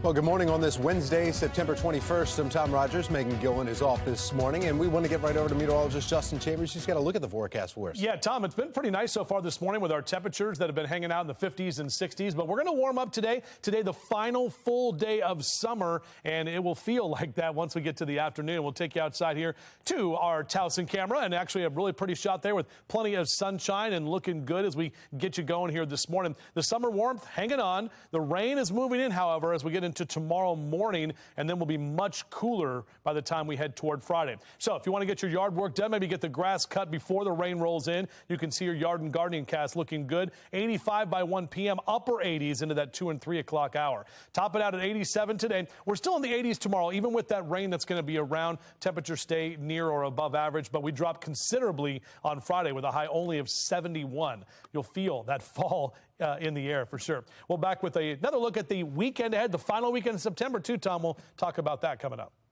All right, taking a look now at your traffic edge report here in Len Stroller Traffic Network. These cameras aren't showing it, but there's some major accidents that we have all on the southern part of Baltimore right now. In fact, if you're traveling on 95 southbound, just a 3-vehicle accident there right past Metropolitan Boulevard here, backing up for miles there. Then also, if you're going across the Fort McHenry Tunnel, police activity in the tunnel, so Bore 4 is closed down here too. So a lot of slowdowns south of the city, 3 major accidents there, and that's what's causing it. Another collision, 2 vehicles involved there right on 895 South at Lombard Street. So a lot going on besides these 4 cameras. They're not showing you exactly what's going on south of the city. Now the county's under pressure. A video circulating on social media showing a Baltimore County police officer punching someone. It's starting to draw criticism here. And this morning, the county executive is promising a thorough review. Olivia Dance is joining us live now from Baltimore County with more details on what we know so far about this investigation. Olivia. Yeah, well, Tom, many people witnessed the incident and they recorded it on their phones. It shows the officer punching the suspect repeatedly, and County Executive Johnny Olszewski has seen the video and is requesting a thorough investigation. Now let's take a closer look at the video, but we did blur it because it's pretty graphic. But it shows the officer straddling the man to the ground and striking him in the head several times, all while the suspect seems to be ignoring the officer, telling him to put his hands behind his back. And a spokeswoman for Baltimore County Police said the incident happened at a shopping center near Woodlawn High School. She says officers responded to the area after a report of an armed suspect. That's when police encountered a 17-year-old boy who assaulted one of the officers. The 17-year-old was arrested along with 19-year-old Keith Harrison with illegal possession of a handgun. A spokesperson for the county executive said, quote, "Events preceding and during this incident will be evaluated, along with body camera video from the officers involved. Baltimore County is committed to full transparency and will share more information as it becomes available." Now, the spokeswoman for police said that the officer was wearing a body camera and it recorded the beginning of the encounter. So that video will be critical during the county executive's review. You can also visit our website at foxbaltimore.com for updates as we get them. For now, reporting live in Baltimore County, I'm Olivia Dance, Fox 45 Morning News. Thank you, Olivia. Now to a city in crisis. Homelessness plaguing Baltimore. In the latest city point-to-time count report, all around 1,500 people were found in emergency shelters, transitional housing, or unsheltered spaces such as encampments. Happening today, Baltimore City Council plans to address how to clean up certain areas often occupied by people who are homeless. Shannon Lilly is joining us live from City Hall with the latest push. Shannon. Well, if you've walked around various parts of the city, Tom, you yourself might have noticed some of this trash building up around homeless encampments. And that's something that city leaders are planning to address today in an informational hearing that starts at 10 a.m. right at City Hall. But we want to get you straight to the details for this meeting. This is something that representatives from the Department of Public Works, the Department of Housing, the Health Department, and the Mayor's Office of Homeless Services, as well as City Police, they're all going to be there briefing City Council on strategies to mitigate waste. And that includes a discussion on potentially bringing in a contracted service to clear that waste from these encampments. Now, you'll remember, though, that this discussion comes as frustration is rising amongst the homeless population and their advocates about where and when they'll see the relief that was promised by the city more than 6 months ago. Back in February, the city dedicated more than $90 million in federal relief funds for the homeless. But so far, that relief has not come, and the city has yet to release a timeline on when it will. Meanwhile, today's meeting is set again to happen right here at City Hall at 10 this morning. It is open to the public. Reporting live in downtown Baltimore, I'm Shannon Lilly, Fox 45 Morning News. All right, thank you, Shannon. 8:35 now, and turning to the crisis in the classroom. Less than a month into the school year, a second weapon has been seized from a Baltimore County school. Police say they found a loaded gun inside a student's backpack at Randallstown High School. It's concerning that the access to firearms by our young people is so easy in our region, and I'm concerned about the level of violence increasing in and around our schools based on the fact that young people have such easy access to firearms. City School FOP President Clyde Boatwright, you just heard right there, calling out city leadership after 3 incidents involving guns in or around Baltimore City schools, including the deadly Mervo shooting that happened right during dismissal in the first week of class. Now, Baltimore City schools have had 17 gun incidents on or near campuses since the start of last year. Well, making your headlines this morning, 8:36, the Washington Monument is temporarily closed for cleaning and repairs after it was vandalized last night. Police say a man who is now in custody splashed red paint on the monument, even writing a profane message on its base. As you can see, it's fuzzed out there. It's unclear if the temporary closure will impact public visitation, though, today. From sing-offs to Lego blocks, primetime lineup has it all. What you'll be able to watch tonight right here on Fox 45. Temperatures climbing up to the 80s this afternoon, but will the summer-like weather bring showers to our region? Meteorologist Justin Chambers breaking all that down for us in his full Weather Authority forecast. Plus, we'll be back with that massive accident that's shutting down 95. You see 3 vehicles involved there. They got the fire out now, so good news there.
We have some breaking news, 8:39 right now. I want to take you back out.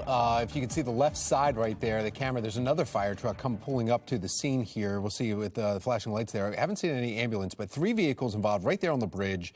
95 southbound is what you're looking right at 195, causing miles of backup here if you're going southbound. Northbound is also, that's the bottom right-hand side. You can see the northbound traffic coming at you. That's also slow. There was an accident south of this. There was a 2-vehicle accident. May just be because of the gaper delay and an accident caused there. But still, 3 vehicles on fire on the bridge. Firefighters just putting out the 1 vehicle that is facing the right direction right there. There looks like they're working on that right now. They're still putting out some, you can see the smoke coming from that as they're still hitting that with water. But yeah, vehicle fire, 3 vehicles involved there at least. We'll find out some more information and pass that along as soon as we get it. Now, here's a look at today's headlines. A family of a slain Pikesville ATM operator, Kenny Gersley, is holding a news conference more than a year after his death. They're expected to announce a new reward in the search for his killer. City Council is meeting to discuss sanitation around homeless camps in Baltimore, focusing on waste removal.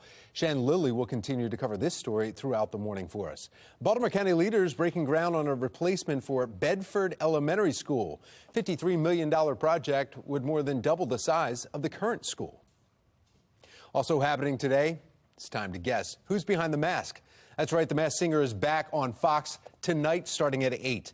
Not only will each episode feature a double elimination, but this season will have the most contestants of any season in the history of the show, with 22 talented contestants strutting their stuff and singing their hearts out for the judges. You can watch it all and catch all the action right here on Fox 45 tonight starting at 8. And then right after that, Season 3 premiere of Lego Masters right on Fox 45. Season 9 looks to surpass previous years with new exciting features sure to keep you on the edge of your seat. You won't believe it. I mean, we have a lot of fun stuff in store. We have things that have never been done on Lego Masters ever before, anywhere around the world. Some real excitement coming. Yeah, you can watch Mark Clark's full interview with Jamie and Amy, you just saw right there, today on Be More Lifestyle. Season 3 of Lego Masters premieres tonight at 9, right here on Fox 45. Nightmare on Elm Street? More like Pizza Party on Elm Street. Take a look at this, how you can win free pizza for a year just by living on a spooky street. Susquehanna River Running Festival is back, celebrating 5 years now. Coming up next, how this will benefit student athletes all across Harford County.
8:45, we want to talk about what's happening. Susquehanna River Running Festival is back, celebrating its 5th year.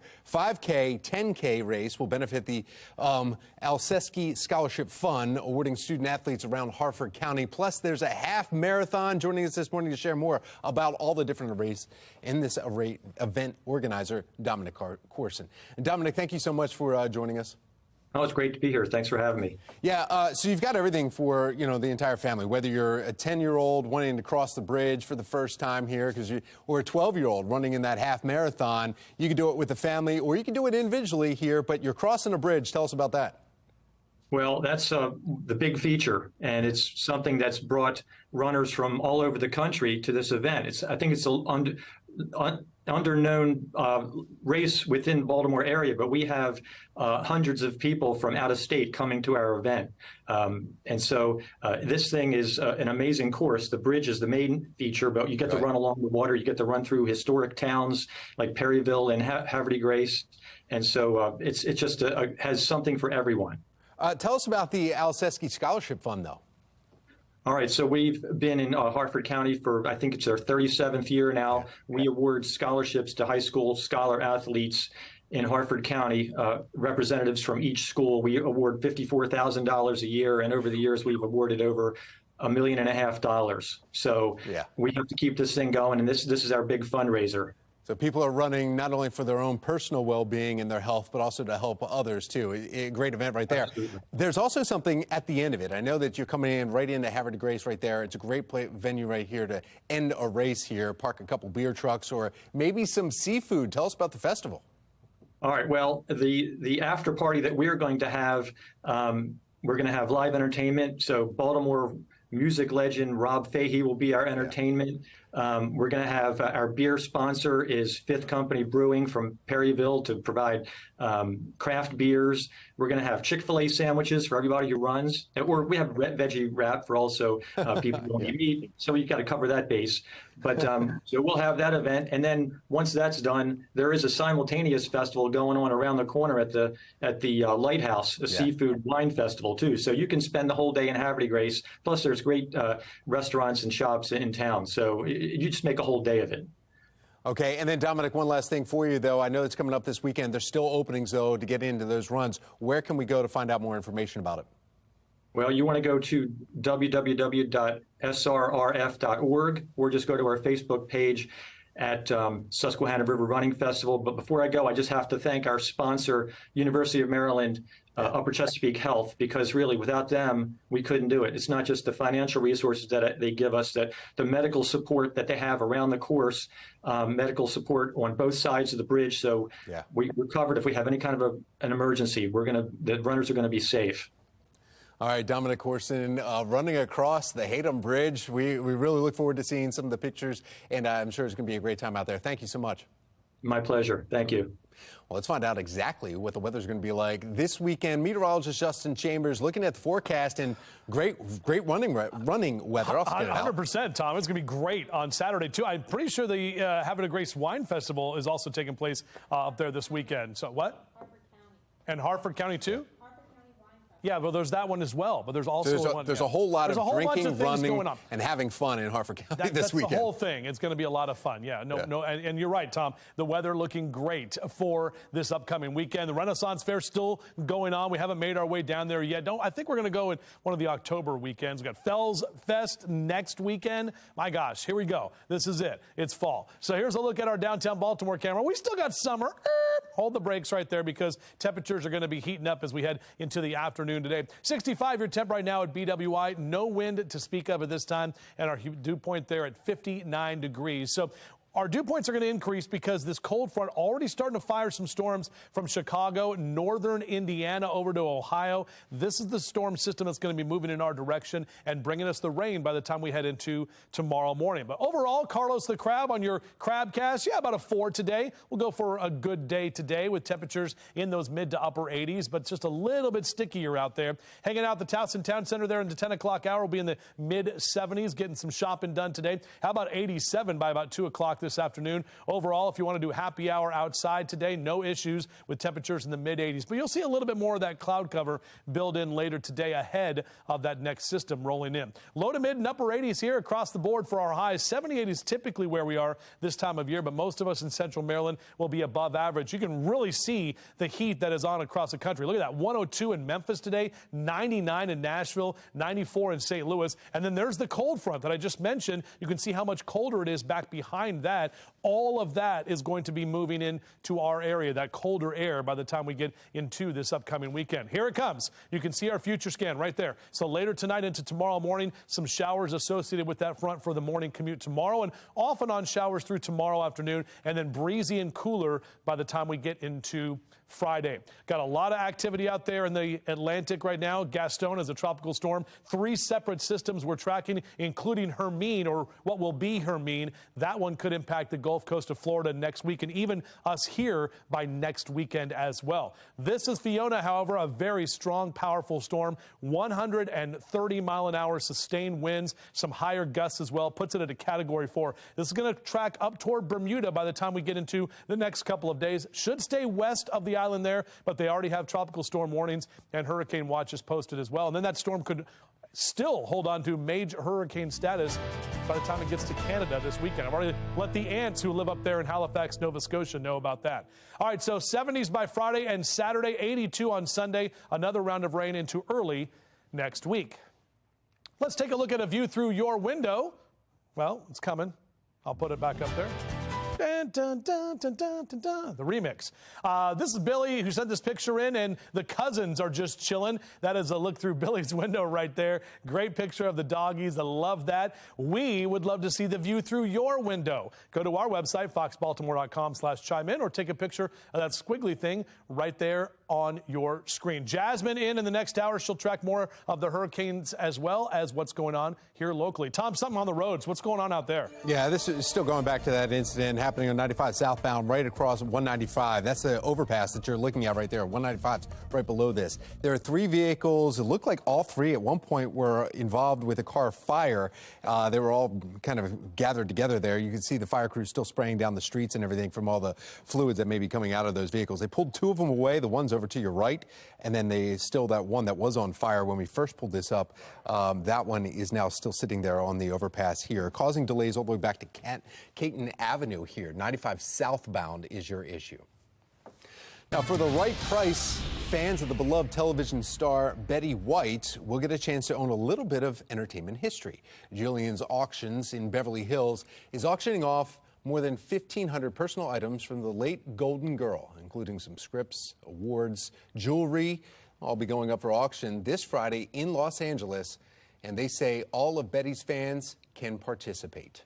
What's nice about this auction, and this is something that was important to Betty herself, that items are affordable for her fans. She loved her fans. They were very loyal to her, and so this is the auction now where fans can participate.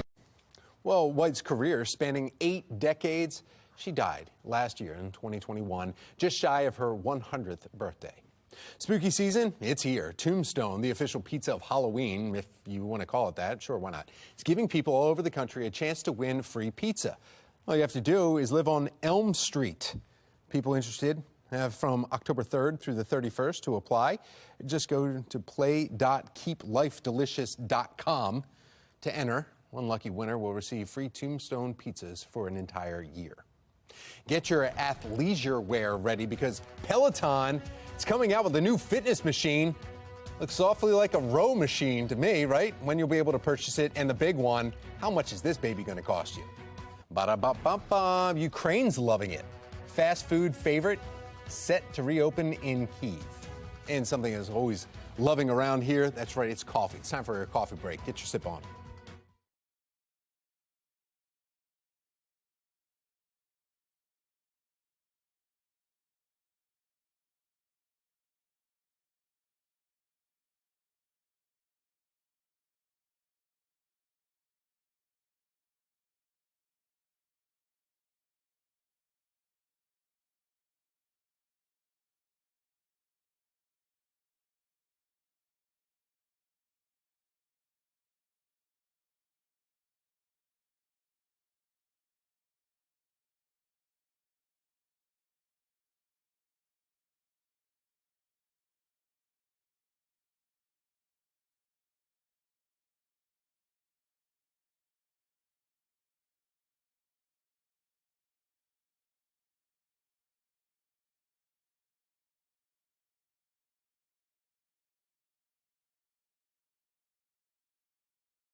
8:57 and topping your morning business report. McDonald's has reopened in Kyiv for the first time since Russia's invasion some 7 months ago. Burger chain shut operations in Ukraine in February. They completely left Russia, but it notably continued to pay its more than 10,000 employees in Ukraine, even though they were not working. Now, 3 of its locations in Kyiv are offering delivery service. Dining restaurants will open in October.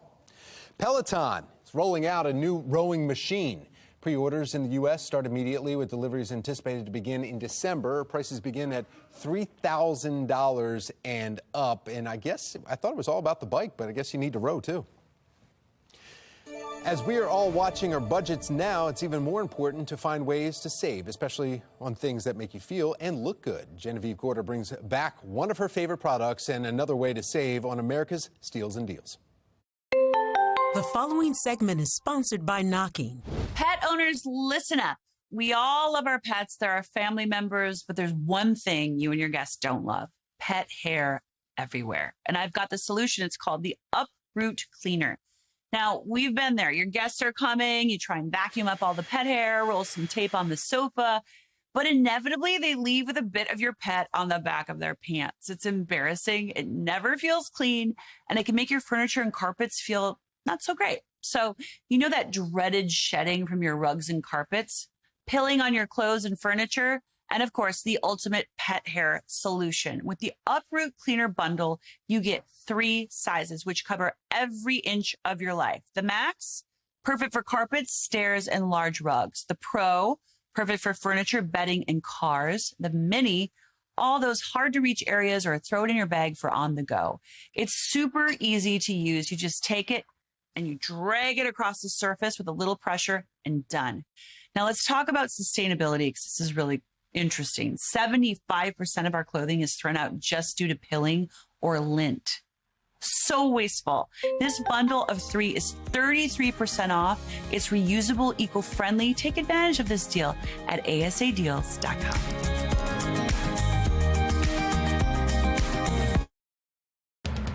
Live from WBFF in Baltimore, this is Fox 45 Good Day Baltimore. Good morning on this Wednesday, September 21st. I'm Patrice Sanders. I'm Tom Rogers. Megan Gillen is off today, and not a bad day to be off if you can get out of work today, because it's absolutely gorgeous outside. I had someone just came in and said how nice it was outside. So let's get over to meteorologist Jasmine Lomax. Take a look at the forecast and just how nice it is. Yeah, it's been such a nice morning. I do think it was a little chilly as I took my dog outside, but things are starting to warm up, and it's really nice. A little bit cloudy here in Baltimore, but around the rest of the state, not too bad. Temperatures sit at 70, so it feels great right now with winds out of the west around 3 miles per hour. Across the state, we're mainly seeing those numbers in the 60s and in the 70s.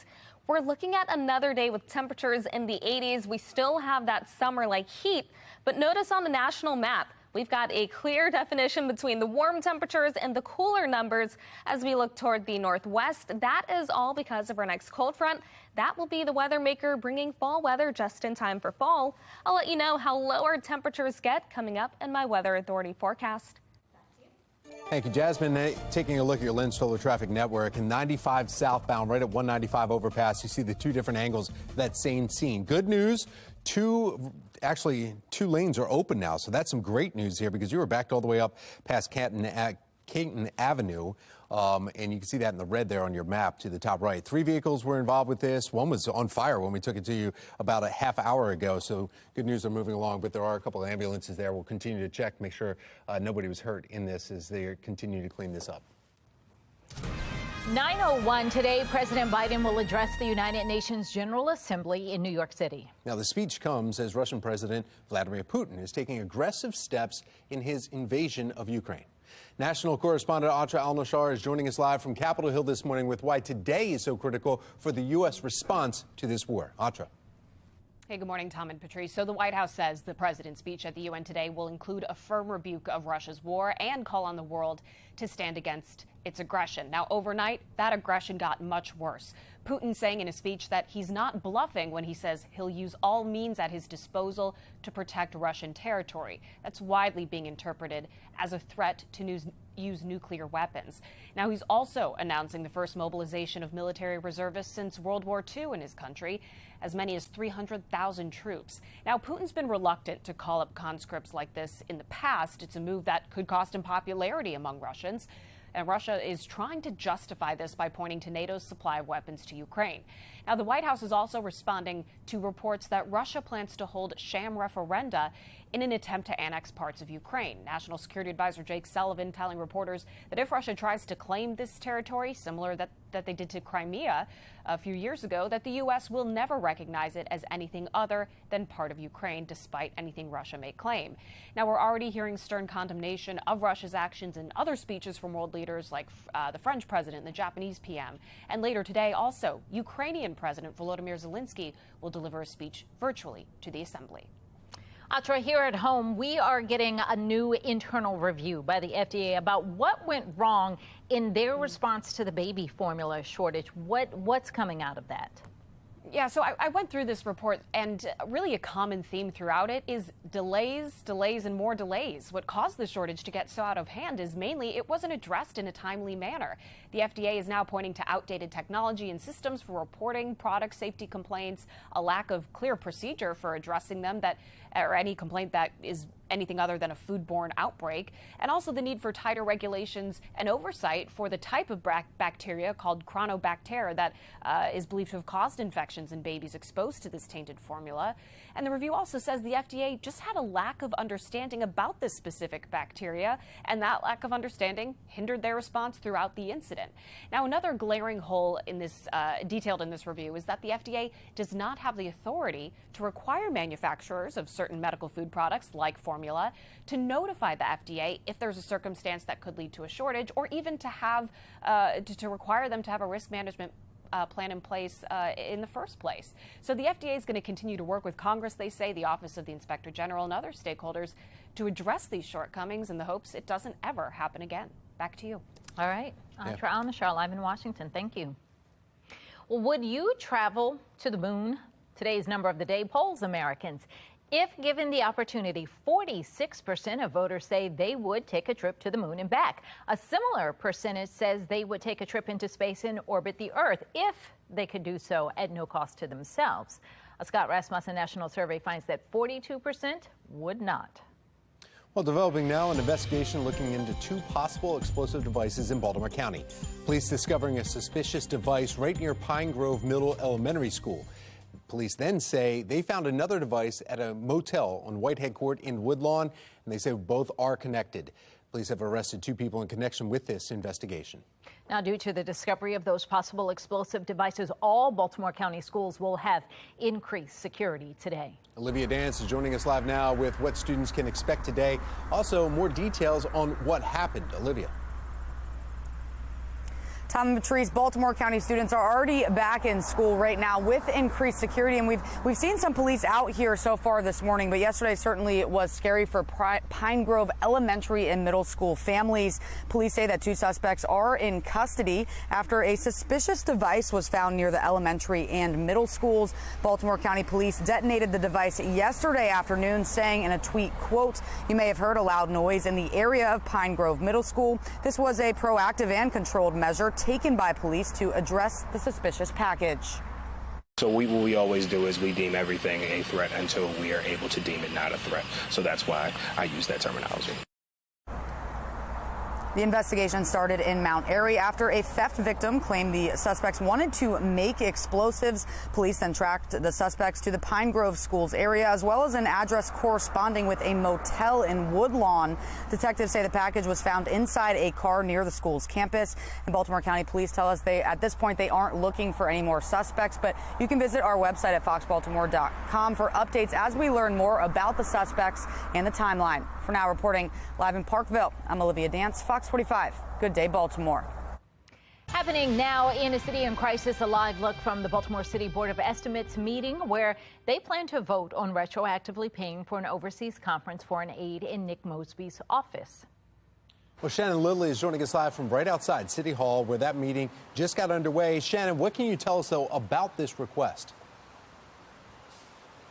So, Tom, Mosby's office is asking the city's Board of Estimates to approve the more than $9,100 expense funds that they racked up. And as you mentioned, that meeting is happening right now, right here at City Hall. So we want to pull up some of the details just to break down that expense and how it was racked up. According to the board, Lawrence Anderson, who is Mosby's chief of staff, attended the chief of staff executive certification program held at said business school that's at Oxford University. And it was from September 4th to the 8th. Now, the conference is required for a certification from the Chief of Staff Association. But as for how much Anderson spent, take a look. According to the board, the conference itself cost $6,795. Airfare was quoted at about $1,474, and per diem expenses totaled $876, which comes out to about $146 a day. Now, that conference, as I mentioned, happened earlier this month. So, Tom and Patrice, this is a retroactive request that Mosby's office is making right now, today. Has Nick Mosby's office said anything about this trip and about the request? So, Patrice, we did reach out. At this point, we have not yet heard back. Of course, we'll keep you posted when we do. But we did hear from a spokesperson with the comptroller's office who does say that these retroactive requests are actually quite common, especially when it comes to the city's travel requests. But we want to pull up now a statement that's actually on the agenda item itself. And it says that, quote, this is a direct benefit to the city of Baltimore, and during his visit, he engaged in professional development directly related to the core responsibilities of the chief of staff role and its emerging challenges. Meanwhile, we also spoke with David Williams with the Taxpayers Protection Alliance. He's saying really just the opposite, Patrice, that this is yet another example of how out of control Mosby's office is when it comes to how they'll spend money on travel and conferences. Reporting live from City Hall, I'm Shannon Lilly, Fox 45 News. Good day, Baltimore.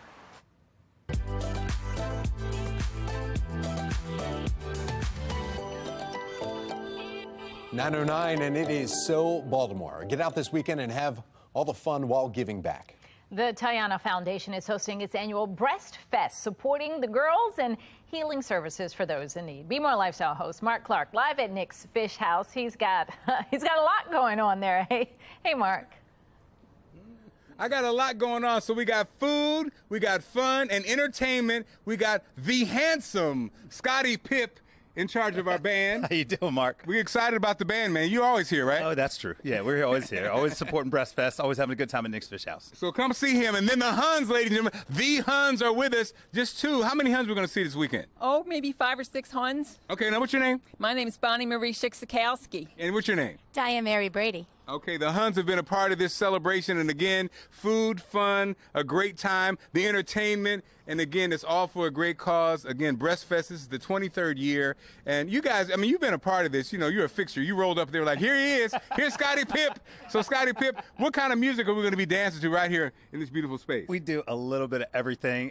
We got AC/DC all the way to like Jay-Z. So we got a little bit of everything all in between. To Jay-Z. Bon Jovi, you know, you name it. You name it. I mean, okay. we're going to play it. Can you give us some AC/DC? Right now? Yeah. Rock you all night long. Yeah, there you go. And the Huns, what can we expect from the beautiful Huns? I ain't going to do any singing, hon. No? Not like that. Wait a minute, Huns. There'll be some dancing, though, right? Yeah, we're going to dance, and we're going to sell raffle tickets and grab bags, and we're going to have so much fun. We're going to crush cancer, Huns. That's what we're doing there. Come on and have some crushes and crush some cancer with the Huns. Oh, wait a minute, Huns. Okay, slow down now. This is a family show. But again, so guys, it's going down Saturday. Again, Breast Fest, 23rd year. Wonderful at Nick's Fish House. I had fun right there, so I can only imagine what the actual Breast Fest is going to be. Especially if Mark starts singing AC/DC some more. I was surprised by that. Good job. All right. Thank you, Mark. If you want more information, go to foxbaltimore.com/newslinks. Baltimore Arts Walk, it's back just in time for fall, too. Just ahead, how you can sign up for a self-guided arts tour.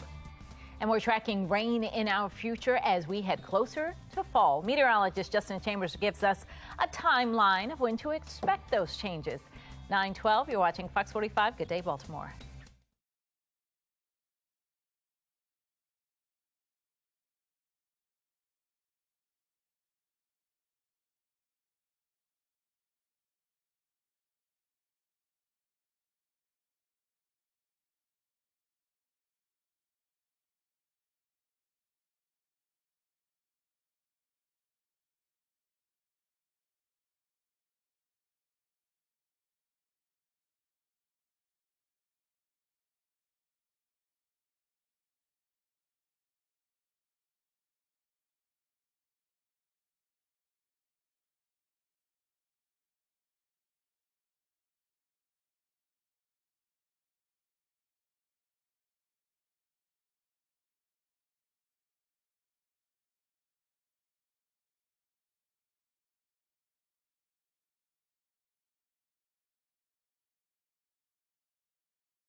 9:15. Support local artists and explore the Bromo Arts District through a self-guided arts tour. The Bromo Arts Walk is back just in time for fall. Joining us this morning to share what we can expect is Executive Director of the Bromo Arts District, Emily Ryder, and Nicole Ringel from Sense of Press. Good morning, ladies. Good morning. All right, so perfect timing. I mean, fall is back tomorrow, and so is the walk. Tell me exactly what it is. The Bromo Art Walk is a self-guided tour of the creative spaces within the Bromo Arts District. The event takes place over the course of one evening, tomorrow, Thursday, September 22nd from 5 to 9 p.m., and provides the opportunity for visitors to explore the 30 participating arts and entertainment spaces at 19 locations. So really, I'm hearing this is a celebration. We want to highlight and show off all the amazing artists that are in that area. Absolutely. We have so many groups participating. It's such an exciting evening that's packed with programming, from gallery exhibits to artist open studios, live demonstrations, music, performance art. We have it all. All right, I want to get back to the live demonstrations, but you're with Sense of Press. Yes. And you all are one of the folks that are going to be showcasing what you all do. So tell me what it is that you all do. What do we see here? Yeah, so Sense of Press is a printmaking studio. So we specialize in zines, posters, artist books, that sort of thing. So we sell prints and zines, and we also do custom print work for artists, you know, in Baltimore and beyond. I mean, this is just a little bit. You've got so much down here on the table, so I see a little bit of everything. Yeah, we've got cards, stationery, prints, posters, a couple of books, journals, and that sort of thing. And you say people can get hands-on. So when you go to some of these different shops, they'll actually be able to do some of the things that those galleries and those places do. A few of the Like places, so definitely there have been hands-on activities like some zine making with Sense of Press and with So we're going to be able to do that with you. Yeah, so this time I'll be having an open studio, so I'll have a couple of new prints for sale and that sort of thing, but I've also done in the past iterations of the Art Walk, zine making workshops and card making workshops and demonstrations and that sort of thing. And what else? There's really so much to enjoy. So as I had mentioned, we have gallery exhibits up, live music. We have a lot of artists who are opening up their studios for the evening and providing some of those demonstrations to show what they do. And not just the demonstrations, but you just said it well, too, things to buy. So while you're out there, you should get your hands on some of what's being offered. Yes, there are so many places where you can buy artwork directly from the artists to the gallery exhibits as well. Do you have to get tickets or anything in advance, or do you just show up and participate? You can show up to participate. The event is completely free to attend, although we recommend that all attendees register through our Eventbrite page for their free tickets, which means that you're able to get event updates and access to special promotions and discounts from our local retailers. Makes sense. All right, ladies, thank you so much, and have fun tomorrow. Thank you. Now we need to see what kind of weather they're going to be dealing with tomorrow. We've got meteorologist Jasmine Lomax taking a look at the forecast for us. Hey, Patrice, it doesn't look too bad tomorrow. However, there could be an isolated shower, but luckily we're not looking at a washout for the day. Today, though, we are expecting nice and dry conditions. Currently, we sit at 70 with mostly cloudy skies over Baltimore, partly now. We've got winds out of the west around 3 miles per hour, and across the state, we're seeing areas in the 60s and in the 70s. Those numbers are quickly starting to rise. And by the afternoon, it's going to be another very warm one with summer-like temperatures. Highs will be in the mid to upper 80s. We're looking at one of the warmest areas here in Baltimore. And then some spots to our west, also looking at 87. So make sure that you are prepared for warm temperatures. This warmth continues into the night as the Orioles take on the Tigers. 80 around the first pitch. Then those temperatures gradually fall to the mid 70s by the 9th inning. We'll still have those mostly cloudy skies as we head into the night. Notice on the future scan, we do stay nice and quiet as we head into the afternoon. Then making our way into the evening, it does look quiet, but notice overnight there will be the chance for a few isolated showers. That means that you could be driving on wet roads as you head outside tomorrow morning. But later on, we are still talking the chance for scattered showers as a cold front passes over the state. That will lead to a nice cool down, but make sure that you are keeping in mind that there is that chance for showers, and at times there could be areas of moderate or even heavy rain. Most of this clears out as we head into the evening, so another dry commute. And then as we continue into Friday, we're looking at dry conditions and more sunshine, but cooler temperatures, making it feel like fall for the first full day of fall on Friday. We're keeping watch on Hurricane Fiona. That is a major hurricane, Category 4 strength. By Friday, it is expected to impact parts of Bermuda before eventually moving north toward Canada, where it could make landfall as a major hurricane, a Category 3 hurricane, before weakening as it enters cooler waters. We're also keeping watch on Tropical Storm Gaston. That is expected to remain over the open Atlantic, and we're not looking at any impacts from that area. But we're keeping watch on 3 other areas in the Atlantic Basin. One of them has a high chance of formation, the other a low, and the last one has a medium chance of formation. But the one in red is what we're watching. We could see some development with that and possibly our next tropical depression over the next 48 hours. 87 for the high temperature today. It will be another warm afternoon as we end summer. Then tomorrow we've got the fall equinox at 9:03 p.m. 84 for the temperature, still above average, but we're looking at a 13-degree drop as we head into Friday. It'll be much cooler. After that, 75 on Saturday. Then we are back to the 80s as we head into Sunday. Monday, we have our next chance for showers. Temperatures remain in the 70s for the upcoming work week. Back to you. A video circulating on social media shows a Baltimore County police officer punching a suspect multiple times. I'm Olivia Danson. Coming up next, hear from the county executive and police and how they're responding. Well, make sure you don't fall behind on your pet's treatments. Look at Cody right there. Yeah, just because summer is over, we have a veterinarian here in studio with this morning debunking the big myths of autumn pet concerns. He's even dancing with Cody right now. All right, you're watching Fox 45. Good day, Baltimore. Fox 45 News, winner of 17 2022 Regional Emmy Awards, more than all other Baltimore news stations combined.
Yeah, some good stuff premieres tonight right there. We've got Masked Singer and Lego Masters right now. Those pesky pests are not taking a fall or winter break in terms of, well, the allergies and things like that. Dr. Kim Hammond and Cody is here with us this morning. This is Cody, which is not much bigger than a flea when you think about it. I gotta tell you, Fleas this and is a ticks. really interesting time of the year. You know, the weather gets cold, and the fleas are now looking for a warm ticket indoors, and they're on your, you know, they're in the squirrels, they're in the rodents, they're in sometimes in the birds, and you have to be careful because once they get indoors, it's a nightmare. Just a few fleas can become in a month 60,000 fleas in your house.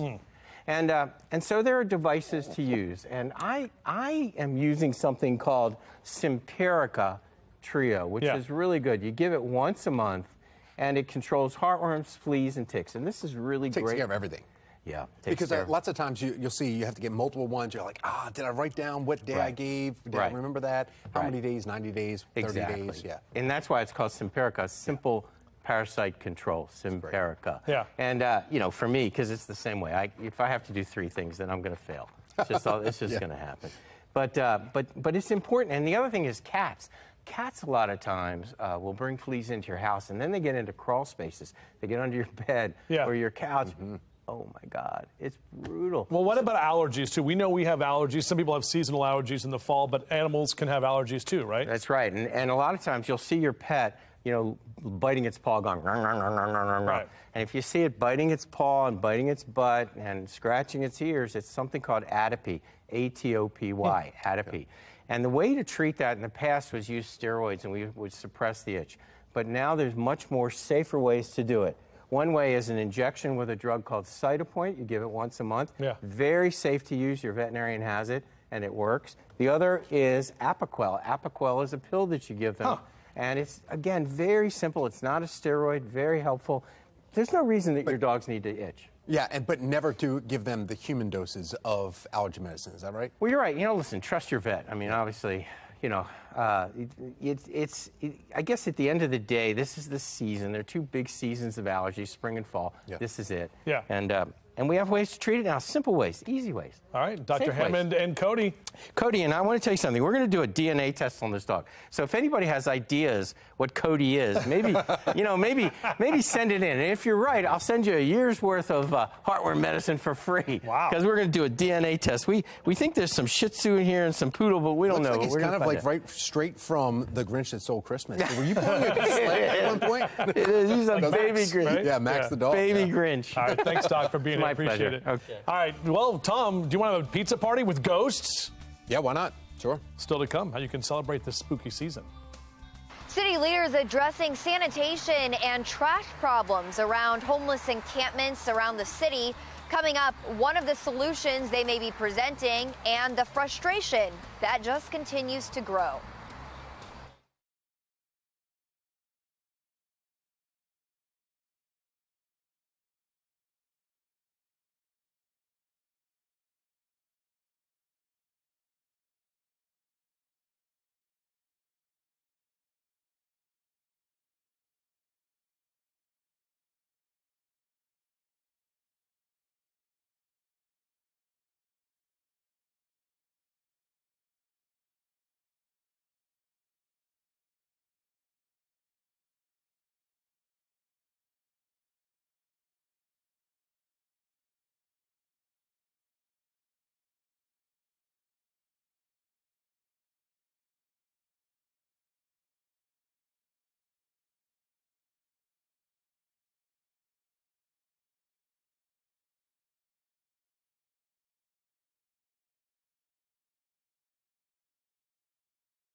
Live from WBFF in Baltimore, this is Fox 45 Good Day Baltimore. Welcome back on this Wednesday morning. 9:30 is the time. I'm Patrice Sanders. I'm Tom Rogers. Last day of summer here upon us right now.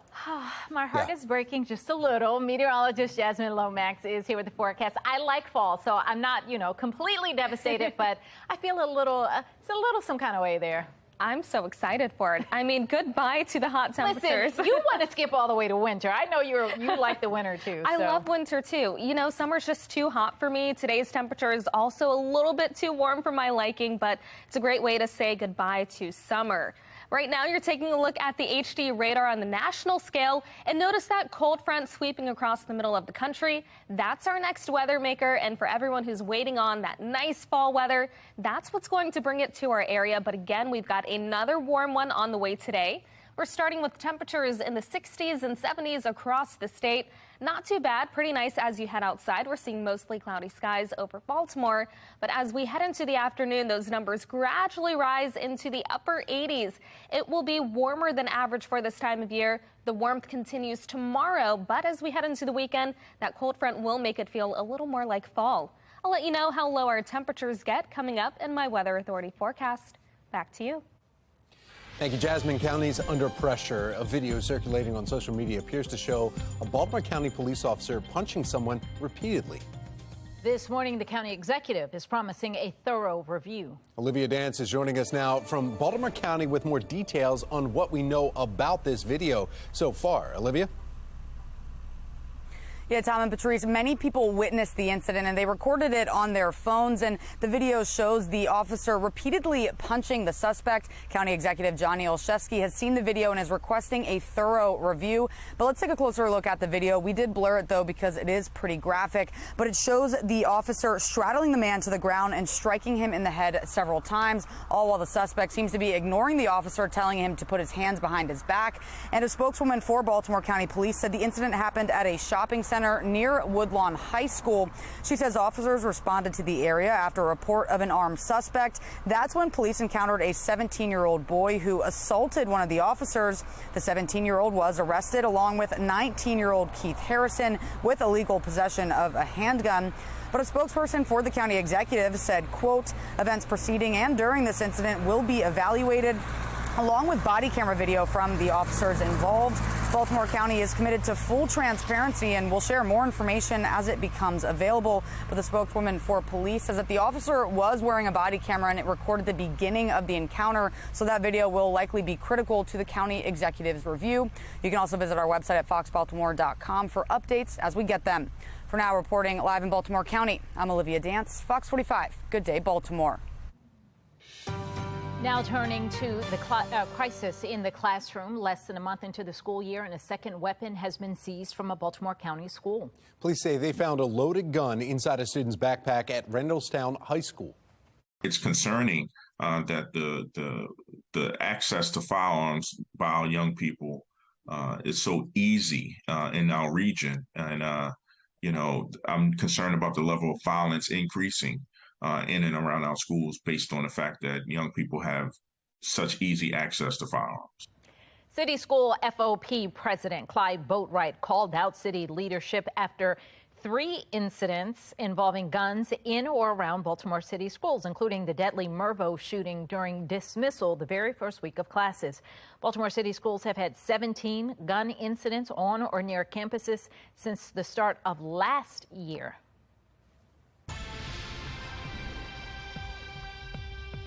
Now to a city in crisis, homelessness plaguing Baltimore. In the latest city point-in-time count report, about 1,500 people were found in emergency shelters, transitional housing, or unsheltered spaces, such as encampments. And happening today, the Baltimore City Council plans to address how to clean up certain areas often occupied by people who are homeless. Shannon Lilly joins us from City Hall with the latest push. Well, if you walked around the city, you may have noticed some of the trash around some of these encampments, and that's something that city leaders will be addressing today with an informational hearing happening at City Hall starting at 10 this morning. We want to get you straight to a look at the details for this hearing again, starting at 10 a.m. Representatives from the Department of Public Works, the Department of Housing, the Health Department, and the Mayor's Office of Homeless Services, as well as City Police, will all be there briefing City Council on those strategies to mitigate waste. Now, one of those strategies includes a discussion on potentially bringing in a contracted service to clear hazardous waste from these encampments. This discussion, though, comes as frustration is rising amongst the homeless population and their advocates about when and where they'll see the relief that was promised to them by the city more than 6 months ago now.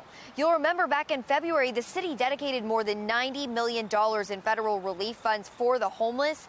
But so far, that relief has not come, and the city has yet to release a timeline on when it will.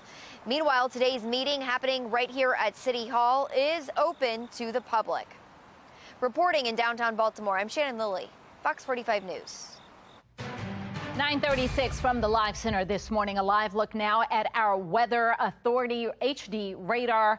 Hurricane Fiona on the move, and you see that is the biggest system out there, but there are others that are brewing. We have Tropical Storm Gaston in the North Atlantic forming late yesterday. Fortunately, that's not going to be an issue for us, but a new system is approaching the Windward Islands, and it is expected to become a tropical depression in the next day or so, potentially even Tropical Storm Hermine.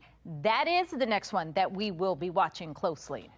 Now, this is video this morning out of Turks and Caicos. As of right now, no reports of any deaths on those islands, but we are getting reports of power outages and interruptions to communications on the islands, all caused by Fiona. Fiona's death toll this morning stands at 5. 4 deaths in Puerto Rico, 1 in Guadalupe.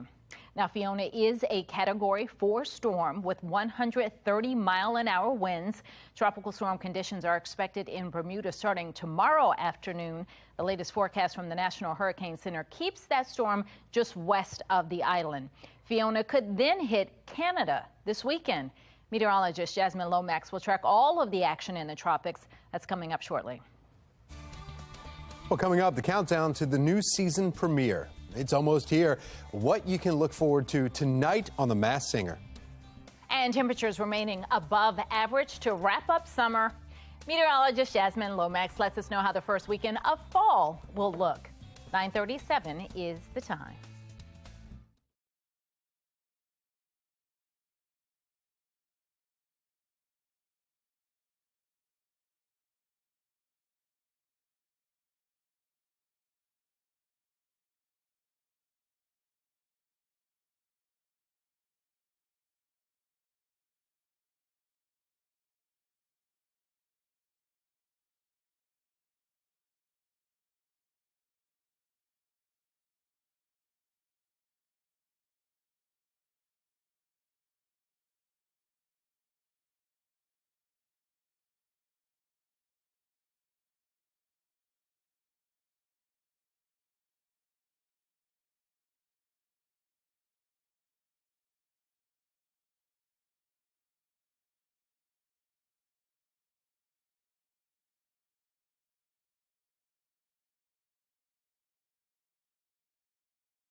9:40. Here's a look at today's headlines. The family of slain Pikesville ATM operator Kenny Gersley is holding a news conference more than a year after his death.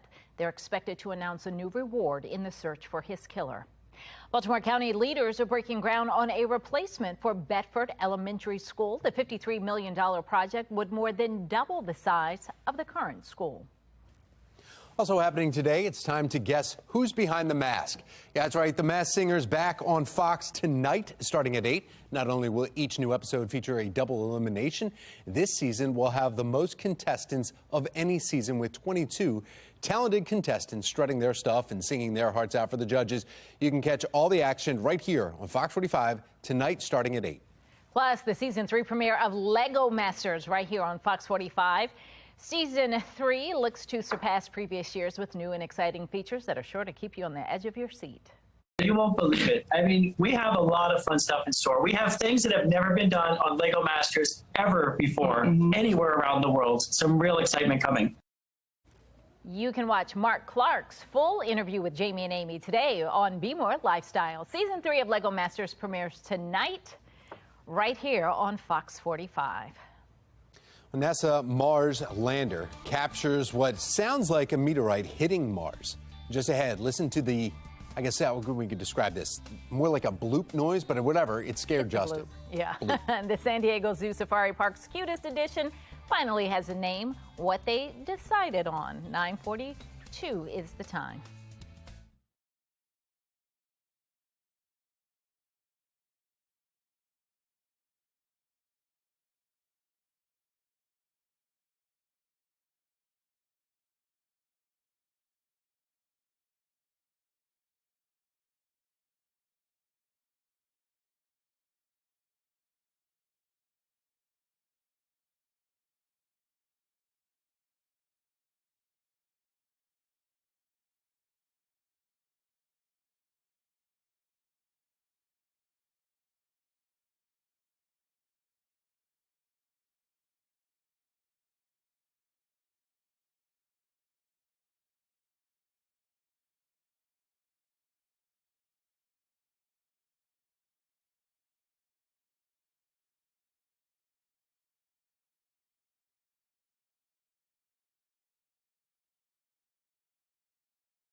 (9:44). September is Sickle Cell Awareness Month, and every day more and more progress is made in the fight against a disease that impacts millions worldwide.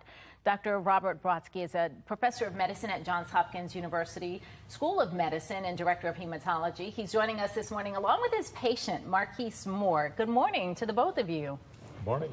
Okay, so let's talk about the work that you're doing as it relates to sickle cell. We were talking in the commercial, and you told me something that just blew my mind.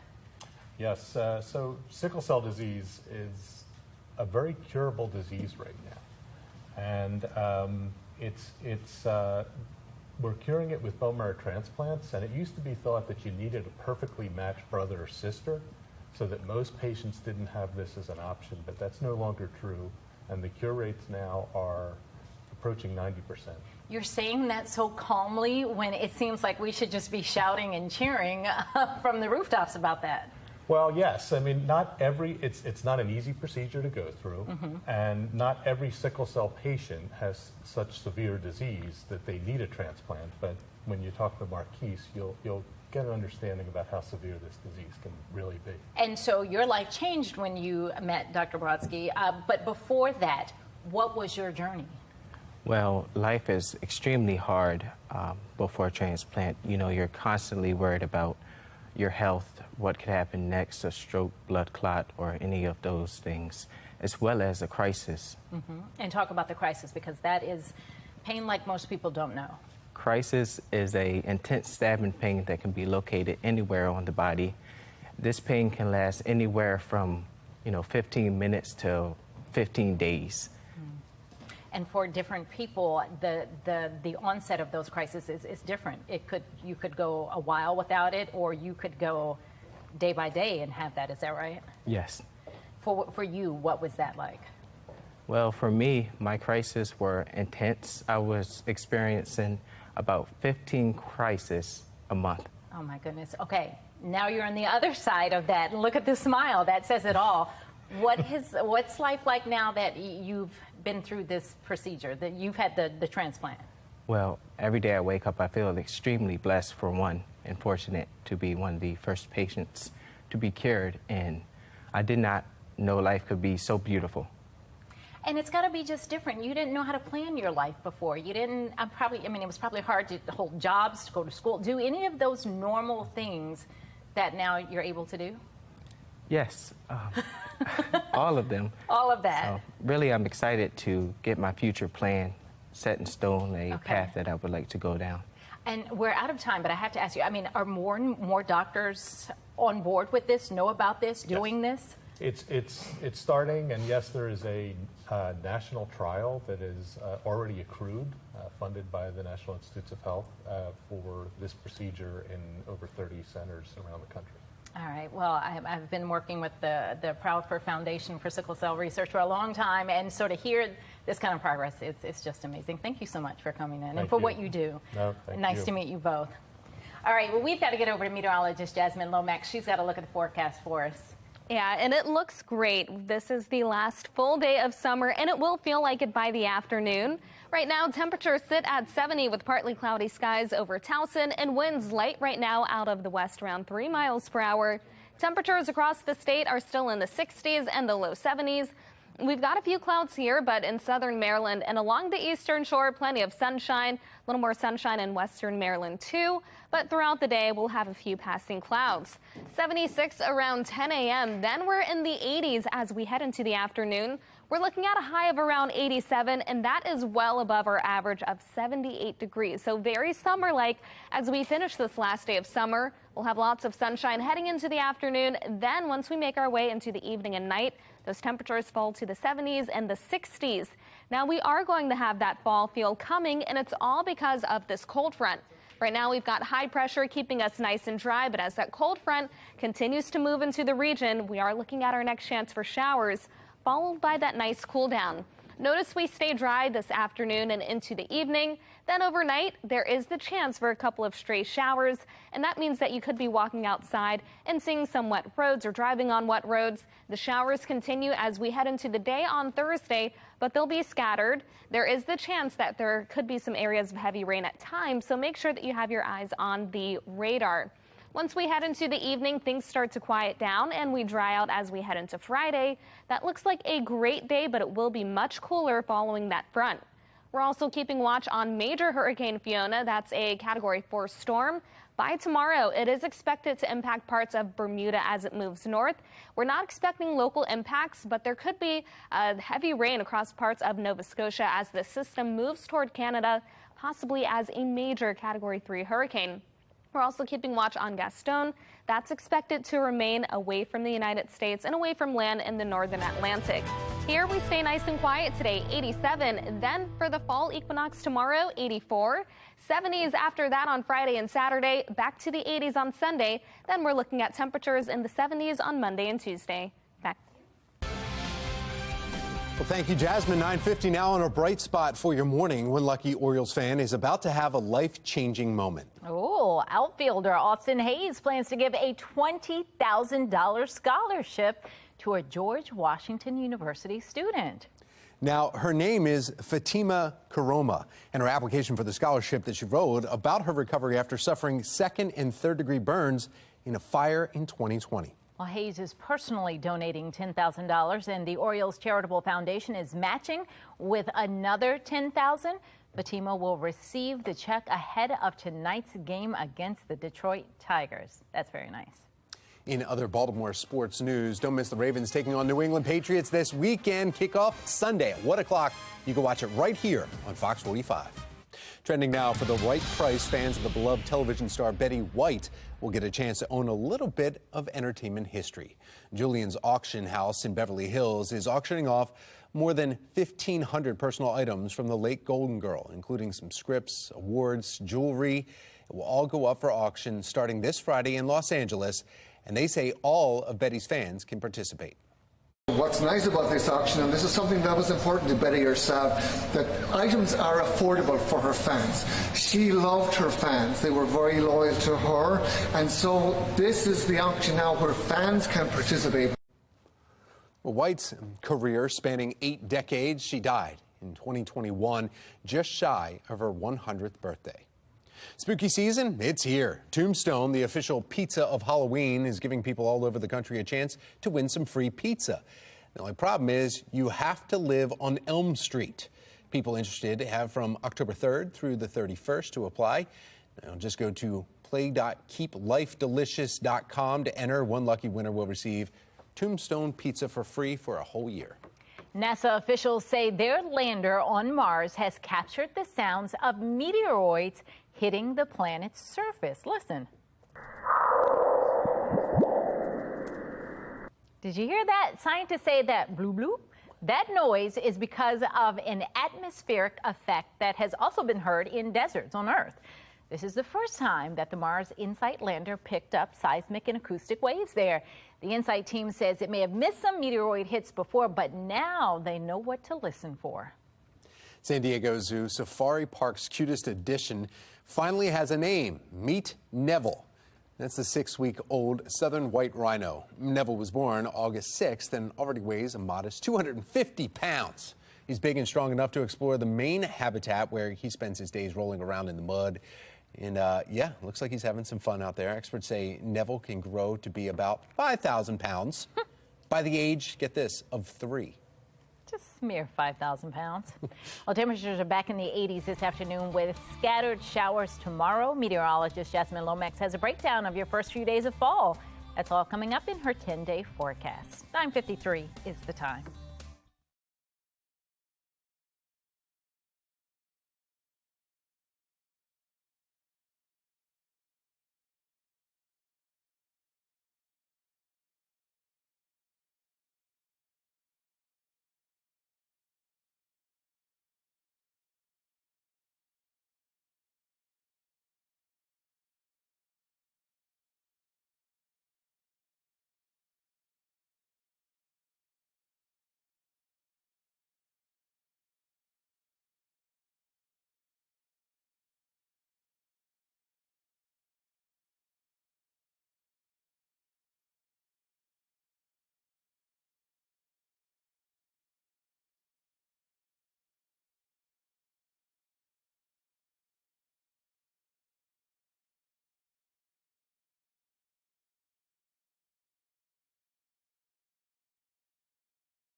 It's a gorgeous day so far, and finally the last day of summer. It will feel like it this afternoon. Temperatures will reach 87, about 9 degrees above average. Then tomorrow, the fall equinox at 9:03 p.m.